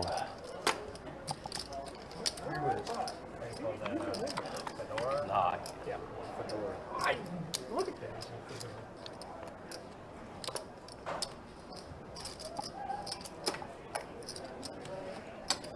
That's what I meant to say.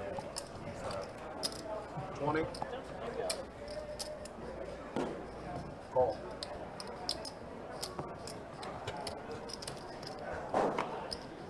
Bingo. I mean, this hand was 35 3-ways to the flop. CPO is in the hand, but unfortunately, they actually made him fold in the action tracker. Tourette's, Damn it. or are we just naming random games? Just random games. Okay. You got one for us? You're supposed to say that. Monopoly. You're supposed to say you sunk my battleship. I like that. That's what you're supposed to say. You sunk my battleship. 80. 80 in the 4, 6 bolts. And that turnabout. That's 8 dudes. You too? So Trey did get the bluff through both CPO and Nate on the river here. 8 deuce, 8, 4, 8, 5. Last half hour of the stream, Ryan, but we haven't shown stats. Ah, yeah. Why don't we do that real quick? Since we are at the final half hour. Let's go ahead and show you who's up and who's down. Stats look a little weird. Lewis up 1,500. Marcus was our big winner, but he did leave earlier in the live stream. Yeah, that's the way the up and down looks as far as final 30 minutes. And then here's a quick look at the VPIPs as we are in our final 30 minutes of the live stream, as Trey has mentioned. I had 2 in between. Yeah, myself, Ryan, also known as Country, joined by Trey. Again, be back at it tomorrow as well. 5-10 no limit hold'em action. We'll get that live stream going around 6:15 tomorrow. And it'll be Kirk the Cooler steering the ship. It'll be Kirk and Mike on the commentary. Trey and Tim will be your dealers. Then no live stream on Saturday because of the fact that we had the feature table and final table live streamed on Sunday and Monday. And of course, Saturday is going to be our 24K day that's going to be going on here at Best Bet Jacksonville. $500 high hands, first 30 minutes, $1,000 high hands, last 30 minutes, every hour going from 10 a.m. until 2 a.m. Here we go. Trey opening the button to 35 over the straddle. Saul putting in the 3-bet to 105. 3x exactly of Trey's raise. Yeah, action tracker a little frozen right now. Let's see if it catches back up here. Yeah, it looks like Trey was the only one to continue. Yep, so we are heads up here. Saul with the suited ace. 9-9-10 flop. Saul with some collection of backdoors.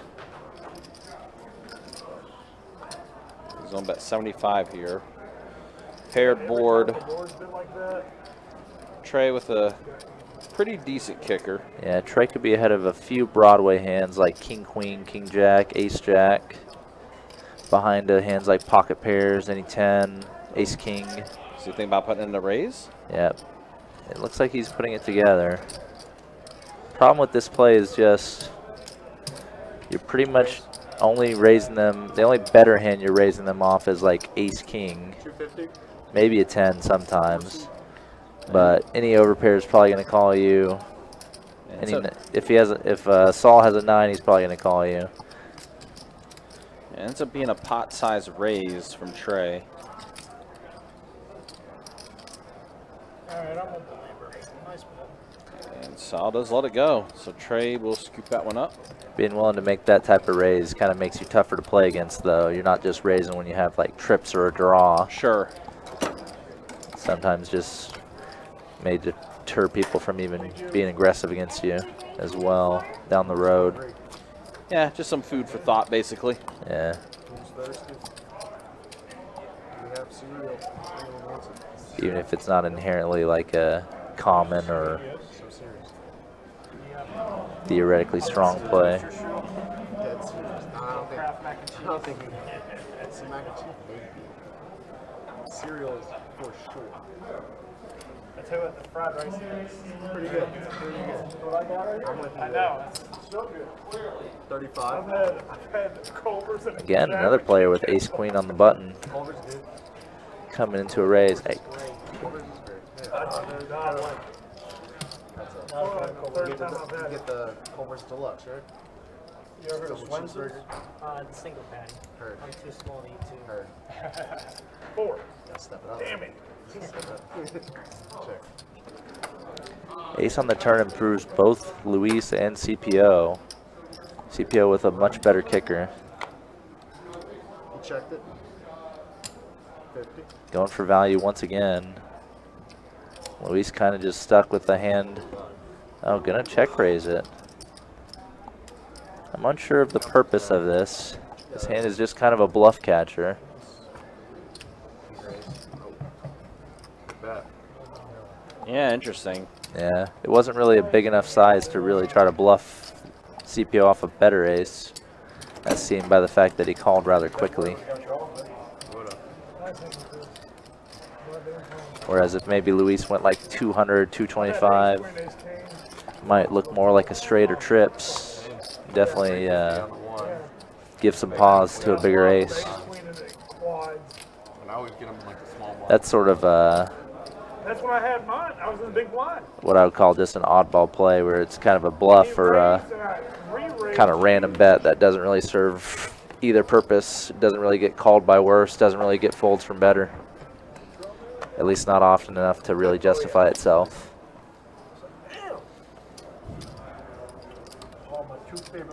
Steve, you have a good night. Take care. Be easy. We haven't been fighting. Yep, we're about 15 minutes away from wrapping this up. Yep. Oh. I'm checking. We want to see a flop. I want some action to happen. It's a three-way limp pot here. Check. The only one with the connection to this board is Bibbo with his gut shot. These, I'm drawing dead. I mean, 5 on the turn, improved CPO to bottom I pair. can't even call that. Ace high was already good. I got out. CPO, you can't fold to a min bet. Check. Okay, I don't think he did. Way good. Way good. Oh, yeah, that's so nuts. I told you. That's deep. Button's good. What was that card with it, though? I mean, I just noticed Zach moved seats. Yep, he moved from 2 to 8, so Has he fared any better? well, you know. Yeah. You know what the first thing that comes to mind is, Oh, yeah. and I don't think it has, so you know. It's cool. He's doing fine there. Can't do any worse, right? Yeah, that's the first thing that came to mind. Good job. Sorry, Zach. But that play was ratchet. I mean, listen. why not? This is why I like Shit, Zach I on the got to do 'em stream. all night. He will provide some content for me in some way, shape, or form. All right, so we are heads up, I'm guessing. Yep, heads up with Bibbo and Straddle. Okay. Looks like the flop is king 9 deuce 2 diamonds. Yeah, Nate does have a.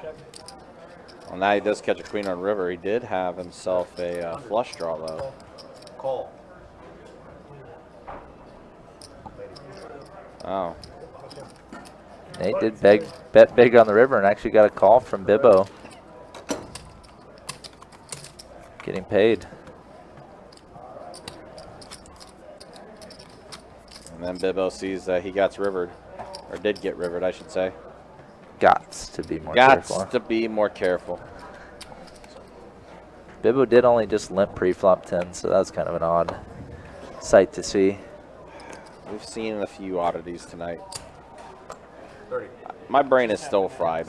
Yeah, Like I mean, just the Nate aces hand and then the Zach ace queen hand happening within like 2 hands of each other yeah. is enough to just. I still don't know how that pot ended up going to be in a 5K pot like that after Marcus flopped quads. I know Shane was in the chat earlier and tried to explain it, and I was like, yes, the parts that you just explained all 100% make sense. I'm okay with that. It's everything after that. Yeah, it's when all the money went in. Yeah. That didn't make no sense. I've had pocket threes a shitload, but there's never been one.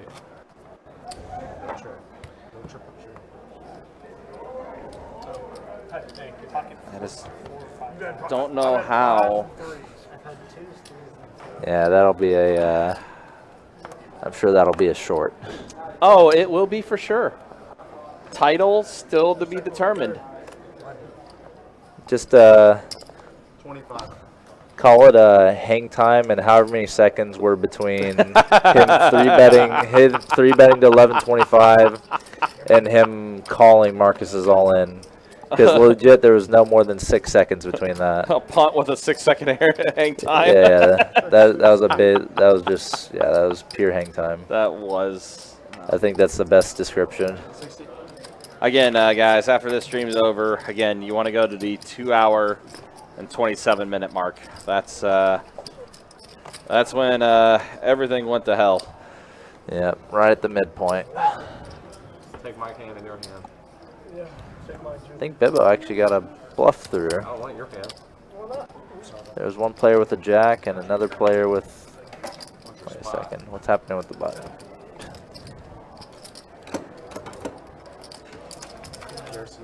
Button goes back one. Where's the button?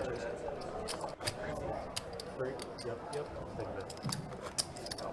Oh yeah, we're gonna. This commercial is not in my house. You know what I'm talking about? That's why I did right there. Nothing. Is that blind raise? Yeah. Sure. I like Can it that. be a straddle? No. Can't be a straddle. Bullshit. Ryan, no double straddles, right? No double straddles. Not today. No double straddle. Time break. Time break only. Bullshit. Straddle, 25. Formal protocol. Fold. Time break is It's been a long night for everybody. 25, but it's not live. Yep. So straddle and blind raise from Zach. Nate on the button. Suited 2 gapper. Some people might identify this hand with Daniel Negreanu. It's one of his favorites. And going to be a heads-up pot here. Nate weighing the lead, but Zach taking the lead on the flop with the 4. 35.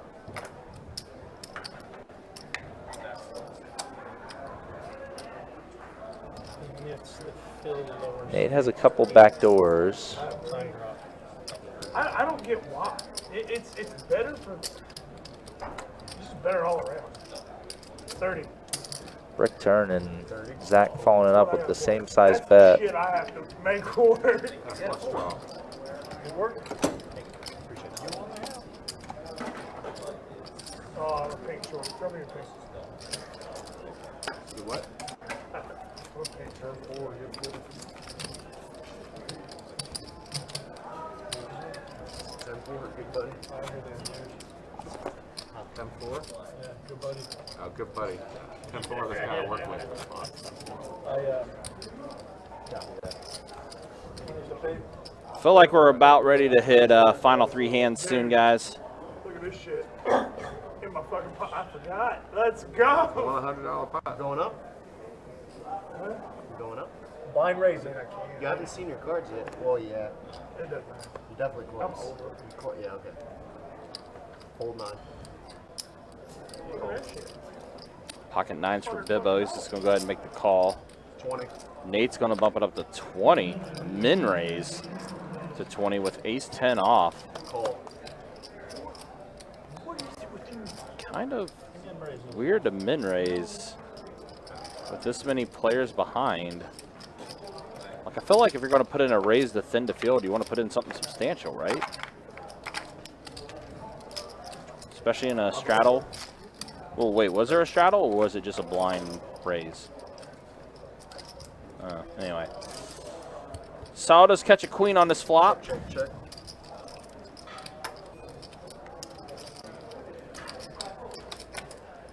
I guess they have had the mandatory straddle on. I see 2, 5, 10, so I guess they've had a mandatory straddle on under the gun. They've kept that up. Okay, so. 6 folded. Everyone else called quarter. Now a king on the turn gives Sal 2 pair. Nate with a gut shot.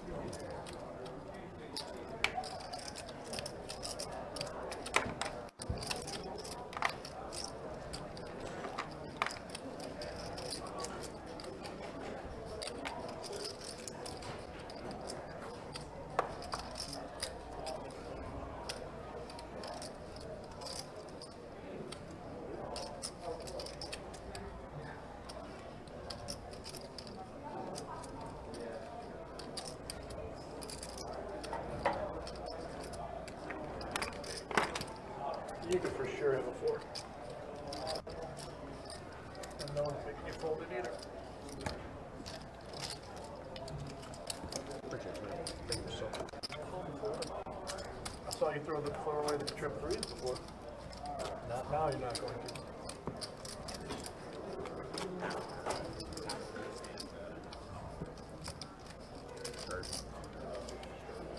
All right, so I think the announcement has been made. We are at final 3 hands of the night. Appreciate you guys hanging out with us. Appreciate you guys watching again. We'll be back at it. 5, 10, no limit hold'em. Big one. Oh. You can get away with I'm it. just kidding. And you can add chips mid-hand if you're VIP like you just did? Okay. Did you add chips? When? Did you put No, that he was asking. Okay. if you No, put he that put it one. back. Oh, you put it back? in I the thought you box. put it on the stack. No, I didn't Right care. here. So,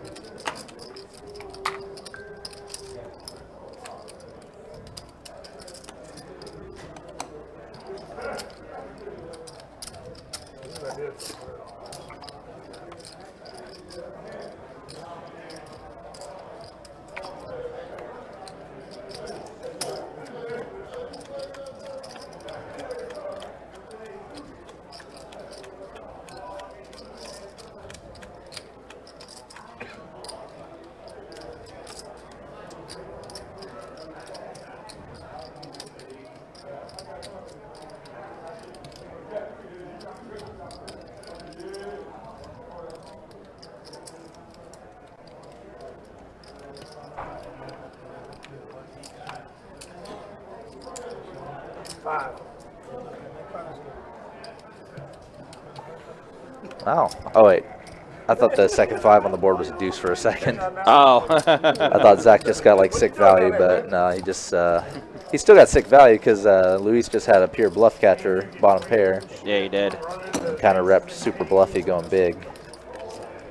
So nice little one going Zach's way late in the stream tonight. So this is the first of the 3. Oh, so now this is the final 3 hands starting up here. So was Okay. one a little too early. Yeah, I got all the blinds at the end. squeeze it. Gotta go up pay.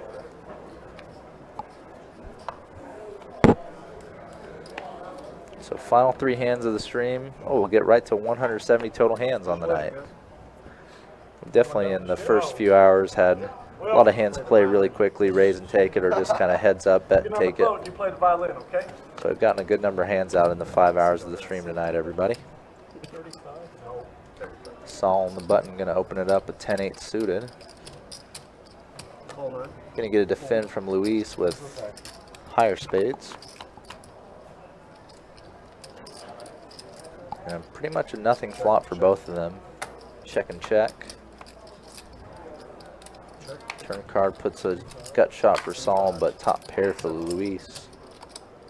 Luis.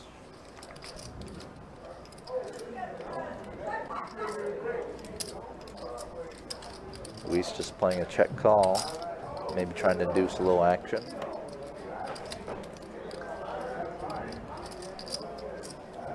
got it the river, huh?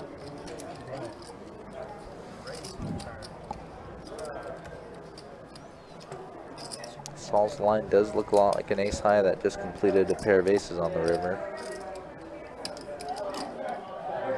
Luis not really feeling like paying him off, it doesn't look like. Talking the hand through, but does put in the call.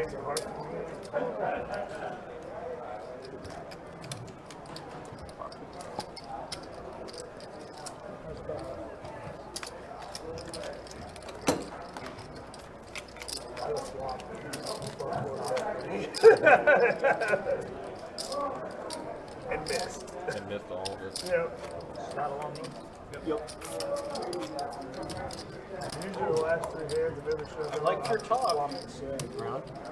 I played, You this is my, were talking the right way. this is my I got it 6th all one. right. All you had to do was release your hand. So like a queen, that's a 10. I have the ace. Just let it go,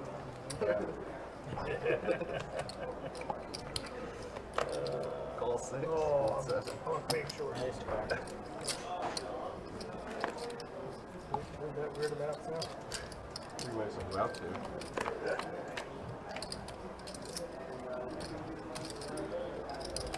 You love 2 jack off? The 3, 6, and 8 for 10. What? Nate betting out middle pair. Related to match. Looks like going to be a quick bet and take it. A gut shot. Oh, that's way good. Give me your hand. Last one. Yep. That's it.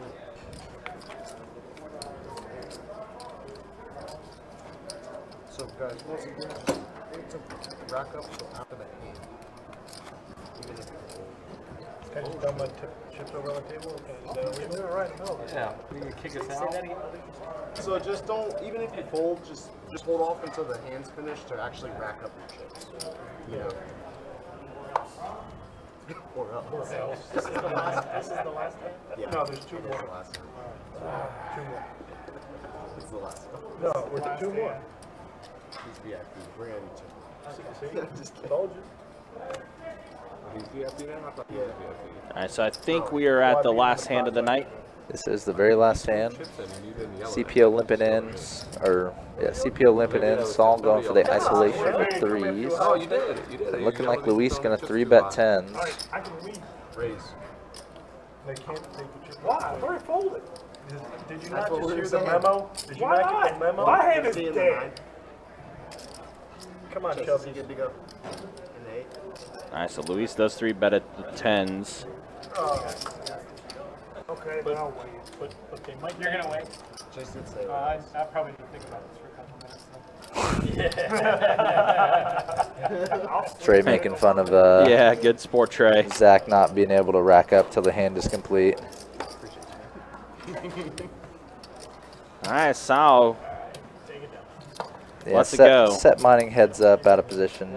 Not the best proposition, so fine Nope. fold by Saul. Yeah, and that's going to be it for tonight, guys. That's going to be the live stream. All she wrote. Here is how things finish up. Luis actually does finish up, as well as Nate and Bibbo. Sal relatively even.